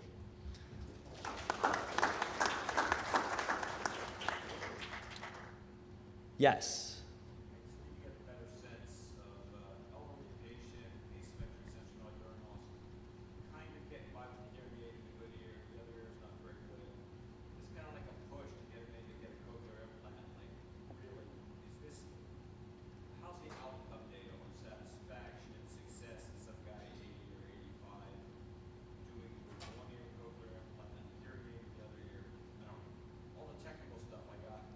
Sure. Yeah, so I'm going to sort of address that in two ways. So one is if the patient is getting by fairly well with a hearing aid in their good ear and they don't feel particularly motivated to get a cochlear implant, then I wouldn't push them on it, because just right off the bat, they're kind of in a setup where they're looking like they may be a little bit more of a glasses half empty kind of person when they're evaluating how they're doing with their implant. And so, the people who I feel much more confident saying an implant's the right move for you are the people who are just struggling with their current situation with hearing aids. So that's one part of it. The second part of it is I'll mention bimodal hearing, which is an implant on one side and a hearing aid on the other. And patients actually do very well in that situation. And so for me, with older adults, I always start by just, even if they qualify for an implant on both sides, I start by doing an implant just on one side. And then I give them 6 months to get used to it, and they continue using their hearing aid on the other side. And then I discuss with them, hey, do you want to do an implant on the other side? And I would say the vast majority of my patients don't want to. And typically what they say is essentially, I'm doing pretty well like this. You know, the implant has got me access to sound that I wasn't hearing before, and I like being able to continue to use some acoustic hearing and a hearing aid on the other side, and I just don't feel a particular need to go through a second side. So, so bimodal hearing works quite well, and I would say is what the majority of my older patients end up doing. Yeah. Yeah, the other thing I'd say is Advanced Bionics, they actually will give them a hearing aid for the other ear so that they program them together, and so they don't have to deal with 2 different hearing aids or 2 different programs in their apps, and they can have, you know, conference center or back a church program or whatever, and it'll do them both. The other thing is, a lot of the times what I get is this really worth it? And so they talk about, there's a really good chart of quality of life years per $1,000, and it has a whole bunch of different diagnoses, and the quality of life years per $1,000 for cochlear implants are better than hip replacement, knee replacement, single graft cabbage. I mean, like the amount of money that we spend on other things is massive, and the quality of life benefit is similar. So I hear that a lot, like, oh my gosh, this is so much money, and this is, well, I mean, they don't bat an eye at getting their hip replaced, and that's $45,000. So. Yeah. Yeah, it's very true. And so, I mean, I have a lot of really happy patients who have gotten cochlear implants. Now, you know, you always, not everybody ends up being a star performer, and there are certainly some patients who, you know, every time I see them, they grumble a little bit about, you know, this, you know, it's not perfect and whatever. But most of the time, even if they're saying that, I'm noticing that talking with them in clinic, they're doing a lot better than what they were able to hear me pre-implantation. Yes. Feedback you get from your patients on listening to music with cochlear implants? It's not great with a cochlear implant.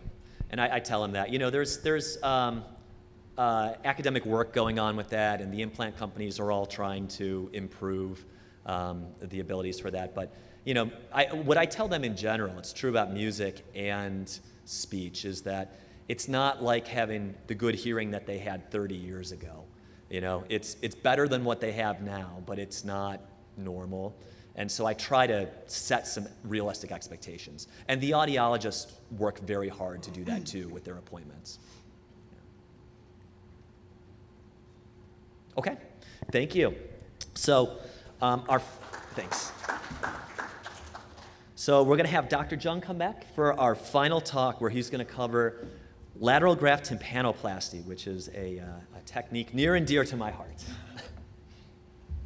Yeah.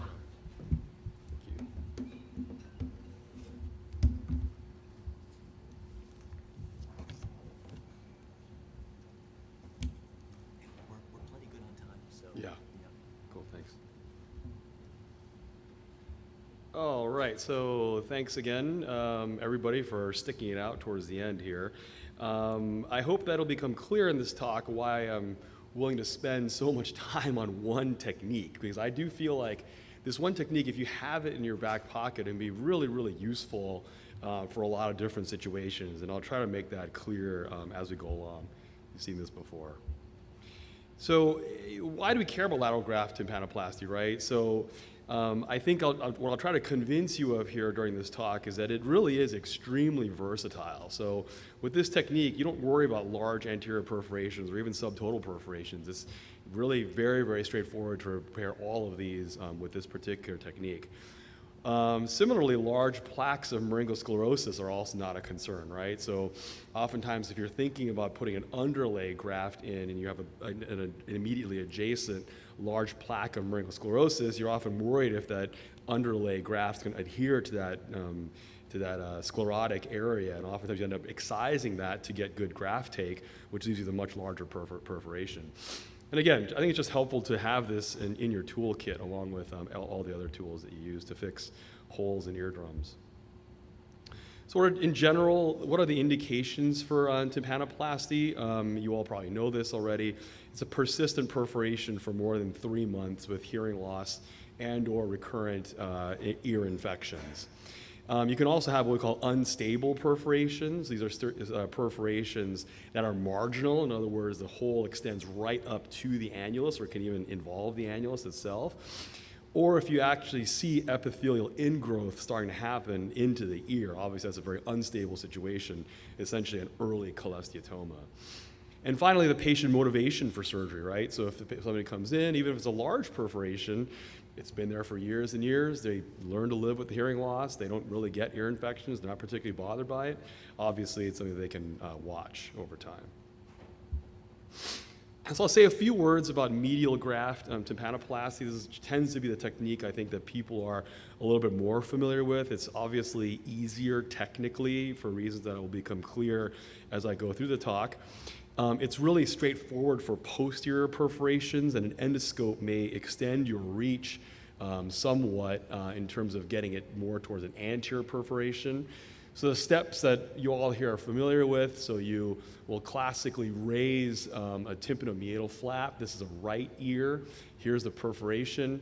And what I find to be useful here in these situations is to actually sharply elevate the drum off of the manubrium. So I'll actually incise the periosteum of the manubrium and very carefully, oftentimes with a joint knife, we'll very carefully kind of sharply elevate that periosteum off of the manubrium itself. And you can see here that you've left the manubrium naked.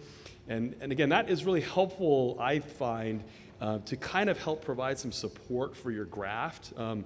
Where a medial graft is going to fail versus a lateral graft is going to fail are different, right? And so I'll show you pitfalls of a lateral graft as we go through the talk. But as you're all well aware, for a medial graft, the concern is really more for anterior fall away, right? You try your best to prop up the graft with gel foam anteriorly, but in a certain percentage of cases, inevitably you'll have that graft fall down into the middle ear, and that's how that graft most commonly is going to fail. And I find that placing that graft lateral to the bone of the manubrium and medial to the perforation oftentimes is very helpful. So I kind of touched on this already. Here is shown basically a total perforation. Anterior large perforations, just really not an issue with this approach at all. Neither is extensive laryngosclerosis. Revision cases, I tend to have a much lower threshold to move forward with a lateral graft in the situation where where I or somebody else has done a previous medial graft. I feel like, again, I guess this is anecdotal, but I feel like the lateral graft is a little more bulletproof in that regard. You'll have less failure rate with a lateral graft than with a medial graft, and it's extremely versatile. Again, the size of the perforation really is a non-issue here. So I'll describe the basic steps of lateral grafting. Towards the end, I'll actually have a little movie here that I'll summarize everything. So I will always use a post-auricular approach. So to me, that provides the best access to the entire ear. Endoscopic approaches to lateral grafting have been described. In my hands, again, I'm just a little bit less comfortable with the endoscope, just given how I was trained in my practice pattern. But endoscopic approaches have been described for this. You harvest the fascia. I classically use temporalis fascia for this, and I always go for true temporalis fascia. That the TPFF layer I feel like is just less robust, and generally I will not use that. I'll give you a little pro tip here in a multiple revision case. Another really great grafting material a lot of people don't think of and really don't know about is actually that periosteum I described in the first talk that dives underneath the temporalis muscle. So in a situation where the patient, let's say, has had 2-3 prior operations, you know the fascia has been harvested multiple times or has even gone completely to a place where you can reach it, that periosteal layer can also be your secret stash to be able to get some really good grafting material. I have used the porcine graft material from Cook Medical. It works. I find that it's a little bit more difficult to use. It's a little bit stiffer. I find you have to really hydrate it for a long time in the operating room. I don't love the way it behaves, so if I can use native tissue, I'm strongly biased towards that. And I'll also harvest canal skin. Canal skin, I think, is the best way to reline the cavity or the canal once you've finished your canaloplasty, which is required to place a lateral graft. Now, I will also skin graft as well, because inevitably you're not able to you're not able to reline the entire skin of the canal, because by definition, you've actually increased the size of the canal by doing canaloplasty. So the way I was trained, the classic Mass Eye approach, is to harvest a little bit of arm skin, to actually lay that down and cover areas of exposed bone within the ear canal itself. I think a lot of times those grafts probably don't take. They really act more as a biological dressing than anything else. But sometimes they do take, actually surprisingly, to a surprising degree, actually. Canaloplasty is really important, and the reason for that is because when you're going to lay your graft in, you want to really make sure that graft is right tight within that anterior sulcus, right up against that anterior bony wall. And you want to make sure that the edge of your graft is pretty much right at the annulus. What you want to avoid is having that graft kind of crawl up the anterior wall. That can promote blunting in that area, and I'll talk a little bit more about that later on in the talk. You'll remove the remnant drum. I do like to leave a fibrous shelf where possible. So what that means is I'll truncate the annulus at 6 o'clock. Obviously, the annulus is missing at the notch of rivenus where the manubrium comes through. But I'll truncate the annulus there around 6 o'clock. But I will oftentimes, wherever I can, leave a thin shelf of fibrous drum with all the epithelium completely stripped off, obviously. If you lay grafting over intact epithelium, then you'll create a canal cholesteatoma long term. Sometimes you do get that anyway, even though you try your best to remove all the epithelium. Not a big deal in the office. Even if you see a little pearl starting to grow, if you're sensitive to that and you have your eye out for it, you can just marsupialize that widely in the office just with a straight pick, or it's very well tolerated by the patient. Actually, it's quite insensate. You can just open that up. If you suction out the keratin in that area, that will heal up great and not be a long-term problem. But you have to be on the lookout for that. You'll lay in the graft. The way we do it is we cut a slit through the graft superiorly and then lay the manubrium through that slit. Again, I'll show you a movie on this, a little bit easier to describe in that way. And I'll rotate the leaves of the fascia, as you can see here, superiorly to take up the slack of the graft. So you always want to leave a little bit excess of your graft, right? You don't want to have it perfectly sized and it'll be kind of tight for coverage. You want to leave a little bit of excess. And the classic teaching here, this is passed down from Daryl Brackman at House Ear Clinic to Mike McKenna to me, was he wanted about the size of your thumbnail, approximately. It's about the size of a lateral graft. Now, there's a funny story about that. Apparently, Dr. Brackman gave this talk in Japan at some point, and afterwards, everyone lined up to actually measure his thumbnail because every thumbnail is slightly different. But anyway, if you size it to your thumbnail, it's generally fine, and you'll learn how to adjust that as time goes by. And then replace the canal skin along the anterior canal wall, and then lay in the skin grafts to complete covering the bony canal. So canaloplasty, and this is also obviously relevant for other situations, including exostoses and inflammatory canal stenosis. So really the goal for this particular operation is to see the annulus through its entire extent, right? It's really difficult to be able to lay the graft in appropriately at the anterior sulcus unless you can completely see the annulus throughout. So that's really the goal of this portion of the operation. But obviously, as I mentioned, exostoses, surfer's ear, a lot of you probably do the surgery as well for that indication. That's always an operation that even gives me a lot of angst, right? It's really uncomfortable to be drilling completely blind and the entire canal is filled with these bony bumps in there. And so a couple of tips I always like to give the residents and fellows is that your safety zone in a canaloplasty is anterosuperior, just like a mastoid, right? So if you head up anterosuperiorly, you'll never get into anything really bad as long as you're looking out for the TMJ capsule and obviously for dura. But you're not going to run into really bad stuff like the facial nerve, the labyrinth, things of that nature. If you go there slowly with a diamond burr, it's actually quite safe. And you have the most space superiorly and inferiorly. I just talk about the Mickey Mouse ears, because it's the curvature of the TMJ joint capsule, right? It curves away from you superiorly and inferiorly. So you actually have a little more space to extend that in those directions. Now, what if you see a little bit of TMJ capsule? Not a big deal. Even if you see a little bit of fat come through, if you get through the capsule itself, what you can do is bipolar that at a low power, and it'll shrink back. You don't really have to do anything to repair that area. Skin will grow right over it. It won't be a huge problem. If you make a big hole, though, again, it's something you want to avoid. Don't get me wrong. A big hole can cause people some problems like chewing. For example, they'll hear that when they're chewing food, and they'll be very annoyed by hearing that chewing sound very loudly in the ear because the sound is getting transmitted from the TMJ. So again, something you want to avoid, but if you do get into it, it's really not the end of the world either.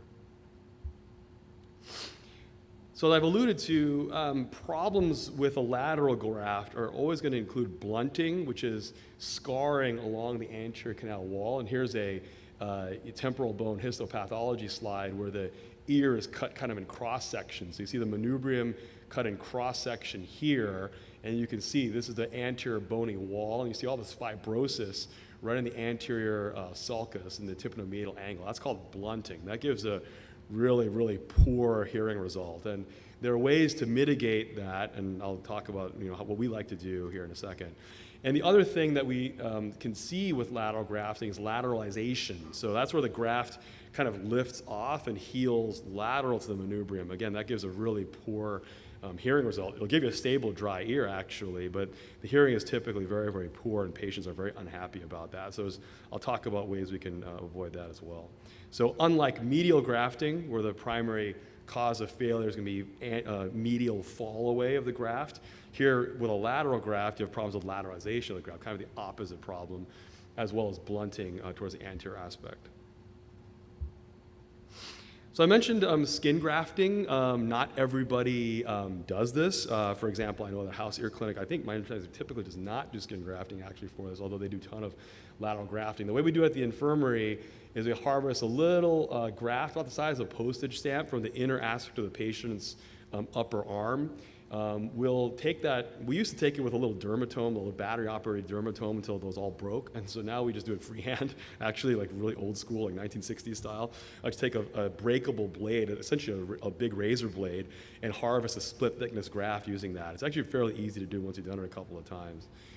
And the way we prepare that graft was to lay it shiny side up, so the epithelial side down, on top of what we call, the trade name is called Odo silk. It's actually not truly silk, it maybe was in the past.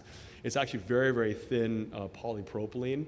And we coat that with a very, very thin coating of bacitracin. You always want to tell your scrub tech not to put too much bacitracin on it, otherwise the backing is extremely hard to take off after the skin graft gets laid into place. It can be kind of a pain.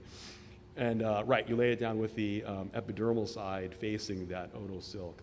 So where do we place these skin grafts? So we'll place it along the bony canal wall. And the idea here is to try to lay them over the graft and kind of seal the edges of the graft against the bony canal wall. Again, the idea here is to promote healing in the area and prevent scar from forming. That's kind of the goal of this. Over time, what I've done is, so when I trained with Mike McKenna, he would oftentimes, if the canal skin that he had harvested at the beginning of the case looked kind of ratty or didn't look so great, he would often have just skin graft the entire canal. I've gotten away from that. I really find that the canal skin that you harvest at the beginning is really the best graft you're going to have in my experience. So I kind of meticulously will harvest that. And what I'll do is lay that down. Again, you've widened the canal, so it's never going to lay back perfectly, right? What I'll do is lay that anterior canal skin more medially, so it actually will bridge that gap anteriorly over that fascia graft, right? And so the idea there is you might leave a little gap here laterally along the bony rim, but that will fill in with skin immediately, like within a week, and that's really never a long-term problem. So I feel like it's really helpful to get that anterior canal skin back over that graft to really prevent, in an effort to minimize blunting in that area. Lateralization, right? Again, as I mentioned, is a problem. Two ways that we can minimize that. The first is really to make sure, I had a question earlier about, well, what if your manubrium is really medialized, right? That's an issue, right, in terms of laying the graft in. However, particularly if you're doing a lateral graft, you want to be really cognizant of not biting that manubrium back too much. If you have a little tiny nubbin, then it may not be enough to anchor your graft into place. You really want that manubrium coming through that slit. And again, the point there too is don't make your slit too deep. Make it pretty narrow. You want it just enough to be able to fold the edges up over the top of the manubrium. So you want the manubrium over that lateral to the graft to really prevent that graft from lifting off during the healing process. But the other thing that we do is, this is a very old term, I don't even know where it came from. We call it rosebud dressing for reasons that will probably become clear. Again, it's these same little, what we call Odo silk strips. We cut these, they come in little strips, and we trim them down even a little bit further, and we'll lay these strips such that they're over the skin grafts and over the fascia graft as well. You can kind of get an idea of how those guys lay in like this. And we'll put little tiny pieces of cotton soaked in, sorry, I should mention these silk strips are also soaked in cortisporin solution. The solution is oily, and it really makes it a lot easier to handle as opposed to a water-based drop. Some of you will then instantly say, well, isn't it a problem using cortisporin in an open ear because of the theoretical risk of ototoxicity? The only thing I can say to that is that's the way it's been done at Mass Eye and Ear since like 1955, and I don't think it's ever been seen that somebody lost hearing as a result of using cortisporin drops in this setting, but it may have been missed, who knows. And so what we'll do here then is take little tiny pieces of cotton. You start with really itty bitty pieces here to lay down right up against that anterior sulcus, and you want that area to be really tightly packed down. So again, to prevent any blunting or lateralization in that area. Once all those bits of cotton have been laid in, you lay back those the ends of those rows of the polypropylene strips, and I leave this in the ear for 2 weeks. Once you close the ear, I'll have a separate wick that stents open the meatus to prevent scarring in that area. That comes out at 1 week.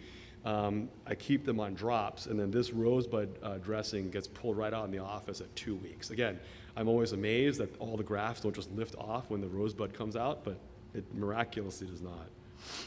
Oh, I should mention that once they go home and are in drops, cortisporin solution at that point will not get in very well, so you really want that rosebud to be really, really wet. I tell patients to really do this 4 times a day, and at that point they'll be on cortisporin suspension, the more watery drop, because that really gets into all the nooks and crannies and really makes it easier to remove. All right, so this is a short movie that I think will illustrate a lot of these points. Again, this is a right ear. And the first thing that we're doing here is sharply using a rosin knife, harvesting all that canal skin. I do my best to be meticulous about that. This is the canaloplasty. I typically use a 4-diamond burr and a 2-diamond burr to widen that canal. Here we're widening the canal a little bit posteriorly as well. You want to be careful about that, obviously. You don't want to see any mastoid air cells. We're stripping off the remnant drum off in the manubrium here. You want to take it out completely and kind of cleaning up everything here. In a moment here, we will confirm movement of the ossicular chain right there. You see the incus and stapes moving happily there. And here we're laying in the graft. I've previously cut that slit, and what we're doing is that move with that cerumen loop actually is really nice to pull that graft up and underneath the manubrium, right? Here I've laid down the anterior skin graft, and I'm putting additional skin grafts into that ear. Again, I try to overlay, bridge that gap between the bone and the graft itself. And here's how we lay in those rosebud little packing strips here. Again, the first time you do this, you'll feel like you have 3 thumbs, and it'll take forever, and then afterwards you get really fast at doing it once you've done it a lot. Cotton goes right here in towards the anterior sulcus, smaller pieces first. You suction out all the residual solution to really get that tight up against the anterior sulcus, and then lay these little rosebud strip packings back over the whole thing, and it's a nice little present for you to take out in a couple of weeks. All right, this is a long-term appearance, just an example of a lateral graft here. Again, you can see the manubrium here, and actually in some patients can be strikingly well healed to the point where it's actually difficult in some patients to tell whether they have surgery or not. This particular patient has a very well aerated middle ear, as you can see. This is not cholesteatoma. I put a PORP in this patient, so it's actually a cartilage graft over the posterior segment over the prosthesis. One little point that comes up occasionally is, well, what happens if you don't have a manubrium at all? What if the malleus is gone? That's a great question. In those situations, what I'll do is I'll still cut that slit because that gives me control over the size of the graft. And I'll just put that down where the manubrium was and just kind of rotate things around to make sure it's covering the whole area. And again, I'll put the rosebud in just like I do when the manubrium is present. And you'll be surprised. I mean, they're at slightly increased risk of lateralization because the manubrium is not there. But sort of amazingly, by and large, they really do like to heal in the right spot, even in that setting. All right. What about some published outcomes for this? And I'm summarizing a lot of published work, here, not our own, but the work of others. But I would say that our results are very much in line with this. Really greater than 90%. Some people report 95% long-term closure rate or take rate of the graft, including in kids, and including total or subtotal perforations. One little side note that I'll make is that if you're doing a lateral graft in a child, taking the rosebud out is not trivial. Don't put it in. So the other thing you can try in a kid is actually fill up the entire canal with a piece of gel foam soaked in drops, actually. Now, why don't I do that for everybody? Because it's easier to remove. It can be easier to remove sometimes than a rosebud. I feel like the gel foam does actually create a little bit more of an inflammatory reaction within the canal, and oftentimes when you're in there at week 2 trying to suction out gel foam, it's really kind of, sometimes the graft can be kind of a little bit soupy and a little bit hard to see whether you're taking out graft, hopefully not, versus gel foam. So in general, I think the rosebud to me is a more straightforward approach, but in kids, it's not as great of an option. It can be kind of painful to remove. Again, the way I was taught by Mike was actually that he would take them back to the operating room for a second operation to remove the packing. That's a little bit much, and I wouldn't necessarily recommend that. I think the gel foam is a good kind of halfway option. Hearing is improved in the majority of cases. Again, as I've discussed, oftentimes that is out of your control. Interestingly, there may be an associated high-frequency conductive loss. That's been described in more recent work, but it was a retrospective study, and more to the point, it's never been directly compared with medial grafting, right? It's not a great study, and typically you'll be thinking about doing a lateral graft in many cases with a larger perforation, maybe more chronic situation, maybe more infection. So I don't know that this statement is necessarily germane specifically to a lateral graft itself. It might just simply reflect more long-standing disease and larger perforations over time. And again, that kind of speaks to this point. Very few, if any, studies, as far as I'm aware, really do directly compare in a randomized fashion medial and lateral grafting outcomes. Again, this is a slide that I showed in the previous talk, but I'll just, again, to make that point once again, the vast majority of the time, the hearing results truly are out of your control, right? Middle ear aeration, as I've described, is critical for hearing. If the ear is non-aerated, the air-bone gap is much wider than if the ear is aerated. And obviously, that's specifically something over which you have very little, if any, control over long-term. Really, the station tube function is what it is, and you'll have to kind of see how you do long-term. All right, so in summary, again, once again, the top priority really is a dry, trouble-free ear. Medial versus lateral grafting advantages and disadvantages. I don't mean by any stretch to suggest that lateral grafting is the correct approach for every single perforation, right? Small posterior perforation after a tube or something like that, I'll definitely go in and do a quick underlay graft. I'll typically put cartilage in that situation. But again, with some risk of medial fall away. And with the lateral graft, of course, I think it's extremely versatile. It's a great tool to have in your toolkit. But there are some disadvantages potentially regarding blunting and lateralization that hopefully you'll be able to mitigate with the techniques that we talked about. Hearing outcomes, once again, to reiterate, primarily determined by middle ear aeration. And this, just to underline, it's a great quote from Jim Sheehy. The key to success in Otologic surgery is not whose technique or what technique one uses, but how well one uses it, right? Again, I'm not trying to pretend here that this is the only approach, but I think it is a nice approach to have in your back pocket. Happy to take questions.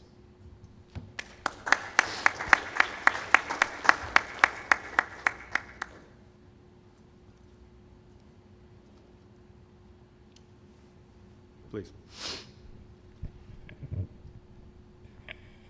I didn't see on the video, but when you place your temporalis fascia graft or your periosteum, Either one. What do you put against the promontory? Do you put some gel foam against there? Yeah, I'm glad you asked me that question. We don't put anything. We are grafting fascia on top of air, if you can believe that.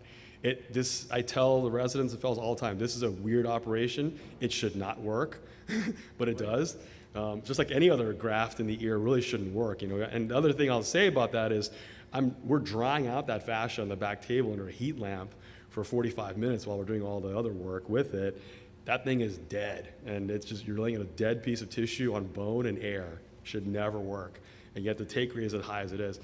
I've never heard any great theories about that. I wonder if there's something about the fact that it's a circumferential blood supply in a very, very small area, right, 1.2 by 1.0 centimeters, and I wonder if there's something about that just allows better inosculation of blood into the area and healing. But yeah, it's interesting. I typically do not put anything in the middle here. Thank you. Yep.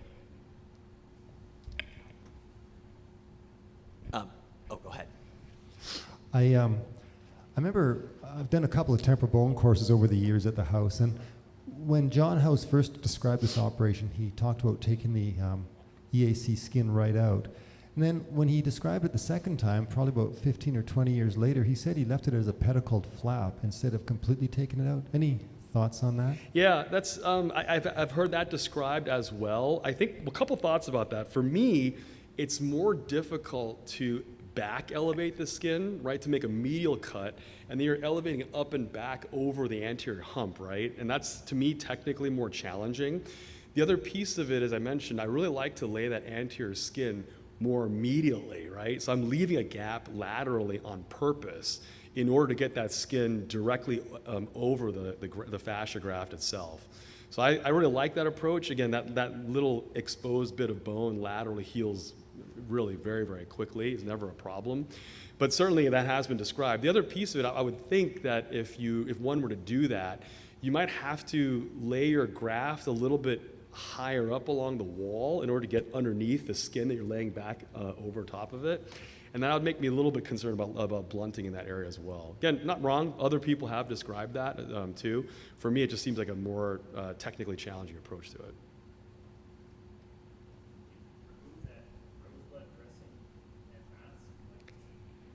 Yep, you grab it with a mic. Yeah, he's asking about removing the rosebud dressing completely.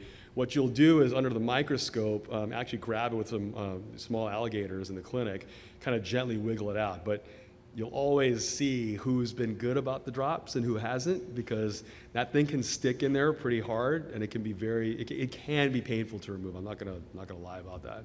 So that's why the gel foam is okay. I mean, other people will do that. Other folks in the eye and ear will just fill the entire ear up with gel foam. They do it that way. I've done that I did that for a while, and I'll still do that for kids. But yeah, it can be somewhat stimulating to remove at times. Yeah, please.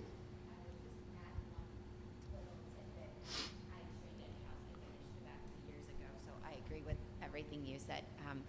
I don't always make the decision if I'm going to need a skin graft until intraoperatively to see how big my canaloplasty is. So unlike you and Nick, I don't prep a separate field. I think actually using the back of the earlobe works really well. And what I do is I just inject a little bit of local, you essentially create a little bit of bleb, and then a 10 blade works really well, and then I can fill in any defects I have. So that's a little caveat to potentially consider as well. Yeah, absolutely. And I wasn't sure if House still did not skin graft, which is why I didn't say that, but I'm glad you raised that point. They do actually most of the time. Oh, they do usually, yeah. And to answer the other question about Dr. House, he actually, because of the point that you made, he went back to actually elevating everything medially because he said that he felt like that gap is where his grafts would fail. So, yeah. Yeah, I really want that anterior edge to be sealed at all costs. That's really like my main goal with laying all the grafts back in. All right, well, thank you so much.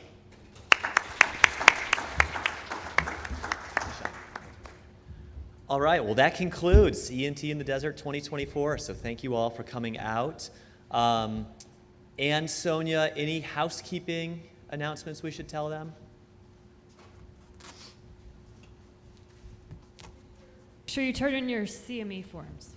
Yes, be sure you turn in your CME form. So thank you for coming. Safe and smooth travels home.